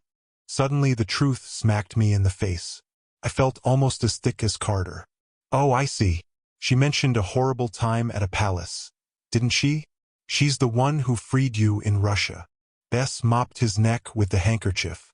He really was sweating quite a lot. What makes you say that? Because you're so embarrassed around her. I was about to say like she's seen you in your underpants. But I doubted that would mean much to the god of Speedos. Like she's seen you at your worst, and you want to forget it. Bess stared at with a pained expression, the way he had stared at Prince Menshikov's palace in St. Petersburg. She's always saving me, he said bitterly. She's always wonderful, nice, kind. Back in ancient times, everyone assumed we were dating. They always said we were a cute couple, the two demon-scaring gods, the two misfits, whatever. We did go out a few times, but it was just too nice. And I was kind of obsessed with somebody else. Bast, Carter guessed. The dwarf god's shoulders slumped. That obvious, huh?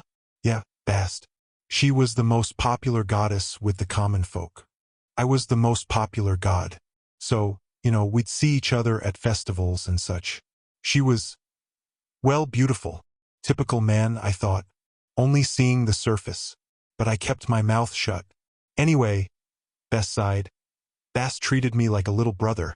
She still does. Has no interest in me at all, but it took me a long time to realize that. I was so obsessed I wasn't very good to wear it over the years. But she came to get you in Russia, I said. He nodded. I sent out distress calls. I thought Bast would come to my aid. Or Horace. Or somebody. I didn't know where they all were, you understand, but I had a lot of friends back in the old days. I figured somebody would show up. The only one who did was to wear it. She risked her life sneaking into the palace during the dwarf wedding. She saw the whole thing, saw me humiliated in front of the big folk. During the night, she broke my cage and freed me. I owe her everything. But once I was free, I just fled. I was so ashamed, I couldn't look at her. Every time I think of her, I think about that night, and I hear the laughing. The pain in his voice was raw, as if he were describing something that had happened yesterday, not 3 centuries ago. Bess, it isn't her fault, I said gently. She cares about you. It's obvious. It's too late, he said. I've hurt her too much. I wish I could turn back the clock. But, he faltered. Taweret was walking toward us, leading the frog goddess by the arm. Now, dear, Taweret said, just come with us and we'll find your room. No need for leaping. But it's a leap of faith, Hecate croaked. I mean, she made that sound. She didn't die in front of us, thankfully. My temple is around here somewhere. It was in Choose. Lovely city. Yes, dear, Taweret said. But your temple is gone now. All our temples are gone. You have a nice bedroom, though? No, Hecate murmured. The priests will have sacrifices for me. I have to. She fixed her large yellow eyes on me, and I understood how a fly must feel right before it's zapped by a frog tongue. That's my priestess, Hecate said. She's come to visit me. No, dear, Taweret said. That's Sadie Kane. My priestess. Hecate patted my shoulder with her moist webbed hand, and I did my best not to cringe. Tell the temple to start without me, will you? I'll be along later. Will you tell them? Yeah, I said. Of course, Lady Hecate. Good, good. Her eyes became unfocused. Very sleepy now. Hard work, remembering. Yes, dear, Taweret said. Why don't you lie down in one of these rooms for now? She shepherded Hecate into the nearest vacant room. Bess followed her with sad eyes. I'm a terrible dwarf. Perhaps I should have reassured him, but my mind was racing on to other matters. Start without me, Hecate had said. A leap of faith. Suddenly I found it hard to breathe. Sadie, Carter asked. What's wrong? I know why the scroll isn't guiding us, I said. I have to start the second part of the spell. But we're not there yet, Carter said. And we won't be unless I start the spell. It's part of finding R.A. What is? Taweret appeared at Bess's side and almost scared the dwarf out of his Hawaiian shirt. The spell, I said. I have to take a leap of faith. I think the frog goddess infected her, Carter fretted. No, you dolt, I said. This is the only way to find R.A. I'm sure of it. Hey, kid, Bess said. If you start that spell, and we don't find R.A. by the time you're finished reading it, I know, the spell will backfire. When I said backfire, I meant it quite literally. If the spell didn't find its proper target, the power of the Book of R.A. might blow up in my face. It's the only way, I insisted. We don't have time to wander the halls forever, and R.A. will only appear if we invoke him. We have to prove ourselves by taking the risk. You'll have to lead me. I can't stumble on the words. You have courage, dear. Taweret held up her torch. Don't worry. I'll guide you. Just do your reading. I opened the scroll to the second section. The rows of hieroglyphs, which had once seemed like disconnected phrases of rubbish, now made perfect sense. I invoke the name of R.A., I read aloud. The sleeping king, lord of the noonday sun, who sits upon the throne of fire. Well, you get the idea. I described how R.A. rose from the sea of chaos. I recalled his light shining on the primordial land of Egypt, bringing life to the Nile Valley. As I read, I felt warmer. Sadie, Carter said, you're smoking. Hard not to panic when someone makes a comment like that, but I realized Carter was right. Smoke was curling off my body, forming a column of gray that drifted down the hallway. Is it my imagination? Carter asked. Or is the smoke showing us the way? Ow! He said that last part because I stomped his foot, which I could do quite well without breaking my concentration. He got the message. Shut up and start walking. To where it took my arm and guided me forward. Bess and Carter flanked us like security guards. We followed the trail of smoke down 2 more corridors and up a flight of stairs. The book of RA became uncomfortably warm in my hands. The smoke from my body began obscuring the letters. You're doing well, Sadie, to where it said. This hallway looks familiar.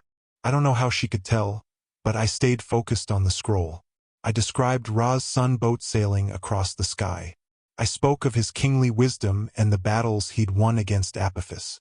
A bead of sweat trickled down my face. My eyes began to burn. I hoped they weren't literally on fire. When I came to the line, RA, the sun's zenith, I realized we'd stopped in front of a door. It didn't look any different from any other door, but I pushed it open and stepped inside. I kept reading, though I was quickly approaching the end of the spell. Inside, the room was dark. In the sputtering light of Taweret's torch, I saw the oldest man in the world sleeping in bed. His face shriveled, his arms like sticks, his skin so translucent, I could see every vein. Some of the mummies in Bahariya had looked more alive than this old husk. The light of RA returns, I read. I nodded at the heavily curtained windows, and fortunately Bess and Carter got my meaning. They yanked back the curtains, and red light from the lake of fire flooded the room. The old man didn't move. His mouth was pursed like his lips had been sewn together. I moved to his bedside and kept reading. I described RA awakening at dawn, sitting in his throne as his boat climbed the sky, the plants turning toward the warmth of the sun. It's not working, Bess muttered. I began to panic. There were only 2 lines left. I could feel the power of the spell backing up, beginning to overheat my body. I was still smoking, and I didn't like the smell of flame-broiled Sadie. I had to awaken RA or I'd burn alive. The god's mouth, of course. I set the scroll on Ra's bed and did my best to hold it open with one hand. I sing the praises of the sun god. I stretched out my free hand to Carter and snapped my fingers. Thank goodness Carter understood. He rummaged through my bag and passed me the obsidian netjerry blade from Anubis. If ever there was a moment for opening the mouth, this was it. I touched the knife to the old man's lips and spoke the last line of the spell. Awake, my king, with the new day. The old man gasped. Smoke spiraled into his mouth like he'd become a vacuum cleaner, and the magic of the spell funneled into him. My temperature dropped to normal. I almost collapsed with relief. Ra's eyes fluttered open. With horrified fascination, I watched as blood began to flow through his veins again, slowly inflating him like a hot air balloon. He turned toward me, his eyes unfocused and milky with cataracts. He still looks old, Carter said nervously. Isn't he supposed to look young? Tawaret curtsied to the sun god, which you should not try at home if you are a pregnant hippo in heels, and felt Ra's forehead. He isn't whole yet, she said. You'll need to complete the night's journey. And the third part of the spell, Carter guessed. He's got one more aspect, right? The scarab? Bess nodded, though he didn't look terribly optimistic.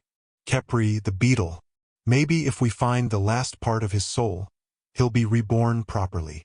RA broke into a toothless grin. I like zebras. I was so tired. I wondered if I'd heard him correctly. Sorry? Did you say zebras? He beamed at us like a child who'd just discovered something wonderful. Weasels are sick. OHHK, Carter said. Maybe he needs these. Carter took the crook and flail from his belt. He offered them to RA. The old god pulled the crook to his mouth and began gumming it like a pacifier. I started to feel uneasy, and not just because of Ra's condition. How much time had passed and where was Vlad Menshikov? Let's get him to the boat, I said. Bess, can you? Yep. Excuse me, Lord RA. I'll have to carry you. He scooped the sun god out of bed and we bolted from the room. RA couldn't have weighed very much, and Bess didn't have any difficulty keeping up despite his short legs. We ran down the corridor, retracing our steps, as RA warbled, We. Perhaps he was having a good time, but I was mortified. We'd been through so much trouble, and this was the sort of God we'd woken? Carter looked as grim as I felt. We raced past other decrepit gods, who all got quite excited. Some pointed and made gurgling noises. One old jackal-headed god rattled his four-pole and yelled, "Here comes the sun! There goes the sun!" We burst into the lobby, and R.A. said, "Oh, on the floor." His head lolled. I thought he wanted to get down. Then I realized he was looking at something. On the floor next to my foot lay a glittering silver necklace, a familiar amulet shaped like a snake. For someone who'd been smoking hot only a few minutes before, I suddenly felt terribly chilly. "Menshikov," I said. "He was here." Carter drew his wand and scanned the room. "But where is he? Why would he just drop that and walk away?" "He left it on purpose," I guessed. "He wants to taunt us." As soon as I said it, I knew it was true. I could almost hear Menshikov laughing as he continued his journey downriver, leaving us behind. "We have to get to the boat," I said. "Hurry before." "Sadie." Bess pointed to the nurse's station. His expression was grim. "Oh no," Tawaret said. "No, no, no." On the sundial, the needle's shadow was pointing to 8. That meant even if we could still leave the 4th house, even if we could get through the 5th, 6th, and 7th houses, it wouldn't matter. According to what Tawaret had told us, the gates of the 8th house would already be closed. No wonder Menshikov had left us here without bothering to fight us. We'd already lost. Chapter 21. We buy some time. After saying goodbye to Ozia at the Great Pyramid, I didn't think I could possibly get more depressed. I was wrong. Standing on the docks of the Lake of Fire, I felt like I might as well do a cannonball into the lava. It wasn't fair. We'd come all this way and risked so much just to be beaten by a time limit. Game over. How was anyone supposed to succeed in bringing back R.A.? It was impossible. "Carter, this isn't a game," the voice of Horus said inside my head. "It isn't supposed to be possible. You must keep going." I didn't see why. The gates of the 8th house were already closed. Menshikov had sailed on and left us behind. Maybe that had been his plan all along. He'd let us wake R.A. only partially so the sun god remained old and feeble. Then Menshikov would leave us trapped in the Duat while he used whatever evil magic he'd planned to free Apophis. When the dawn came, there would be no sunrise, no return of R.A. Instead, Apophis would rise and destroy civilization. Our friends would have fought all night at Brooklyn House for nothing. 24 hours from now, when we finally managed to leave the Duat, we'd find the world a dark, frozen wasteland, ruled by chaos. Everything we cared about would be gone. Then Apophis could swallow R.A. and complete his victory. Why should we keep charging forward when the battle was lost? "A general never shows despair," Horus said. "He instills confidence in his troops. He leads them forward, even into the mouth of death." "You're Mr. Cheerful," I thought. "Who invited you back into my head?" But as irritating as Horus was, he had a point. Sadie had talked about hope, about believing that we could make Ma'at out of chaos, even if it seemed impossible. Maybe that was all we could do. Keep on trying, keep on believing we could salvage something from the disaster.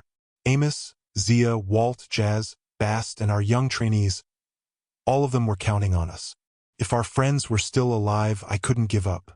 I owed them better than that. Tawaret escorted us to the sun boat while a couple of her shabti carried R.A. aboard. "Bess, I'm so sorry," she said. "I wish there was more I could do." "It's not your fault." Bess held out his hand like he wanted to shake, but when their fingers touched, he clasped hers. "Tawaret, it was never your fault." She sniffled. "Oh, Bess." "We," R.A. interrupted as the shabti set him in the boat. "See zebras." "We." Bess cleared his throat. Tawaret let go of his hands. You should go. Perhaps Aru will provide an answer." "Aru?" I asked. "Who's that?" Tawaret didn't exactly smile, but her eyes softened with kindness. "Not who, my dear. Where? It's the 7th house. Tell your father hello." My spirits lifted just a little. "Dad will be there?" "Good luck, Carter and Sadie." Tawaret kissed us both on the cheek, which felt sort of like getting sideswiped by a friendly, bristly, slightly moist blimp. The goddess looked at Bess, and I was sure she was going to cry. Then she turned and hurried up the steps, her Shabdi behind her. "Weasels are sick," R.A. said thoughtfully. On that bit of godly wisdom we boarded the ship. The glowing crew lights manned the oars, and the sun boat pulled away from the docks. "Eat." R.A. began gumming a piece of rope. "No, you can't eat that, you old git," Sadie chided. Kid," Bess said.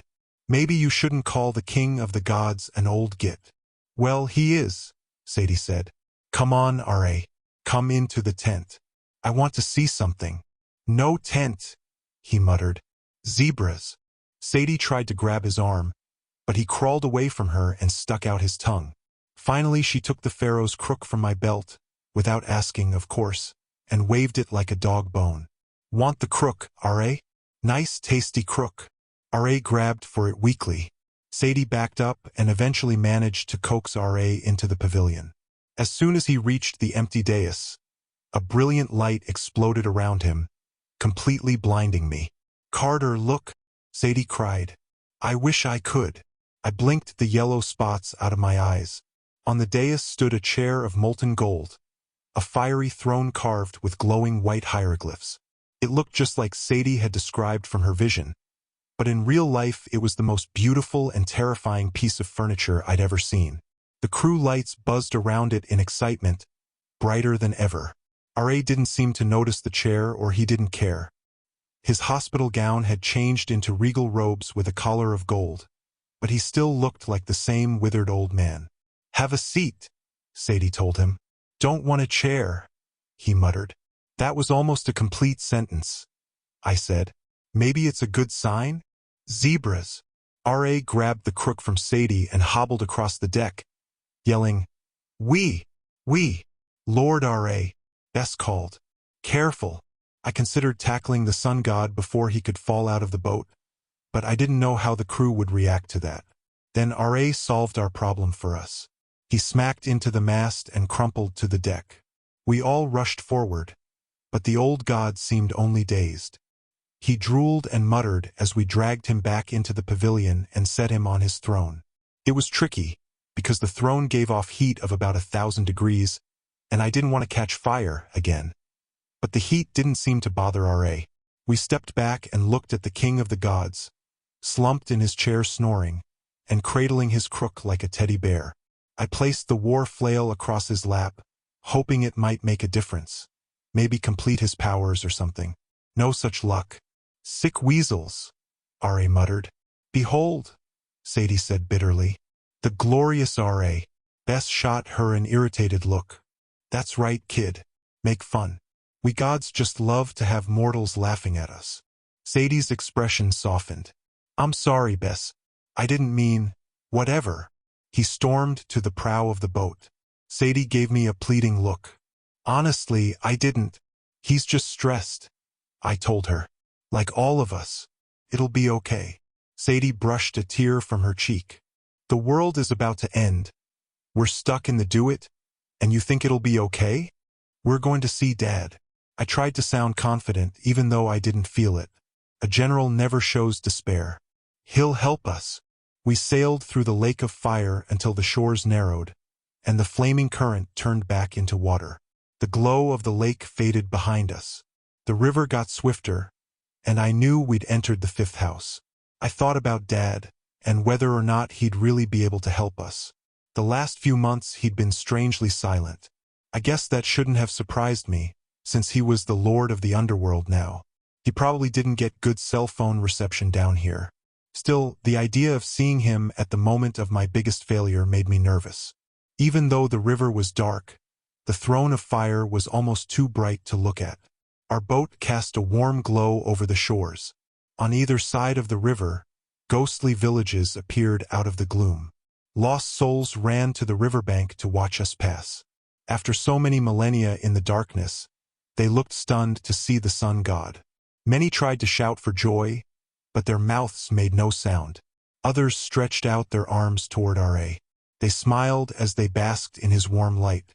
Their forms seemed to solidify, Color returned to their faces and their clothes. As they faded behind us in the darkness, I was left with the image of their grateful faces and outstretched hands. Somehow that made me feel better. At least we'd shown them the sun one last time before chaos destroyed the world. I wondered if Amos and our friends were still alive, defending Brooklyn House against Vlad Menshikov's attack squad and waiting for us to show up. I wished I could see Zia again, if only to apologize for failing her. The 5th and 6th houses passed quickly, though I couldn't be sure how much time actually went by. We saw more ghost villages, beaches made of bones, entire caverns where winged bees flew around in confusion, bonking into walls and swarming the sun boat like moths around a porch light. We navigated some scary rapids, though the glowing crew lights made it look easy. A few times dragon-like monsters rose out of the river, but Bess yelled, "Boo!" and the monsters whimpered and sank beneath the water. R.A. slept through it all, snoring fitfully on his burning throne. Finally, the river slowed and widened. The water turned as smooth as melted chocolate. The sun boat entered a new cavern, and the ceiling overhead blazed with blue crystals, reflecting Ra's light, so it looked like the regular sun was crossing a brilliant blue sky. Marsh grass and palm trees lined the shore. Farther away, rolling green hills were dotted with cozy-looking white adobe cottages. A flock of geese flew overhead. The air smelled like jasmine and fresh-baked bread. My whole body relaxed, the way you might feel after a long trip when you walk into your house and finally get to collapse on your bed. "Aru," Bess announced. He didn't sound as grumpy now. The worry lines on his face faded. "The Egyptian afterlife. The 7th house. I suppose you'd call it paradise." "Not that I'm complaining," Sadie said. "It's much nicer than Sunny Acres, and I smell decent. Food at last. But does this mean we're dead?" Bess shook his head. This was a regular part of Ra's nightly route, his pit stop, I guess you'd say. He would hang out for a while with his host, eat, drink, and rest up before the last stretch of his journey, which was the most dangerous. "His host?" I asked, though I was pretty sure whom Bess meant. Our boat turned toward a dock, where a man and a woman stood waiting for us. Dad wore his usual brown suit. His skin glowed with a bluish tint. Mom shimmered in ghostly white, her feet not quite touching the boards. "Of course," Bess said. "This is the House of Osiris. Sadie Carter." Dad pulled us into a hug like we were still little kids, but neither of us protested. He felt solid and human, so much like his old self that it took all my willpower not to break down in tears. His goatee was neatly trimmed. His bald head gleamed. Even his cologne smelled the same, the faint scent of amber. He held us at arm's length to examine us, his eyes shining. I could almost believe he was still a regular mortal, but if I looked closely, I could see another layer to his appearance, like a fuzzy superimposed image. A blue-skinned man in white robes and the crown of a pharaoh. Around his neck was a jed amulet, the symbol of Osiris. "Dad," I said, "we failed." "Shoo," he said. "None of that. This is a time to rest and renew." Mom smiled. "We've been watching your progress. You've both been so brave." Seeing her was even harder than seeing Dad. I couldn't hug her because she had no physical substance, and when she touched my face, it felt like nothing more than a warm breeze. She looked exactly as I remembered, her blonde hair loose around her shoulders, her blue eyes full of life, but she was only a spirit now. Her white dress seemed to be woven from mist. If I looked directly at her, she seemed to dissolve in the light of the sun boat. "I'm so proud of you both," she said. "Come, we've prepared a feast." I was in a daze as they led us ashore. Bess took charge of carrying the sun god, who seemed in a good mood after headbutting the mast and taking a nap. R.A. gave everyone a toothless grin and said, "Oh, pretty. Feast? Zebras." Ghostly servants in ancient Egyptian clothes ushered us toward an outdoor pavilion lined with life-size statues of the gods. We crossed a footbridge over a moat full of albino crocodiles, which made me think about Philip of Macedonia and what might be happening back at Brooklyn House. Then I stepped inside the pavilion, and my jaw dropped. A feast was spread out on a long mahogany table, our old dining table from the house in L.A. I could even see the notch I'd carved in the wood with my first Swiss Army knife, the only time I recall my dad getting really mad at me. The chairs were stainless steel with leather seats, just like I remembered. And when I looked outside, the view shimmered back and forth. Now the grassy hills and glittering blue sky of the afterlife. Now the white walls and huge glass windows of our old house. "Oh," Sadie said in a small voice. Her eyes were fixed on the center of the table. Among platters of pizza, bowls of sugar-coated strawberries, and every other kind of food you could imagine was a white and blue ice cream cake. The exact same cake that we'd exploded on Sadie's 6th birthday. "I hope you don't mind," Mom said. "I thought it was a shame you never got to taste it." "Happy birthday, Sadie. Please sit." Dad spread his arms. "Bess, old friend, would you put Lord R.A. at the head of the table?" I started to sit in the chair farthest from R.A., since I didn't want him slobbering all over me while he gummed his food. But Mom said, "Oh, not there, dear. Sit by me. That chair is for another guest." She said the last 2 words like they left a bitter taste in her mouth. I looked around the table. There were 7 chairs and only 6 of us. "Who else is coming?" "Anubis," Sadie asked hopefully. Dad chuckled. "Not Anubis, though I'm sure he'd be here if he could." Sadie slumped as if someone had let the air out of her. "Yes, Sadie, you were that obvious." "Where is he, then?" she asked. Dad hesitated just long enough for me to sense his discomfort. "Away. Let's eat, shall we?" I sat down and accepted a slice of birthday cake from a ghostly waiter. You wouldn't think I'd be hungry, with the world ending and our mission failed. Sitting in the land of the dead at a dinner table from my past with my mom's ghost next to me, and my dad the color of a blueberry.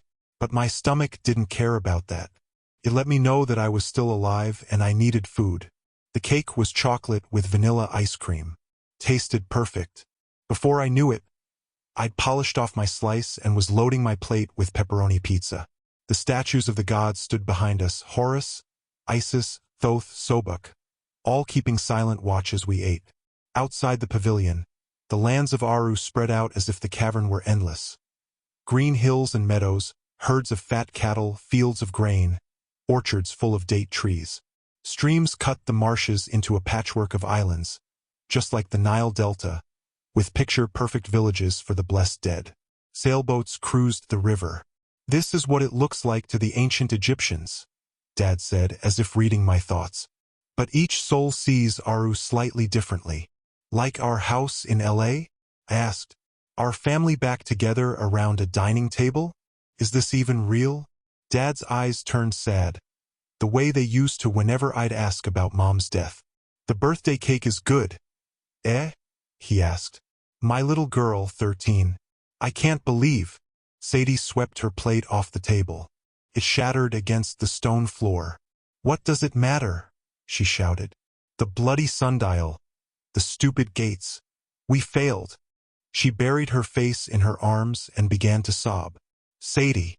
Mom hovered next to her like a friendly fog bank. "It's all right." "Moon pie," R.A. said helpfully. A beard of cake frosting smeared around his mouth. He started to fall out of his chair, and Bess pushed him back into place. "Sadie's right," I said. "Ra's in worse shape than we imagined. Even if we could get him back to the mortal world, he could never defeat Apophis, unless Apophis laughs to death." Dad frowned. "Carter, he is still R.A., Pharaoh of the gods. Show some respect. Don't like bubbles." R.A. swatted at a glowing servant light that was trying to wipe his mouth. "Lord R.A.," Dad said, "do you remember me? I'm Osiris. You dined here at my table every night, resting before your journey toward the dawn. Do you recall?" "Want a weasel," R.A. said. Sadie slapped the table. "What does that even mean?" Bess scooped up a fistful of chocolate-covered things. I was afraid they might be grasshoppers, and tossed them into his mouth. "We haven't finished the book of R.A. We'd need to find Khepri." Dad stroked his goatee. "Yes, the scarab god, Ra's form as the rising sun. Perhaps if you found Khepri, R.A. could be fully reborn. But you would need to pass through the gates of the 8th house, which are closed," I said. "We'd have to, reverse time." Bess stopped munching grasshoppers. His eyes widened like he'd just had a revelation. He looked at my dad incredulously. Him? You invited him? Who? I asked. What do you mean? I stared at my dad, but he wouldn't meet my eyes. Dad, what is it? I demanded. There's a way through the gates? Can you teleport us to the other side or something? I wish I could, Carter, but the journey must be followed. It is part of Ra's rebirth. I can't interfere with that. However, you're right, you need extra time. There might be a way, though I'd never suggest it if the stakes weren't so high. It's dangerous, our mom warned. I think it's too dangerous. What's too dangerous? Sadie asked.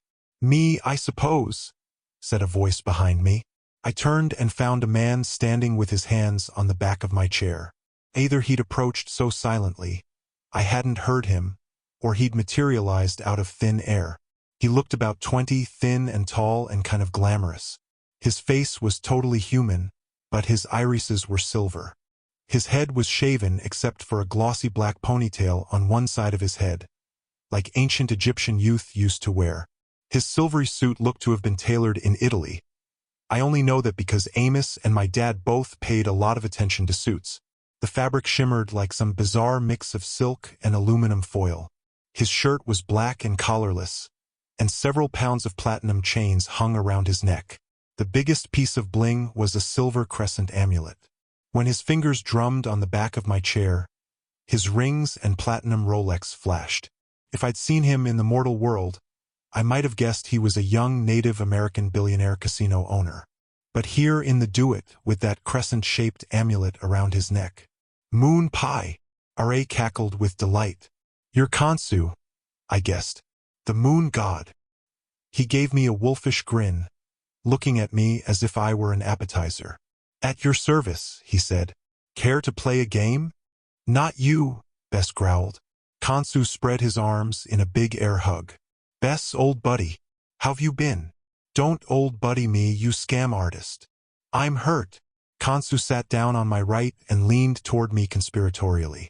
Poor Bess gambled with me ages ago, you see. He wanted more time with Bast.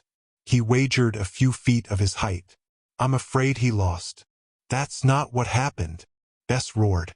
Gentlemen, my father said in his sternest dad tone. You are both guests at my table. I won't have any fighting. Absolutely, Osiris. Khonsu beamed at him. I'm honored to be here, and these are your famous children. Wonderful. Are you ready to play, kids? Julius, they don't understand the risks, our mother protested. We can't let them do this. Hang on, Sadie said. Do what, exactly? Khonsu snapped his fingers, and all the food on the table disappeared, replaced by a glowing silver Senate board. Haven't you heard about me, Sadie? Didn't Isis tell you some stories? Or not? Now, there was a gambler. The sky goddess wouldn't stop playing until she'd won 5 whole days. From me. Do you know the odds against winning that much time? Astronomical. Of course, she's covered with stars, so I suppose she is astronomical. Khonsu laughed at his own joke. He didn't seem bothered that no one joined him. I remember, I said. You gambled with Nut, and she won enough moonlight to create 5 extra days, the demon days, that let her get around Ra's commandment that her 5 children couldn't be born on any day of the year. Nuts, R.A. muttered. Bad nuts. The moon god raised an eyebrow. Dear me, R.A. is in bad shape, isn't he? But yes, Carter Kane, you're absolutely right. I'm the moon god, but I also have some influence over time. I can lengthen or shorten the lives of mortals. Even gods can be affected by my powers. The moon is changeable, you see. Its light waxes and wanes. In my hands, time can also wax and wane. You need what, about 3 extra hours? I can weave that for you out of moonlight if you and your sister are willing to gamble for it. I can make it so that the gates of the 8th house have not yet closed. I didn't understand how he could possibly do that. Backup time, insert 3 extra hours into the night. But for the first time since Sunny Acres, I felt a small spark of hope. If you can help, why not just give us the extra time? The fate of the world is at stake. Khonsu laughed. Good one. Give you time. No, seriously. If I started giving away something that valuable, Maat would crumble. Besides, you can't play Senate without gambling. Bess can tell you that. Bess spit a chocolate grasshopper leg out of his mouth. Don't do it, Carter. You know what they said about Khonsu in the old days? Some of the pyramids have a poem about him carved into the stones. It's called the Cannibal Hymn. For a price, Khonsu would help the pharaoh slay any gods who were bothering him. Khonsu would devour their souls and gain their strength. The moon god rolled his eyes. Ancient history, Bess. I haven't devoured a soul in...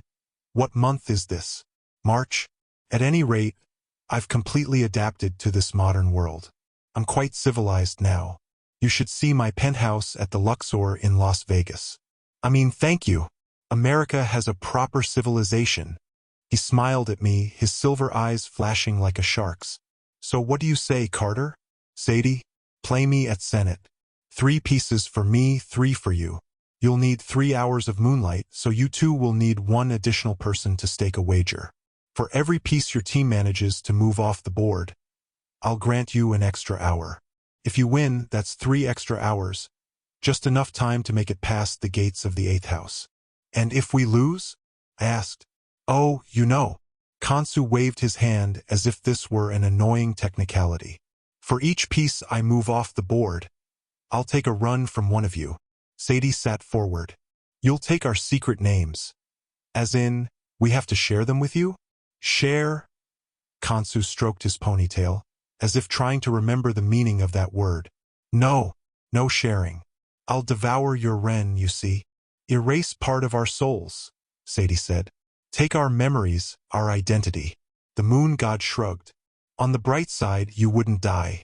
You'd just turn into a vegetable, Sadie guessed. Like R.A. there. Don't want vegetables, R.A. muttered irritably. He tried to chew on Bess's shirt, but the dwarf god scooted away. 3 hours, I said. Wagered against 3 souls. Carter, Sadie, you don't have to do this, my mother said. We don't expect you to take this risk. I'd seen her so many times in pictures and in my memories, but for the first time it really struck me how much she looked like Sadie, or how much Sadie was starting to look like her. They both had the same fiery determination in their eyes.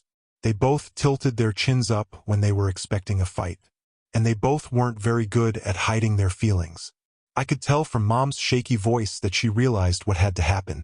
She was telling us we had options, but she knew very well that we didn't.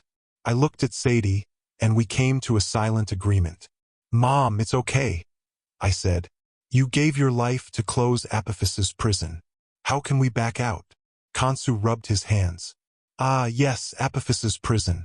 Your friend Menshikov is there right now, loosening the serpent's bonds. I have so many bets on what will happen. Will you get there in time to stop him? Will you return R.A. to the world? Will you defeat Menshikov? I'm giving 100 to 1. On that, Mom turned desperately to my father. Julius, tell them. It's too dangerous. My dad was still holding a plate of half-eaten birthday cake. He stared at the melting ice cream as if it were the saddest thing in the world. Carter and Sadie, he said at last. I brought Khonsu here so that you'd have the choice, but whatever you do, I'm still proud of you both. If the world ends tonight, that won't change. He met my eyes, and I could see how much it hurt him to think about losing us. Last Christmas at the British Museum, he'd sacrificed his life to release Osiris and restore balance to the Duat. He'd left Sadie and me alone, and I'd resented him a long time for that. Now I realized what it was like to be in his position. He'd been willing to give up everything, even his life, for a bigger purpose. I understand, Dad. I told him. We're Kanes. We don't run from hard choices. He didn't answer, but he nodded slowly. His eyes burned with fierce pride. For once, Sadie said. Carter's right. Khonsu, we'll play your stupid game. Excellent, Khonsu said. That's 2 souls. 2 hours to win. Ah, but you'll need 3 hours to get through the gates on time, won't you? I'm afraid you can't use R.A. He's not in his right mind. Your mother is already dead. Your father is the judge of the underworld, so he's disqualified from soul wagering. I'll do it, Bess said. His face was grim but determined. "Old buddy," Kansu cried. "I'm delighted." "Stuff it, moon god," Bess said. "I don't like it, but I'll do it." "Bess," I said, "you've done enough for us. Bast would never expect you." "I'm not doing it for Bast," he grumbled. Then he took a deep breath. "Look, you kids are the real deal. Last couple of days, for the first time in ages, I've felt wanted again. Important. Not like a sideshow attraction. If things go wrong, just tell to wear it." He cleared his throat and gave Sadie a meaningful look. "Tell her I tried to turn back the clock." "Oh, Bess." Sadie got up and ran around the table. She hugged the dwarf god and kissed his cheek. All right, he muttered. "Don't go sappy on me. Let's play this game." "Time is money," Kansu agreed. Our parents stood. "We cannot stay for this," Dad said. "But, children," he didn't seem to know how to complete the thought. Good luck probably wouldn't have cut it. Could see the guilt and worry in his eyes, but he was trying hard not to show it. A good general, Horace would have said. "We love you," our mother finished. "You will prevail." With that, our parents turned to mist and vanished. Everything outside the pavilion darkened like a stage set. The Senate game began to glow brighter. "Shiny," R.A. said. "3 blue pieces for you," Kansu said. 3 silver pieces for me.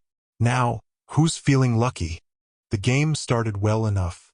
Sadie had skill at tossing the sticks. Bess had several thousand years of gaming experience. And I got the job of moving the pieces and making sure R.A. didn't eat them. At first, it wasn't obvious who was winning. We just rolled and moved, and it was hard to believe we were playing for our souls or true names or whatever you want to call them. We bumped one of Kansu's pieces back to start, but he didn't seem upset. He seemed delighted by just about everything. "Doesn't it bother you?" I asked at one point. "Devouring innocent souls?" "Not really." He polished his crescent amulet. "Why should it?" "But we're trying to save the world," Sadie said. "Marat, the gods, everything. Don't you care if the world crumbles into chaos?" "Oh, it wouldn't be so bad," Kansu said. "Change comes in phases, Maat and chaos, chaos and Maat. Being the moon god, I appreciate variation. Now R.A., poor guy, he always stuck to a schedule. Same path every night. So predictable and boring. Retiring was the most interesting thing he ever did. If Apophis takes over and swallows the sun, well, I suppose the moon will still be there." "You're insane," Sadie said. "Ha! I'll bet you 5 extra minutes of moonlight that I'm perfectly sane." "Forget it," Sadie said. "Just roll." Kansu tossed the sticks. The bad news, he made alarming progress. He rolled a 5 and got one of his pieces almost to the end of the board. The good news, the piece got stuck at the House of 3 Truths, which meant he could only roll a 3 to get it out. Bess studied the board intently. He didn't seem to like what he saw. We had 1 piece way back at the start and 2 pieces on the last row of the board. "Careful now," Kansu warned. "This is where it gets interesting." Sadie rolled a 4, which gave us 2 options. Our lead piece could go out, or our second piece could bump Kansu's piece from the House of 3 Truths and send it back to start. "Bump him," I said. "It's safer." Bess shook his head. "Then we're stuck in the House of 3 Truths. The chances of him rolling a 3 are slim. Take your first piece out. That way you'll be assured of at least 1 extra hour." "But 1 extra hour won't do it," Sadie said. Kansu seemed to be enjoying our indecision. He sipped wine from a silvery goblet and smiled. Meanwhile, R.A. entertained himself by trying to pick the spikes off his war flail. Ow, ow, ow. My forehead beaded with sweat. How was I sweating in a board game? "Bess, are you sure?" "It's your best bet," he said. Best. Kansu chuckled. "Nice." I wanted to smack the moon god, but I kept my mouth shut. I moved our first piece out of play. "Congratulations," Kansu said. "I owe you 1 hour of moonlight. Now it's my turn." He tossed the sticks. They clattered on the dining table, and I felt like someone had snipped an elevator cable in my chest, plunging my heart straight down a shaft. Kansu had rolled a 3. Hoopsie. R.A. dropped his flail.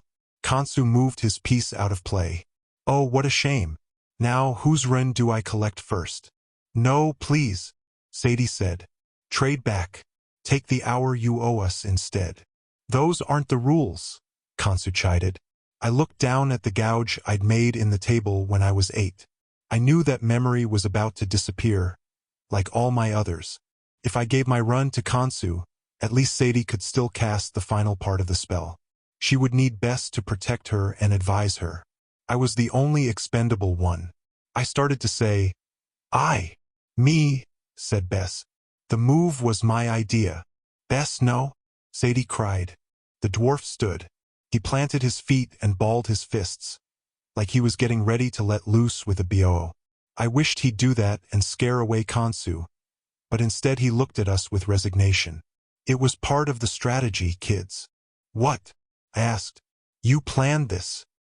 He slipped off his Hawaiian shirt and folded it carefully, setting it on the table.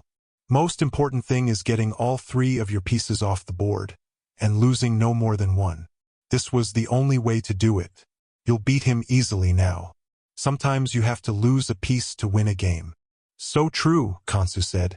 What a delight. A god's rin. Are you ready, Bess? Bess, don't, I pleaded. This isn't right. He scowled at me. Hey kid, you were willing to sacrifice. Are you saying I'm not as brave as some pipsqueak magician? Besides, I'm a god. Who knows? Sometimes we come back. Now win the game and get out of here. Kick Menshikov in the knee for me. I tried to think of something to say, something that would stop this, but Bess said, I'm ready. Kansu closed his eyes and inhaled deeply, like he was enjoying some fresh mountain air. Bess's form flickered. He dissolved into a montage of lightning-fast images, a troop of dwarves dancing at a temple in the firelight, a crowd of Egyptians partying at a festival, carrying Bess and Bast on their shoulders, Bess and Tawerit in togas at some Roman villa, eating grapes and laughing together on a sofa. Bess dressed like George Washington in a powdered wig and silk suit, doing cartwheels in front of some British redcoats. Bess in the olive fatigues of a U.S. Marine, scaring away a demon in a World War II Nazi uniform. As his silhouette melted, more recent images flickered past. Bess in a chauffeur's uniform with a placard that read Kane. Bess pulling us out of our sinking limo in the Mediterranean. Bess casting spells on me in Alexandria when I was poisoned, trying desperately to heal me. Bess and me in the back of the Bedouins' pickup truck, sharing goat meat and Vaseline-flavored water as we traveled along the bank of the Nile. His last memory. 2 kids, Sadie and me, looking at him with love and concern. Then the image faded and Bess was gone. Even his Hawaiian shirt had disappeared. You took all of him, I yelled. His body, everything. That wasn't the deal. Kansu opened his eyes and sighed deeply. That was lovely. He smiled at us as if nothing had happened. I believe it's your turn. His silver eyes were cold and luminous, and I had a feeling that, for the rest of my life, I would hate looking at the moon. Maybe it was rage or Bess's strategy, or maybe we just got lucky, but the rest of the game, Sadie and I destroyed Kansu easily. We bumped his pieces at every opportunity. Within 5 minutes, our last piece was off the board. Kansu spread his hands. Well done. 3 hours are yours. If you hurry, you can make the gates of the 8th house. I hate you, Sadie said. It was the first she'd spoken since Bess disappeared. You're cold, calculating, horrible. And I'm just what you needed. Kansu took off his platinum Rolex and wound back the time. 1, 2, 3 hours. All around us, the statues of the gods flickered and jumped like the world was being slammed into reverse. Now, Kansu said, would you like to spend your hard-earned time complaining? Or do you want to save this poor old fool of a king? Zebras. R.A. muttered hopefully. Where are our parents? I asked. At least let us say goodbye. Kansu shook his head. Time is precious, Carter Kane. You should have learned that lesson. It's best that I send you on your way, but if you ever want to gamble with me again, for seconds, hours, even days, just let me know.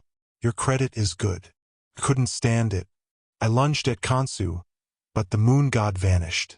The whole pavilion faded, and Sadie and I were standing on the deck of the sun boat again, sailing down the dark river. The glowing crew lights buzzed around us, manning the oars and trimming the sail. R.A. sat on his fiery throne, playing with his crook and flail like they were puppets having an imaginary conversation.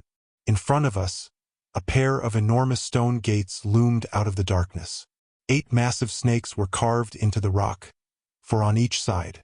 The gates were slowly closing, but the sun boat slipped through just in time, and we passed into the 8th house.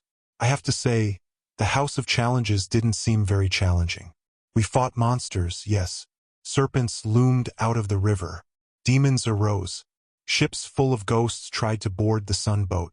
We destroyed them all.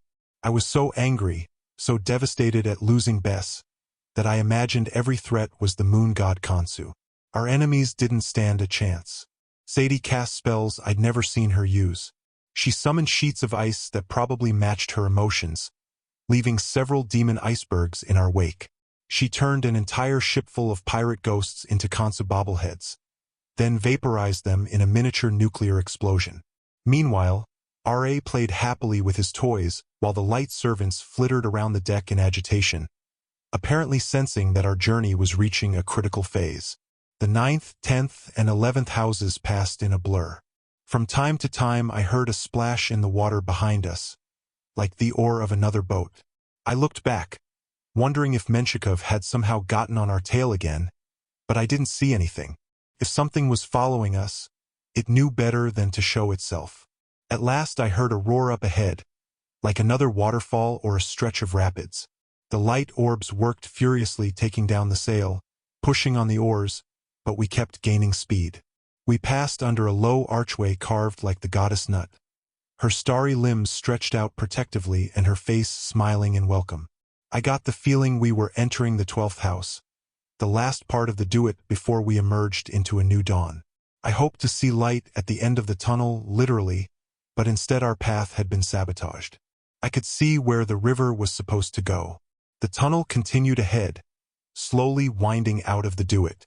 I could even smell fresh air, the scent of the mortal world.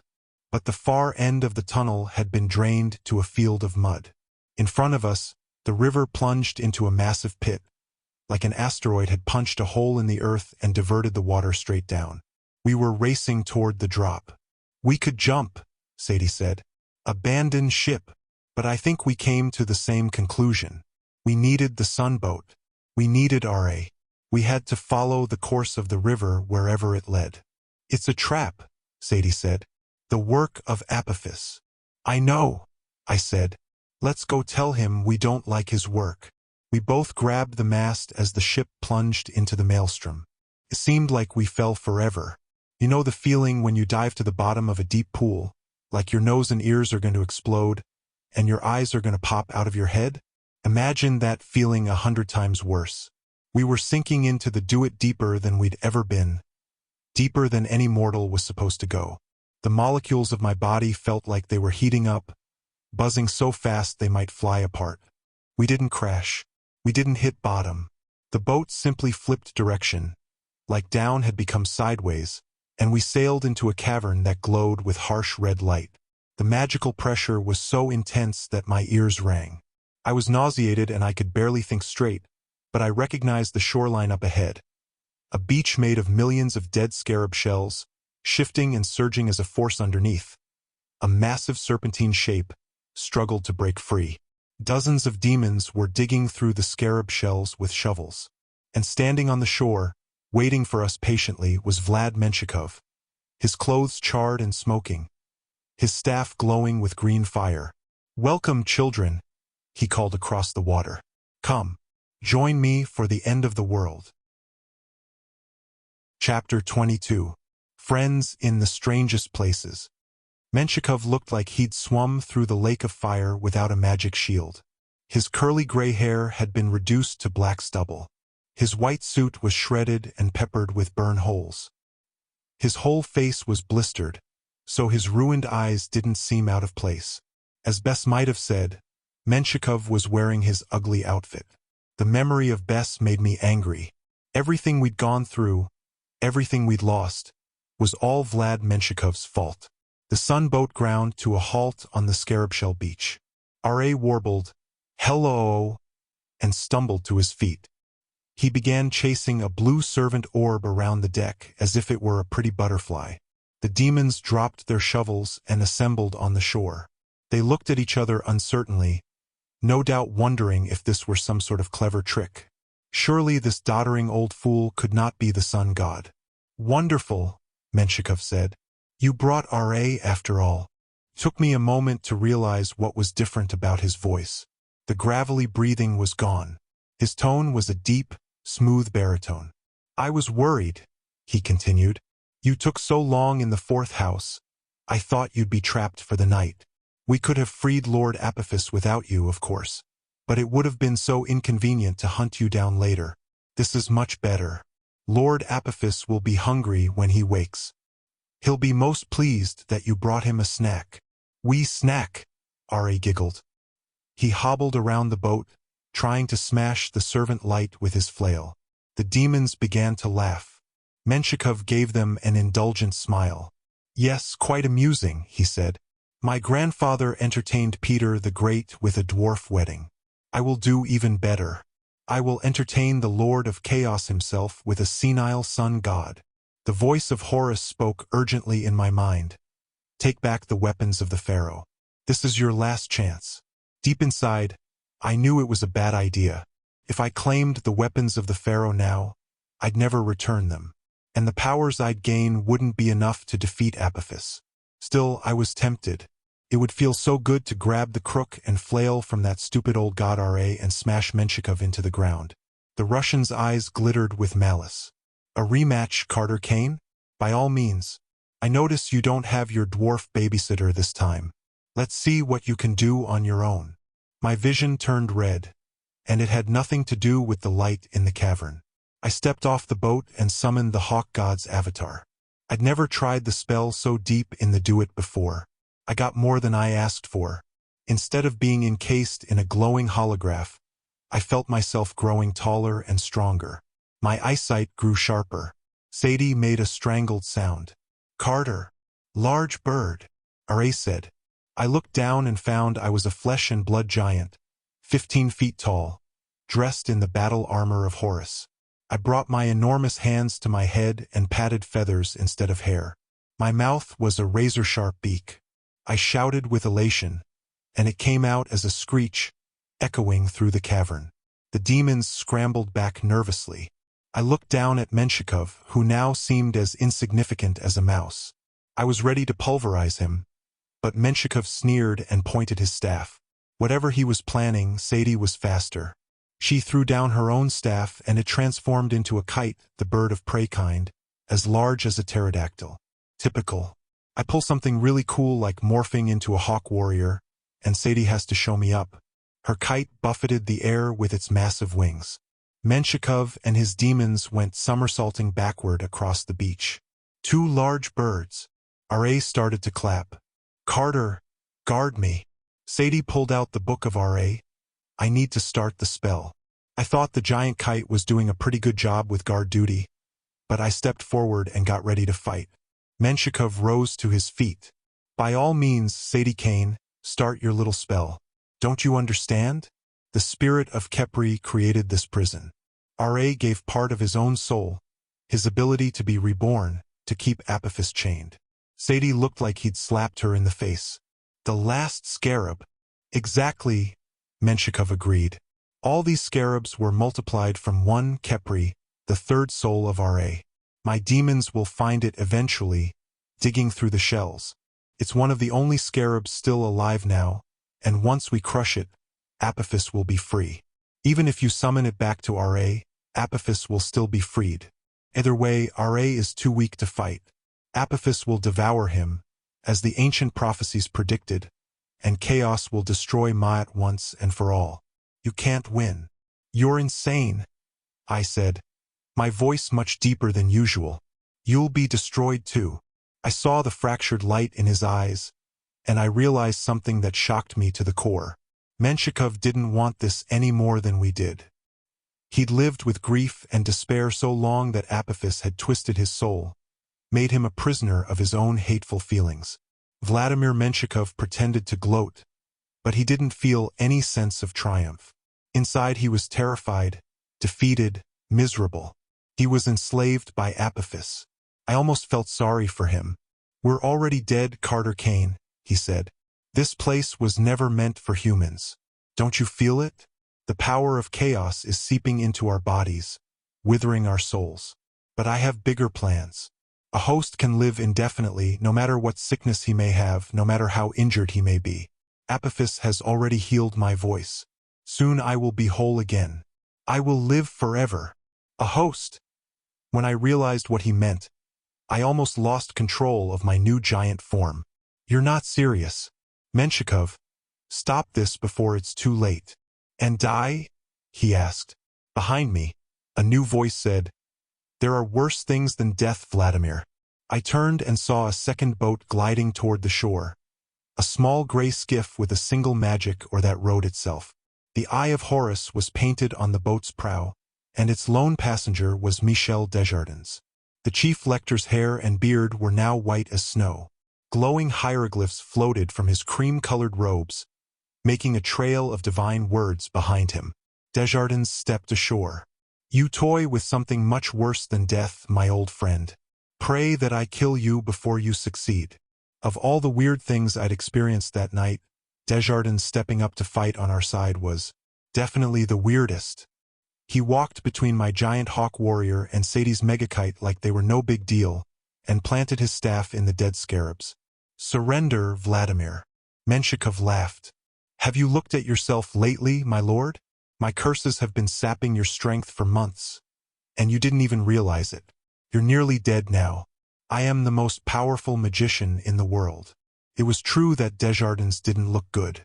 His face was almost as gaunt and wrinkled as the sun god's. But the cloud of hieroglyphs seemed stronger around him. His eyes blazed with intensity, just as they had months ago in New Mexico, when he'd battled us in the streets of Las Cruces and vowed to destroy us. He took another step forward, and the mob of demons edged away. I suppose they recognized the leopard skin cape around his shoulders as a mark of power. "I have failed in many things," Desjardins admitted, "but I will not fail in this. I will not let you destroy the House of Life." "The House?" Menshikov's voice turned shrill. "It died centuries ago. It should have been disbanded when Egypt fell." He kicked at the dried scarab shells. "The House has as much life as these hollow bug husks. Wake up, Michel. Egypt is gone, meaningless ancient history. It's time to destroy the world and start anew. Chaos always wins." "Not always." Desjardins turned to Sadie. "Begin your spell. I will deal with this wretch." The ground surged under us, trembling as Apophis tried to rise. "Think first, children," Menshikov warned. "The world will end no matter what you do. Mortals can't leave this cavern alive, but the two of you have been godlings. Combine with Horus and Isis again, pledge to serve Apophis, and you could survive this night. Desjardins has always been your enemy. Slay him for me now and present his body as a gift to Apophis. I will assure you both positions of honor in a new world ruled by chaos, unrestricted by any rules. I can even give you the secret of curing Waltstone." He smiled at Sadie's stunned expression. "Yes, my girl. I do know how.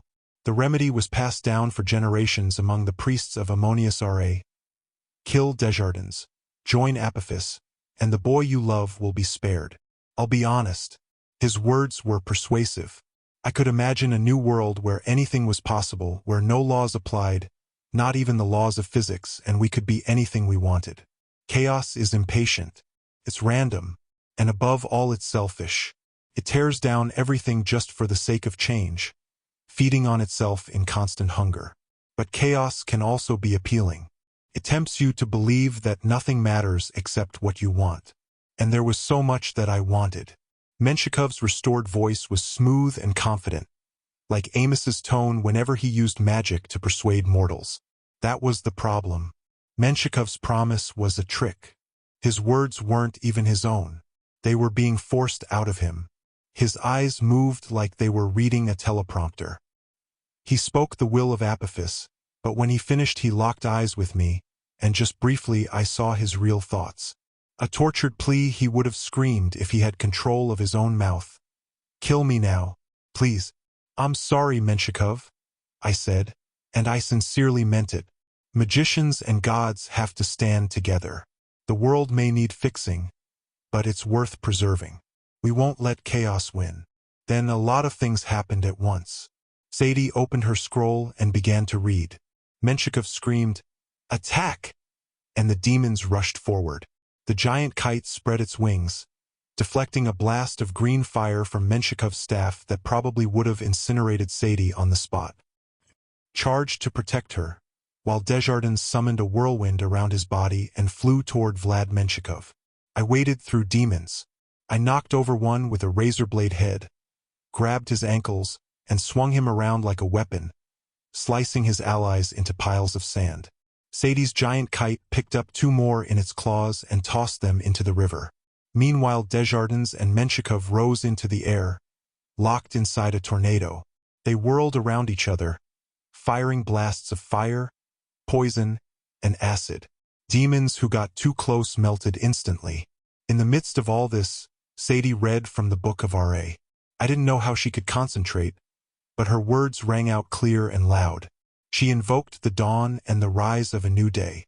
Golden mist began to spread around her feet, weaving through the dried shells as if searching for life. The entire beach shuddered, and far underground, Apophis roared in outrage. "Oh noes!" Ra yelled behind me. "Vegetables!" I turned and saw one of the largest demons boarding the sunboat, wicked knives in all four of his hands. Ra gave him the raspberry and scampered away, hiding behind his fiery throne. I threw Razorblade Head into a crowd of his friends, grabbed a spear from another demon, and threw it toward the boat. If it had just been me throwing, my complete lack of long-shot skills might have caused me to impale the sun god, which would have been pretty embarrassing. Fortunately, my new giant form had aim worthy of Horus. The spear hit the four-armed demon square in the back. He dropped his knives, staggered to the edge of the boat, and fell into the river of night. Ra leaned over the side and gave him one last raspberry for good measure. Desjardins' tornado still spun him around, locked in combat with Menshikov. I couldn't tell which magician had the upper hand. Sadie's kite was doing its best to protect her, impaling demons with its beak and crushing them in its huge claws. Somehow Sadie kept her concentration. The golden mist thickened as it spread over the beach. The remaining demons began to pull back as Sadie spoke the last words of her spell. Khepri, the scarab who rises from death, the rebirth of Ra. The Book of Ra vanished in a flash. The ground rumbled, and from the mass of dead shells, a single scarab rose into the air, a living golden beetle that floated towards Sadie and came to rest in her hands. Sadie smiled triumphantly. I almost dared to hope we'd won. Then hissing laughter filled the cavern. Desjardins lost control of his whirlwind, and the chief lector went flying toward the sunboat, slamming into the prow so hard he broke the rail and lay absolutely still. Vladimir Menshikov dropped to the ground, landing in a crouch. Around his feet, the dead scarab shells dissolved, turning into blood-red sand. "Brilliant," he said. "Brilliant, Sadie Kane." He stood, and all the magical energy in the cavern seemed to race toward his body. Golden mist, red light, glowing hieroglyphs. All of it collapsing into Menshikov as if he'd taken on the gravity of a black hole. His ruined eyes healed. His blistered face became smooth, young, and handsome. His white suit mended itself, then the fabric turned dark red. His skin rippled, and I realized with a chill that he was growing snake scales. On the sun boat, Ra muttered, "Oh noes, need zebras." The entire beach turned to red sand. Menshikov held out his hand to my sister. "Give me the scarab, Sadie. I will have mercy on you. You and your brother will live. Walt will live." Sadie clutched the scarab. I got ready to charge. Even in the body of a giant hawk warrior, I could feel the chaos energy getting stronger and stronger, sapping my strength. Menshikov had warned us that no mortal could survive this cavern, and I believed him. We didn't have much time, but we had to stop Apophis. In the back of my mind, I accepted the fact that I would die. I was acting now for the sake of our friends, for the Kane family, for the whole mortal world. "You want the scarab, Apophis?" Sadie's voice was full of loathing. Then come and get it, you disgusting. She called Apophis some words so bad. Gran would have washed her mouth out with soap for a year. And no, Sadie, I'm not going to say them into the microphone. Menshikov stepped toward her. I picked up a shovel one of the demons had dropped. Sadie's giant kite flew at Menshikov, its talons poised to strike. But Menshikov flicked his hand like he was shooing away a fly. The monster dissolved into cloud of feathers. Do you take me for a god? Menshikov roared. As he focused on Sadie, I skirted behind him, doing my best to sneak closer, which is not easy when you're a 15-foot-tall birdman. I am chaos itself, Menshikov bellowed. I will unknit your bones, dissolve your soul, and send you back to the primordial ooze you came from. Now, give me the scarab. Tempting, Sadie said. What do you think, Carter? Menshikov realized the trap too late. I lunged forward and hit him upside the head with the shovel. Menshikov crumpled. I body-slammed him into the sand, then stood up and stomped him in a little deeper. I buried him as best I could. Then Sadie pointed at his burial site and spoke the glyph for fire. The sand melted, hardening into a coffin-sized block of solid glass. I would have spit on it, too, but I wasn't sure I could do that with a falcon beak. The surviving demons did the sensible thing. They fled in panic. A few jumped into the river and let themselves dissolve, which was a real time-saver for us. That wasn't so hard, Sadie said, though I could tell the chaos energy was starting to wear her down, too. Even when she was 5 and had pneumonia, I don't think she looked this bad. Hurry, I said. My adrenaline was fading quickly. My avatar form was starting to feel like an extra 500 pounds of dead weight. Get the scarab to R.A. She nodded and ran toward the sunboat. But she'd only made it halfway when Menshikov's glass grave blew up. The most powerful explosive magic I'd ever seen was Sadie's Hadi spell. This blast was about 50 times more powerful. A high-powered wave of sand and glass shards knocked me off my feet and shredded my avatar. Back in my regular body, blind and in pain, I crawled away from the laughing voice of Apophis. Where did you go, Sadie Kane? Apophis called, his voice now as deep as a cannon shot. Where is that bad little girl with my scarab? I blinked the sand out of my eyes. Vlad Menshikov, no, he might look like Vlad, but he was Apophis now, was about 50 feet away, stalking around the rim of the crater he'd made in the beach. He either didn't see me or he assumed I was dead. He was looking for Sadie, but she was nowhere. The blast must have buried her in the sand, or worse. My throat closed up. I wanted to get to my feet and tackle Apophis, but my body wouldn't work. My magic was depleted. The power of chaos was sapping my life force. Just from being near Apophis, I felt like I was coming undone. My brain synapses, my DNA, everything that made me Carter Kane was slowly dissolving. Finally, Apophis spread his arms. No matter. I'll dig your body up later. First, I'll deal with the old man. For a second, I thought he meant Desjardins, who was still crumpled lifelessly over the broken railing. But Apophis climbed into the boat, ignoring the chief lector, and approached the throne of fire. Hello, R.A., he said in a kindly voice. It's been a long time. A feeble voice from behind the chair said, Can't play. Go away. Would you like a treat? Apophis asked. We used to play so nicely together. Every night, trying to kill each other. Don't you remember? R.A. poked his bald head above the throne. Treat. How about a stuffed date? Apophis pulled one out of the air. You used to love stuffed dates, didn't you? All you have to do is come out and let me entertain you. Want a cookie? R.A. said. What kind? Weasel cookie. I'm here to tell you, that comment about weasel cookies probably saved the known universe. Apophis stepped back, obviously confused by a comment that was even more chaotic than he was, and in that moment Michel Desjardins struck. The chief lector must have been playing dead, or maybe he just recovered quickly.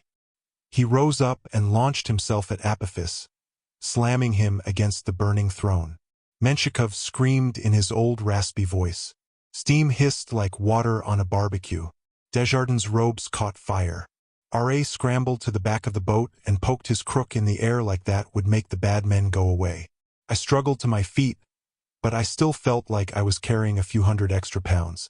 Menshikov and Desjardins grappled with each other in front of the throne.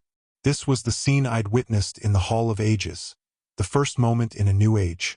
I knew I should help, but I scrambled along the beach, trying to gauge the spot where I'd last seen Sadie. I fell to my knees and started to dig. Desjardins and Menshikov struggled back and forth, shouting out words of power. I glanced over and saw a cloud of hieroglyphs and red light swirling around them as the chief lector summoned Ma'at, and Apophis just as quickly dissolved his spells with chaos. As for Ra, the almighty sun god, he had scrambled to the stern of the boat and was cowering under the tiller. I kept digging. "Sadie," I muttered. "Come on. Where are you?" I told myself. I closed my eyes. I thought about Sadie, every memory we'd shared since Christmas. We'd lived apart for years, but over the last 3 months, I'd become closer to her than to anyone else in the world.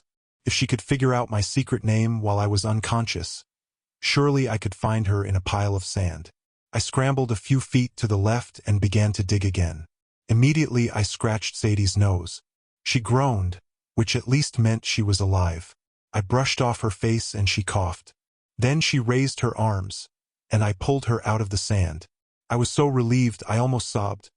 But being a macho guy and all, I didn't. "Shut up, Sadie. I'm telling this part." Apophis and Desjardins were still fighting back and forth on the sun boat. Desjardins yelled, "Hessie!" and a hieroglyph blazed between them. Apophis went flying off the boat like he'd been hooked by a moving train. He sailed right over us and landed in the sand about 40 feet away. "Nice one," Sadie muttered in a daze. "Glyph for turn back." Desjardins staggered off the sun boat. His robes were still smoldering, but from his sleeve he pulled a ceramic statuette, a red snake carved with hieroglyphs. Sadie gasped. "A Shabti of Apophis? The penalty for making those is death." I could understand why. Images had power. In the wrong hands, they could strengthen or even summon the being they represented, and a statue of Apophis was way too dangerous to play with. But it was also a necessary ingredient for certain spells. "An execration," I said. "He's trying to erase Apophis." "That's impossible," Sadie said. "He'll be destroyed." Desjardins began to chant. Hieroglyphs glowed in the air around him, swirling into a cone of protective power. Sadie tried to get to her feet, but she wasn't in much better shape than I was. Apophis sat up.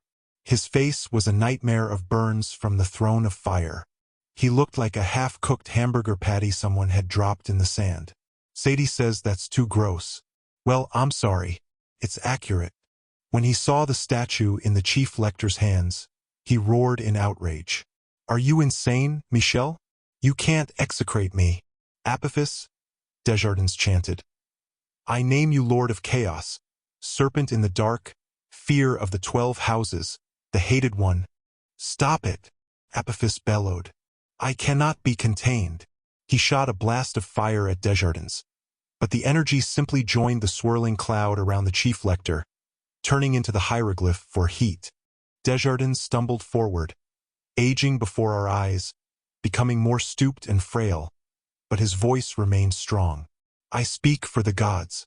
I speak for the house of life. I am a servant of Ma'at. I cast you underfoot."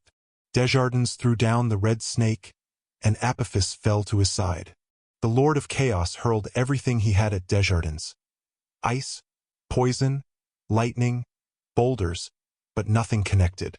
They all simply turned into hieroglyphs in the chief lector's shield, chaos forced into patterns of words, into the divine language of creation. Desjardins smashed the ceramic snake under his foot. Apophis writhed in agony. The thing that used to be Vladimir Menshikov crumbled like a wax shell, and a creature rose out of it. A red snake, covered in slime like a new hatchling. It began to grow, its red scales glistening and its eyes glowing. Its voice hissed in my mind. "I cannot be contained," but it was having trouble rising. The sand churned around it. A portal was opening, anchored on Apophis himself. "I erase your name," Desjardins said. "I remove you from the memory of Egypt." Apophis screamed. The beach imploded around him, swallowing the serpent and sucking the red sand into the vortex. I grabbed Sadie and ran for the boat. Desjardins had collapsed to his knees in exhaustion, but somehow I managed to hook his arm and drag him to the shore. Together Sadie and I hauled him aboard the sunboat. R.A. finally scrambled out from his hiding place under the tiller. The glowing servant lights manned the oars, and we pulled away as the entire beach sank into the dark waters, flashes of red lightning rippling under the surface. Desjardins was dying. The hieroglyphs had faded around him. His forehead was burning hot. His skin was as dry and thin as rice paper, and his voice was a ragged whisper. "Execration W won't last," he warned. "Only bought you some time." I gripped his hand like he was an old friend, not a former enemy. After playing Senate with the moon god, buying time wasn't something I took lightly. "Why did you do it?" I asked. "You used all your life force to banish him." Desjardins smiled faintly. "Don't like you much, but you were right. The old ways, our only chance. Tell Amos. Tell Amos what happened." He clawed feebly at his leopard skin cape, and I realized he wanted to remove it. I helped him, and he pressed the cape into my hands. "Show this to the others. Tell Amos." His eyes rolled into his head, and the chief lector passed. His body disintegrated into hieroglyphs, too many to read the story of his entire life. Then the words floated away down the river of night. "Bye-bye," R.A. muttered. "Weasels are sick." I'd almost forgotten about the old god. He slumped in his throne again, resting his head on the loop of his crook and swatting his flail half-heartedly at the servant lights. Sadie took a shaky breath. "Desjardins saved us. I didn't like him either, but—" "I know," I said, "but we have to keep going. Do you still have the scarab?" Sadie pulled the wriggling golden scarab from her pocket. Together we approached R.A. "Take it," I told him. R.A. wrinkled his already wrinkled nose. "Don't want a bug. It's your soul," Sadie snapped. "You'll take it and you'll like it." R.A. looked cowed. He took the beetle and, to my horror, popped it in his mouth. "No!" Sadie yelped. Too late. R.A. had swallowed. "Oh, God," Sadie said. "Was he supposed to do that?" "Maybe he was supposed to do that." "Don't like bugs," R.A. muttered. We waited for him to change into a powerful youthful king. Instead, he burped. He stayed old and weird and disgusting. In a daze, I walked with Sadie back to the front of the ship. We'd done everything we could, and yet I felt like we'd lost. As we sailed on, the magic pressure seemed to ease. The river appeared level, but I could sense we were rising rapidly through the Duet. Despite that, I still felt like my insides were melting. Sadie didn't look any better. Menshikov's words echoed in my head. "Mortals can't leave this cavern alive. It's chaos sickness," Sadie said. "We're not going to make it, are we?" "We have to hold on," I said. "At least until dawn." "All that," Sadie said. "And what happened?" "We retrieved a senile god. We lost Bess and the chief lector. And we're dying." I took Sadie's hand. "Maybe not. Look." Ahead of us, the tunnel was getting brighter. The cavern walls dissolved, and the river widened. 2 pillars rose from the water, 2 giant golden scarab statues. Beyond them gleamed the morning skyline of Manhattan. The river of night was emptying out into New York Harbor. "Each new dawn is a new world," I remembered our dad saying. "Maybe we'll be healed." "R.A. too?" Sadie asked. I didn't have an answer, but I was starting to feel better. Stronger, like I'd had a good night's sleep. As we passed between the golden scarab statues, I looked to our right. Across the water, smoke was rising from Brooklyn. Flashes of multicolored light and streaks of fire as winged creatures engaged in aerial combat. "They're still alive," Sadie said. "They need help." We turned the sunboat toward home and sailed straight into battle. Chapter 23. We throw a wild house party. Fatal mistake, Carter. Giving me the microphone at the most important part? You'll never get it back now. The end of the story is mine. Ha ha ha. Oh, that felt good. I'd be excellent at world domination. But I digress. You might have seen news reports about the strange double sunrise over Brooklyn on the morning of March 21st. There were many theories. Haze in the air from pollution, a temperature drop in the lower atmosphere, aliens, or perhaps another sewer gas leak causing mass hysteria. We love sewer gas in Brooklyn. I can confirm, however, that there briefly were two suns in the sky. I know this because I was in one of them. The normal sun rose as usual. But there was also the boat of R.A., blazing as it rose from the Duet, out of New York Harbor and into the sky of the mortal world. To observers below, the second sun appeared to merge with the light of the first. What actually happened? The sunboat dimmed as it descended toward Brooklyn House, where the mansion's anti-mortal camouflage shielding enveloped it and made it seem to disappear. The shielding was already working overtime, as a full-fledged war was in progress. Freak the Griffin was diving through the air, engaging the winged flaming snakes, the Uriai, in aerial combat. I know that's a horrible word to pronounce, Uriai, but Carter insists it's the plural for Urias, and there's no arguing with him. Just say you're right and leave off the T, and you've got it. Freak yelled, "Freak!" and gobbled up a Urias, but he was sorely outnumbered. His fur was singed, and his buzzing wings must have been damaged, as he kept spinning in circles like a broken helicopter. His rooftop nest was on fire. Our portal sphinx was broken, and the chimney was stained with a massive black starburst where something or someone had exploded. A squad of enemy magicians and demons had taken cover behind the air conditioning unit and were pinned in combat against Zia and Walt, who were guarding the stairwell. Both sides threw fire, shabti, and glowing hieroglyphic bombs across the no-man's land of the roof. As we descended over the enemy, old R.A., yes, he was still just as senile and withered as ever, leaned over the side and waved at everyone with his crook. "Hello, zebras!" Both sides looked up in amazement. "R.A.!" one demon screamed. Then everyone took up the cry, "R.A., R.A., R.A." They sounded like the world's most terrified pep squad. The Uriai stopped spitting fire, much to Freak's surprise, and immediately flew to the sunboat. They began circling us like an honor guard, and I remembered what Menshikov had said about them originally being creatures of R.A. Apparently they recognized their old master, emphasis on old.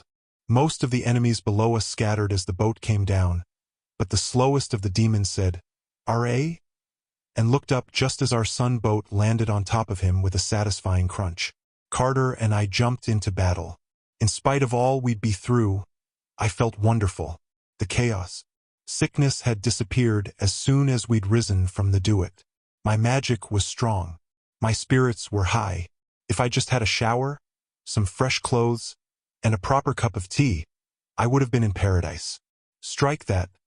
Now that I'd seen paradise, I didn't much like it. I'd settle for my own room. I zapped one demon into a tiger and unleashed him on his brethren.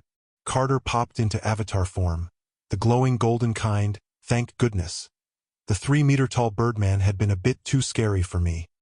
He smashed his way through the terrified enemy magicians, and with a sweep of his hand sent them sailing into the East River. Zia and Walt came out from the stairwell and helped us mop up the stragglers. Then they ran to us with big grins on their faces. They looked battered and bruised but still very much alive. "Freak," said the Griffin. He swooped down and landed next to Carter, headbutting his combat avatar, which I hoped was a sign of affection. "Hey, buddy." Carter rubbed his head, careful to avoid the monster's chainsaw wings. "What's happening, guys?" "Talking didn't work," Zia said drily. "The enemy's been trying to break in all night," Walt said. "Amos and Bast have held them off, but—" He glanced at the sunboat, and his voice faltered. That isn't." "Zebra," R.A. called, tottering toward us with a big toothless grin. He walked straight up to Zia and pulled something out of his mouth, the glowing gold scarab, now quite wet but undigested. He offered it to her. "I like zebras." Zia backed up. This is R.A., the Lord of the Sun? Why is he offering me a bug? And what does he mean about zebras?" Walt asked. R.A. looked at Walt and clucked disapprovingly. "Weasels are sick." Suddenly a chill went through me. My head spun as if the chaos sickness was returning. In the back of mind, an idea started to form. Something very important. Zebras, Zia.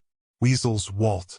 Before I could think about this further, a large boom shook the building.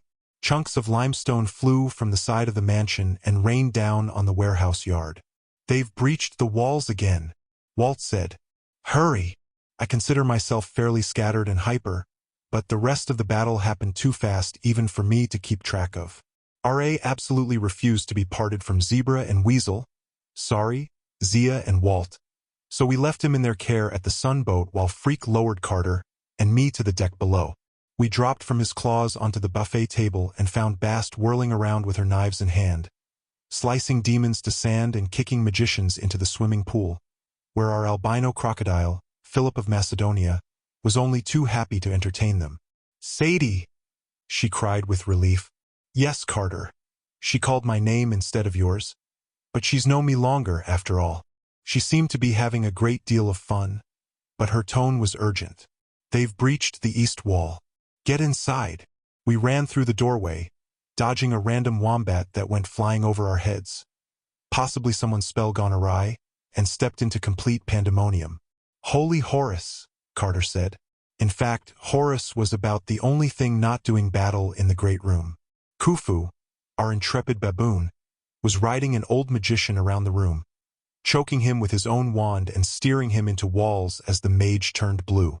Felix had unleashed a squad of penguins on another magician, who cowered in a magic circle with some sort of post-traumatic stress, screaming, "Not Antarctica, again. Anything but that." Alyssa was summoning the powers of Geb to repair a massive hole the enemy had blasted in the far wall.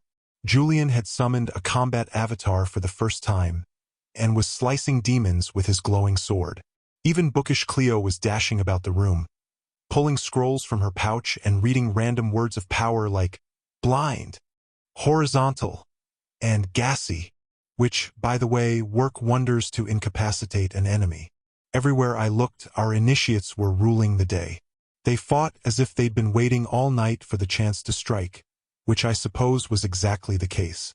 And there was Jazz, up and looking quite healthy, knocking an enemy Shabti straight into the fireplace, where it broke into 1,000 pieces. I felt an overwhelming sense of pride, and not a small amount of amazement. I'd been so worried about our young trainees surviving, yet they were quite simply dominating a much more seasoned group of magicians. Most impressive, though, was Amos. I'd seen him do magic, but never like this. He stood at the base of Thoth's statue, swirling his staff and summoning lightning and thunder, blasting enemy magicians, and flinging them away in miniature storm clouds. A woman magician charged at him, her staff glowing with red flames, but Amos simply tapped the floor. The marble tiles turned to sand at her feet, and the woman sank up to her neck. Carter and I looked at each other, grinned, and joined the fight. It was a complete rout. Soon the demons had been reduced to sand piles, and the enemy magicians began scattering in panic. No doubt they'd been expecting to fight a band of untrained children. They hadn't counted on the full Kane treatment.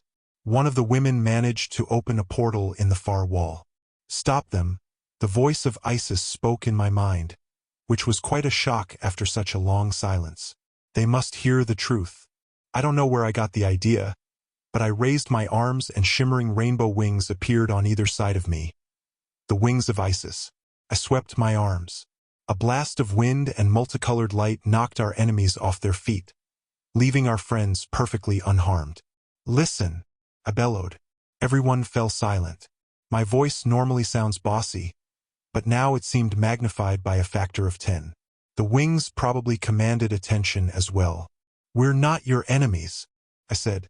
"I don't care if you like us, but the world has changed. You need to hear what's happened." My magic wings faded as I told everyone about our trip through the Duat, Ra's rebirth, Menshikov's betrayal, the rising of Apophis, and Desjardins' sacrifice to banish the serpent. "Lies!" An Asian man in charred blue robes stepped forward. From the vision Carter had described, I supposed that he was Kwai. "It's true," Carter said. His avatar no longer surrounded him.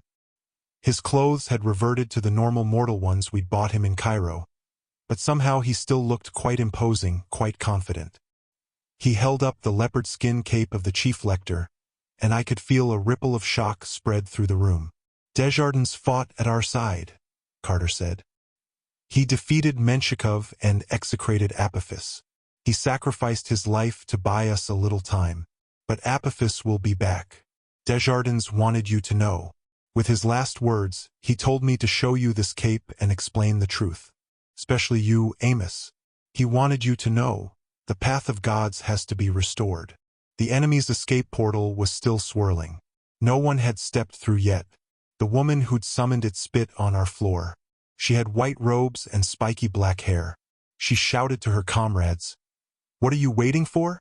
They bring us the chief lector's cape and tell us this crazy story. They're Kanes. Traitors. They probably killed Desjardins and Menshikov themselves." Amos's voice boomed across the great room. "Sarah Jacobi, you of all people know that isn't true. You've devoted your life to studying the ways of chaos. You can sense the unleashing of Apophis, can't you? And the return of R.A." Amos pointed out through the glass doors leading to the deck. I don't know how he sensed it without looking, but the sun boat was just floating down, coming to rest in Philip's swimming pool.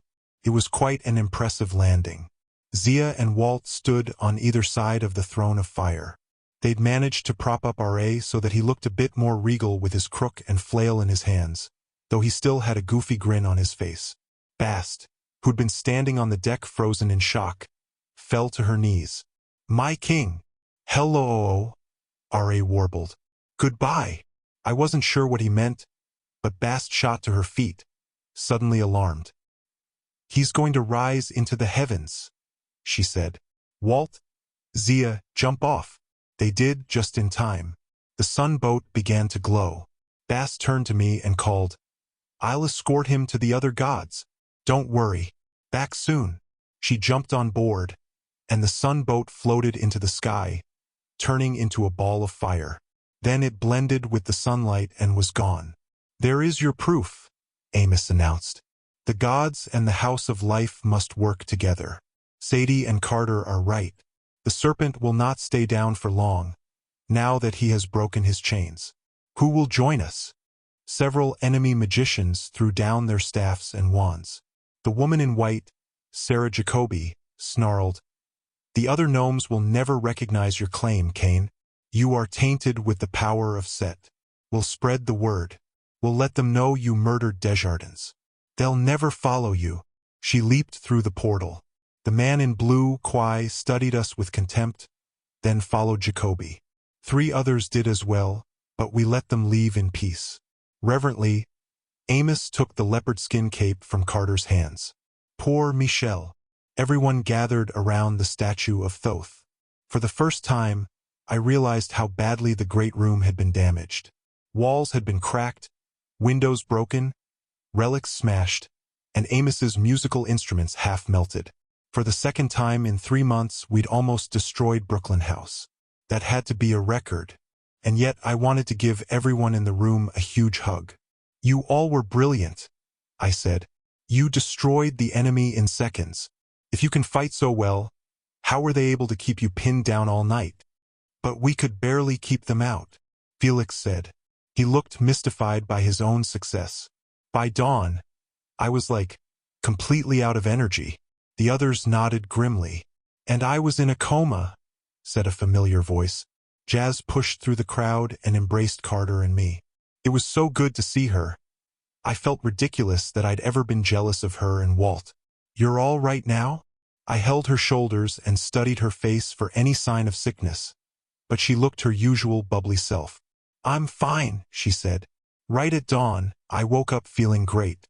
I guess as soon as you arrived, I don't know, something happened." "The power of R.A., Amos said. When he rose, he brought new life, new energy to all of us. He revitalized our spirit. Without that, we would have failed."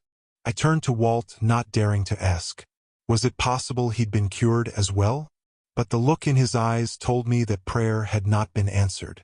I suppose he could feel the pain in his limbs after doing so much magic. "Weasels are sick," R.A. had often repeated. I wasn't sure why R.A. was so interested in Walt's condition, but apparently it was beyond even the sun god's power to fix. "Amos," Carter said, interrupting my thoughts, What did Jacoby mean about the other gnomes not recognizing your claim? Couldn't help it. I sighed and rolled my eyes at him. My brother can be quite thick sometimes. What? He demanded. Carter, I said. Do you remember our talking about the most powerful magicians in the world? Desjardins was the first. Menshikov was the third. And you were worried about who the second might be. Yeah, he admitted. And now that Desjardins is dead, the second most powerful magician is the most powerful magician. And who do you think that is? Slowly, his brain cells must have fired, which is proof that miracles can happen. He turned to stare at Amos. Our uncle nodded solemnly. I'm afraid so, children. Amos draped the leopard skin cape around his shoulders. Like it or not, the responsibility of leadership falls to me. I am the new chief lector. Chapter 24. I make an impossible promise. I don't like good BYS, and yet I have to tell you about so many of them. No, Carter, that wasn't an invitation to take the microphone. Push off. By sunset, Brooklyn House was back in order. Alyssa took care of the masonry almost single-handedly with the power of the Earth God. Our initiates knew the Hanem spell well enough to fix most of the other broken things. Khufu showed as much dexterity with rags and cleaning fluid as he did with a basketball, and it's truly amazing how much polishing, dusting, and scrubbing one can accomplish by attaching large dusting cloths to the wings of a griffin. We had several meetings during the day. Philip of Macedonia kept guard in the pool, and our Shabdi army patrolled the grounds, but no one tried to attack, neither the forces of Apophis nor our fellow magicians. I could almost feel the collective shock spreading throughout the 360 gnomes as they learned the news. Desjardins was dead, Apophis had risen, R.A. was back, and Amos Kane was the new chief lector. Which fact was most alarming to them, I didn't know, but I thought we'd have at least a little breathing space while the other gnomes processed the turn of events and decided what to do. Just before sunset, Carter and I were back on the roof as Zia opened a portal to Cairo for herself and Amos. With her black hair freshly cut and a new set of beige robes, Zia looked like she hadn't changed a bit since we first spoke with her at the Metropolitan Museum, even though so much had happened since then. And I suppose, technically speaking, that hadn't been her at the museum at all since it was her Shabdi. Yes, I know. Horribly confusing to keep track of all that. You should learn the spell for summoning headache medicine. It works wonders. The swirling gate appeared, and Zia turned to say her goodbyes. I'll accompany Amos, the chief lector, to the first gnome, she promised. I'll make sure he is recognized as the leader of the house. They'll oppose you, I said. Be careful. Amos smiled. We'll be fine. Don't worry. He was dressed in his usual dapper style. A gold silk suit that matched his new leopard skin cape, a pork pie hat, and gold beads in his braided hair. At his side sat a leather duffel bag and a saxophone case. I imagined him sitting on the steps of the Pharaoh's throne, playing tenor sax, John Coltrane, perhaps, as a new age unfolded in purple light and glowing hieroglyphs popped out of his horn. I'll keep in touch, he promised. Besides, you have things well in hand here at Brooklyn House. You don't need a mentor anymore. I tried to look brave, though I hated his leaving. Just because I was 13 didn't mean I wanted adult responsibilities. Certainly I didn't want to run the 21st Gnome or lead armies into war. But I suppose no one who's put in such a position ever feels ready. Zia put her hand on Carter's arm. He jumped as if she'd touched him with a defibrillator paddle. We'll talk soon, she said. After things have settled. But, thank you. Carter nodded, though he looked crestfallen. We all knew things wouldn't settle anytime soon. There was no guarantee we'd even live long enough to see Zia again. Take care of yourself, Carter said. You've got an important role to play. Zia glanced at me.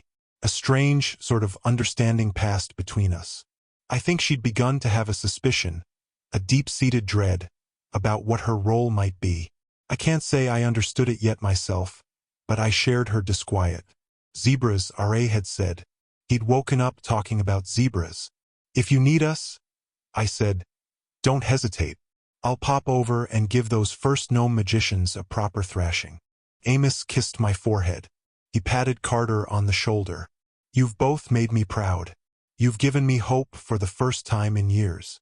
I wanted them to stay longer. I wanted to talk with them a bit more. But my experience with Kansu had taught me not to be greedy about time.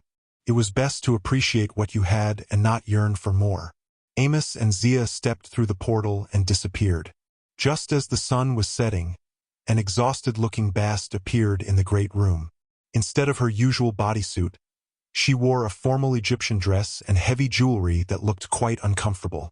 I'd forgotten how hard it is riding the sun boat through the sky, she said, wiping her brow. And hot. Next time, I'll bring a saucer and a cooler full of milk. Is R.A. okay? I asked. The cat goddess pursed her lips. Well, he's the same. I steered the boat to the throne room of the gods. They're getting a fresh crew ready for tonight's journey. But you should come see him before he leaves. Tonight's journey? Carter asked. Through the Duet? We just brought him back. Bast spread her hands. What did you expect? You've restarted the ancient cycle. R.A. will spend the days in the heavens and the nights on the river. The gods will have to guard him as they used to. Come on.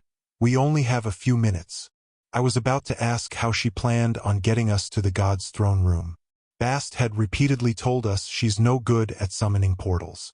Then a door of pure shadow opened in the middle of the air. Anubis stepped through, looking annoyingly gorgeous as usual in his black jeans and leather jacket, with a white cotton shirt that hugged his chest so well I wondered if he was showing off on purpose. I suspected not. He probably rolled out of bed in the morning looking that perfect. Right? That image did not help improve my concentration. Hello, Sadie, he said. Yes, Carter. He addressed me first, too. What can I say? I'm just that important. I tried to look cross with him. So it's you. Missed you in the underworld while we were gambling our souls away. Yes, I'm glad you survived, he said. Your eulogy would have been hard to write. Oh haha, where were you? Extra sadness crept into his brown eyes. A side project, he said. But right now we should hurry. He gestured toward the door of darkness. Just to show him I wasn't afraid, I marched through. First, on the other side, we found ourselves in the throne room of the gods. A crowd of assembled. Deities turned to face us. The palace seemed even grander than the last time we'd been there. The columns were taller, more intricately painted. The polished marble floor swirled with constellation designs, as if we were stepping across the galaxy. The ceiling blazed like one giant fluorescent panel. The dais and throne of Horus had been moved to one side, so it looked more like an observer's chair now, rather than the main event. In the center of the room, the sun boat glowed in dry dock scaffolding. Its light orb crew fluttered about, cleaning the hull and checking the rigging.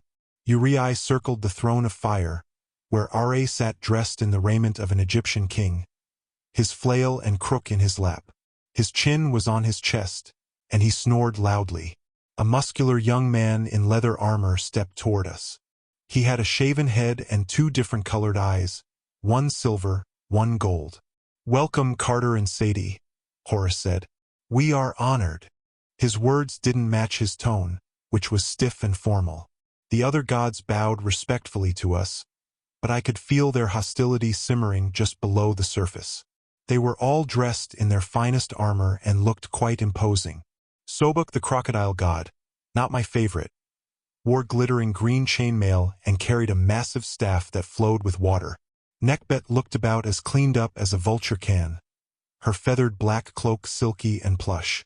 She inclined her head to me, but her eyes told me she still wanted to tear me apart. Bobby the baboon god had gotten his teeth brushed and his fur combed. He was holding a rugby ball, possibly because Gramps had infected him with the obsession. Kansu stood in his glittery silver suit, tossing a coin in the air and smiling. I wanted to punch him, but he nodded as if we were old friends. Even Set was there, in his devilish red disco suit, leaning against a column at the back of the crowd, holding his black iron staff. I remembered that he'd promised not to kill me only until we freed R.A., but at the moment he seemed relaxed.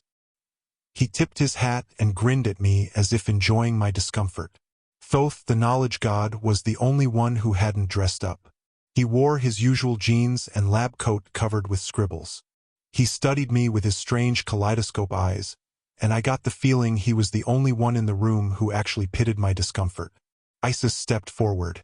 Her long black hair was braided down behind the shoulders of her gossamer dress. Her rainbow wings shimmered behind her. She bowed to me formally, but I could feel the waves of cold coming off her. Horus turned to the assembled gods. I realized he was no longer wearing the pharaoh's crown. "Behold," he told the crowd, "Carter and Sadie Kane, who awakened our king. Let there be no doubt. Apophis, the enemy, has risen. We must unite behind R.A." R.A. muttered in his sleep, "Fish, cookie, weasel," then went back to snoring. Horus cleared his throat. "I pledge my loyalty. I expect you all to do the same. I will protect Ra's boat as we pass through the Duat tonight. Each of you shall take turns with this duty until the sun god is fully recovered." He sounded absolutely unconvinced this would ever happen.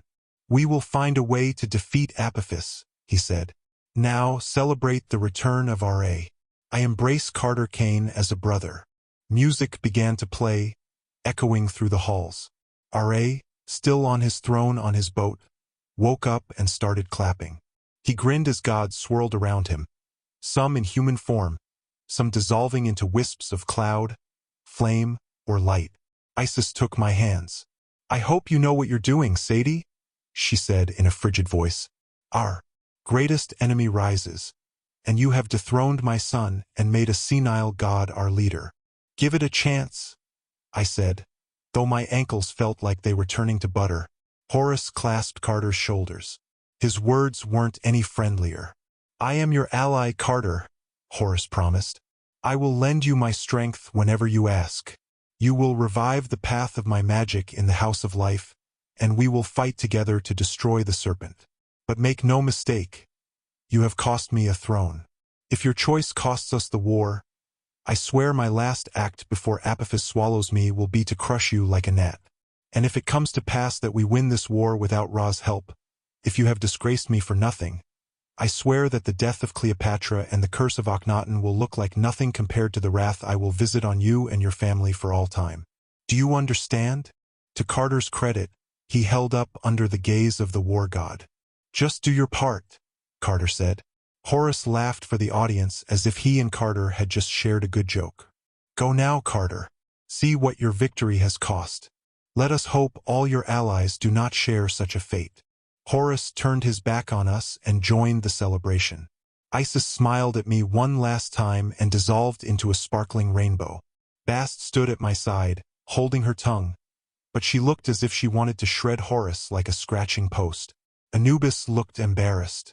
"I'm sorry, Sadie. The gods can be ungrateful," I asked. "Infuriating."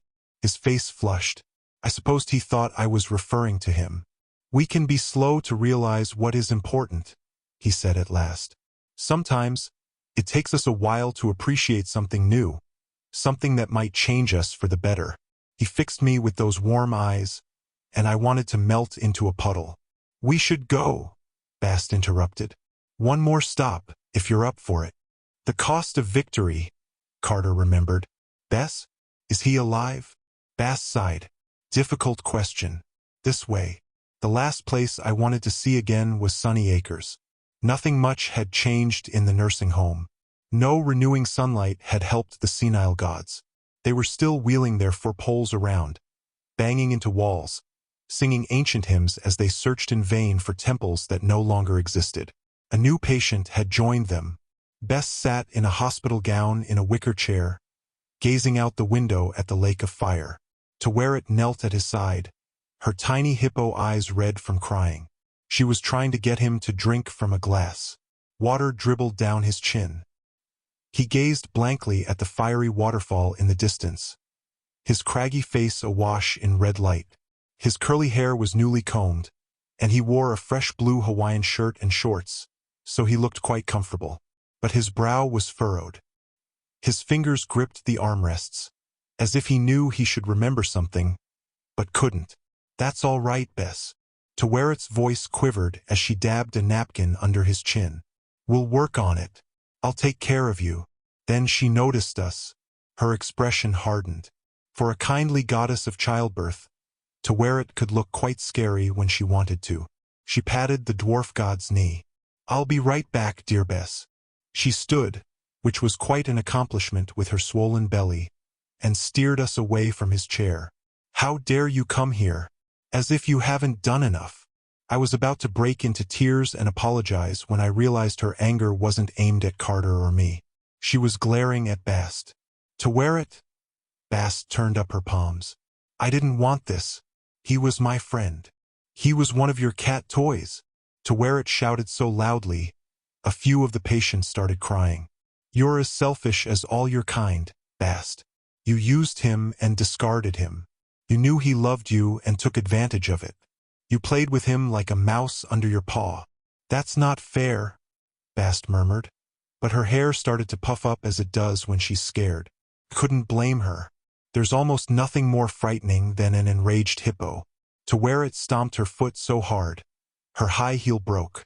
Best deserved better than this. He deserved better than you. He had a good heart.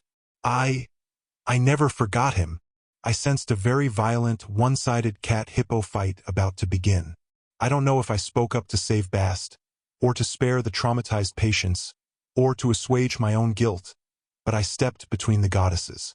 "We'll fix this," I blurted out. "Taweret, I swear on my life. We will find a way to heal Bess."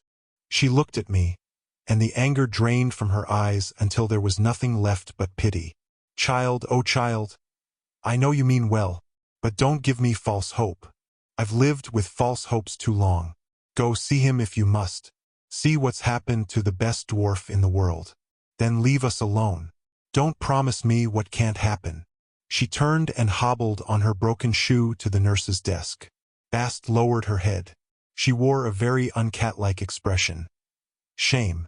I'll wait here," she announced. I could tell that was her final answer, so Carter and I approached Bess by ourselves. The dwarf god hadn't moved. He sat in his wicker chair, his mouth slightly open, his eyes fixed on the lake of fire. "Bess." I put my hand on his arm. "Can you hear me?" He didn't answer, of course. He wore a bracelet on his wrist with his name written in hieroglyphs, lovingly decorated, probably by Taweret herself. "I'm so sorry," I said. "We'll get your Ren back. We'll find a way to heal you. Won't we, Carter?" "Yeah." He cleared his throat, and I can assure you he was not acting very macho at that moment. "Yeah, I swear it, Bess. If it's—" He was probably going to say if it's the last thing we do, but he wisely decided against it. Given the impending war with Apophis, it was best not to think about how soon our lives might end. I leaned down and kissed Bess's forehead. I remembered how we'd met at Waterloo Station, when he'd chauffeured Liz and Emma and me to safety. I remembered how he'd scared away Neckbet and Bobby in his ridiculous Speedo. I thought about the silly chocolate Lennon head he'd bought in St. Petersburg, and how he'd pulled Walt and me to safety from the portal at Red Sands. I couldn't think of him as small. He had an enormous, colorful, ludicrous, wonderful personality, and it seemed impossible that it was gone forever. He'd given his immortal life to buy us one extra hour. I couldn't help sobbing. Finally, Carter had to pull me away. I don't remember how we got back home, but I remember feeling as if we were falling rather than ascending, as if the mortal world had become a deeper and sadder place than anywhere in the Duat. That evening I sat alone on my bed with the windows open.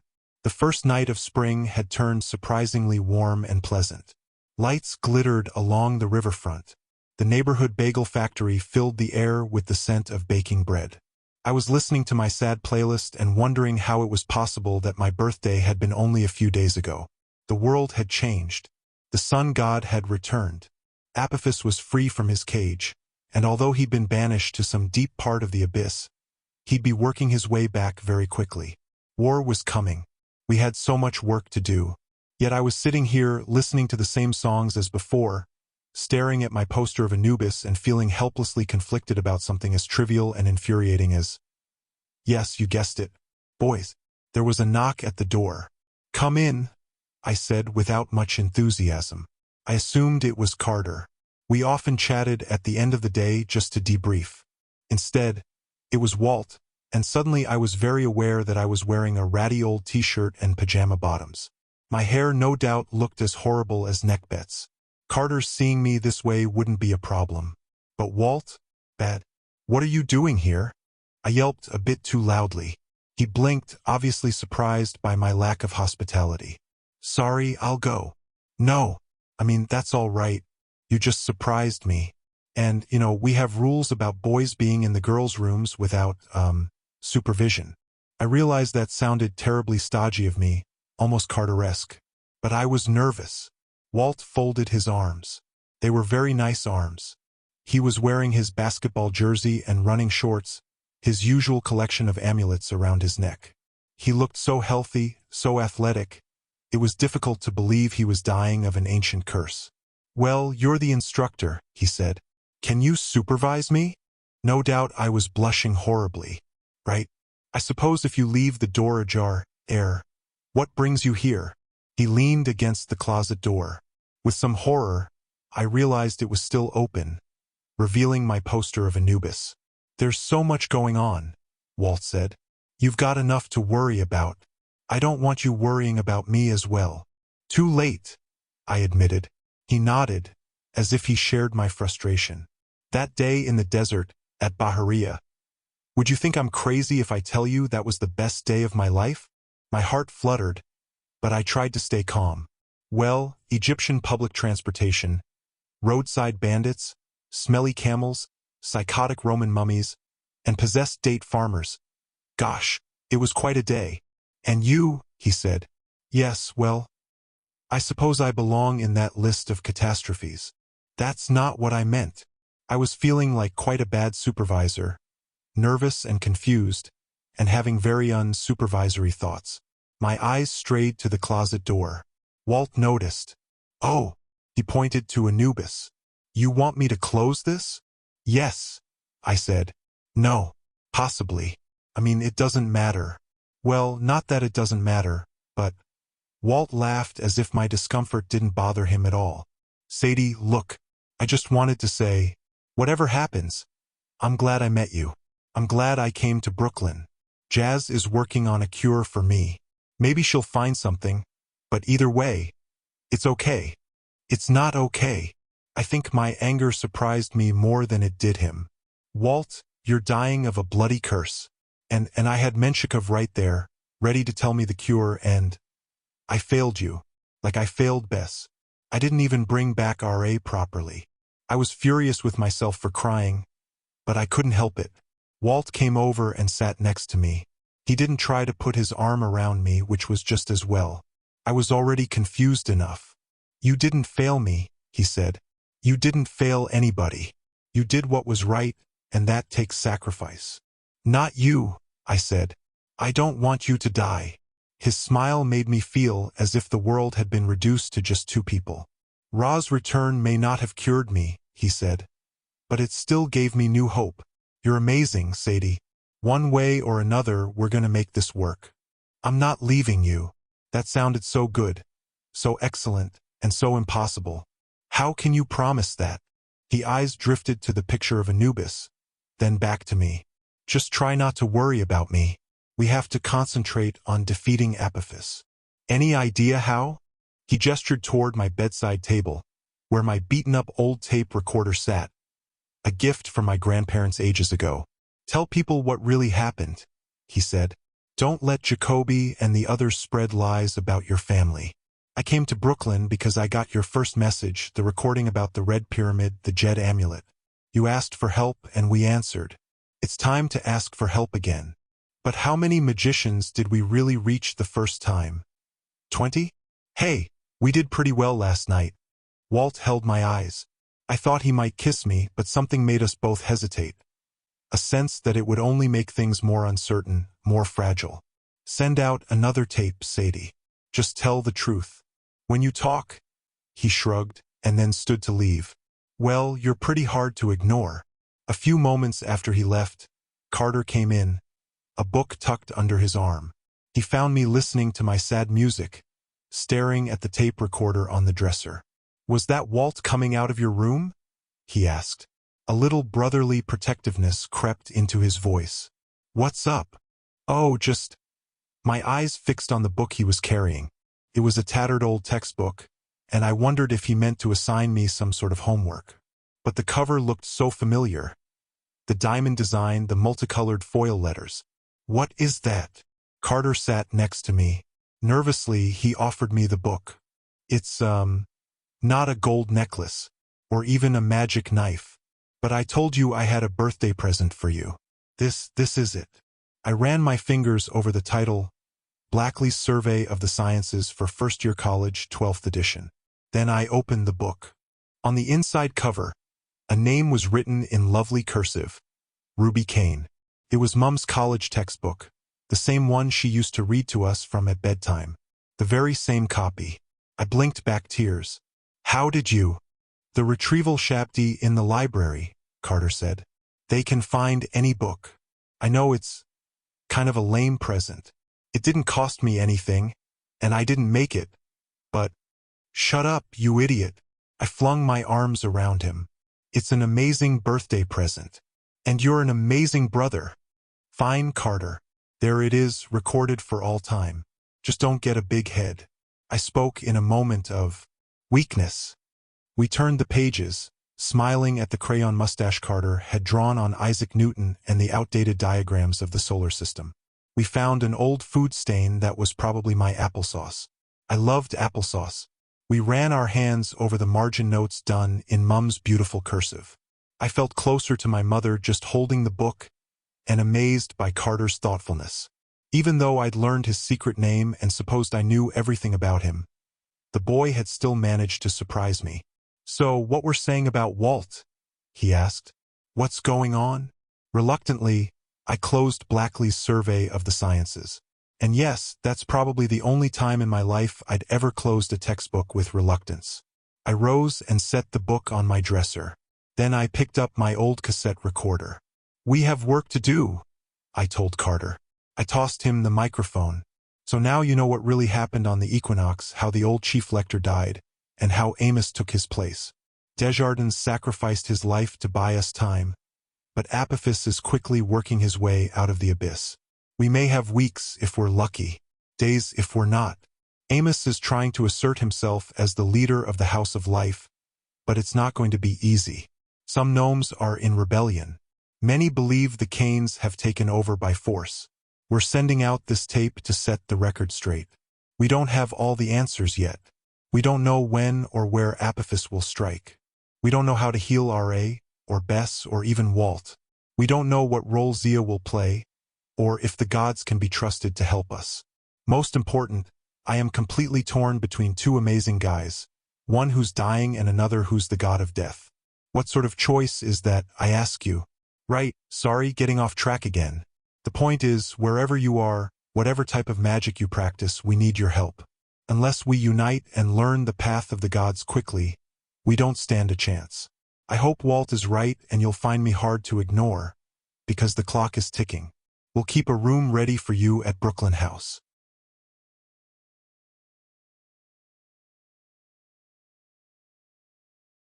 Dear listener, we close the pages on another tale, a journey through words, imagination, and emotion. Here at the Falls Audiobook, where stories flow like a river's current, carrying you to distant worlds and uncharted depths, we thank you for joining us. As always, we invite you to linger a little longer. Subscribe to our channel to discover more stories waiting to be heard, each a cascade of voices, ideas, and artistry. And remember, every great story begins with a single word. Perhaps the next one will begin with you. Until our voices meet again, may your days be filled with quiet moments, rich pages, and the soothing sound of a story well told. This is the Falls Audiobook, signing off.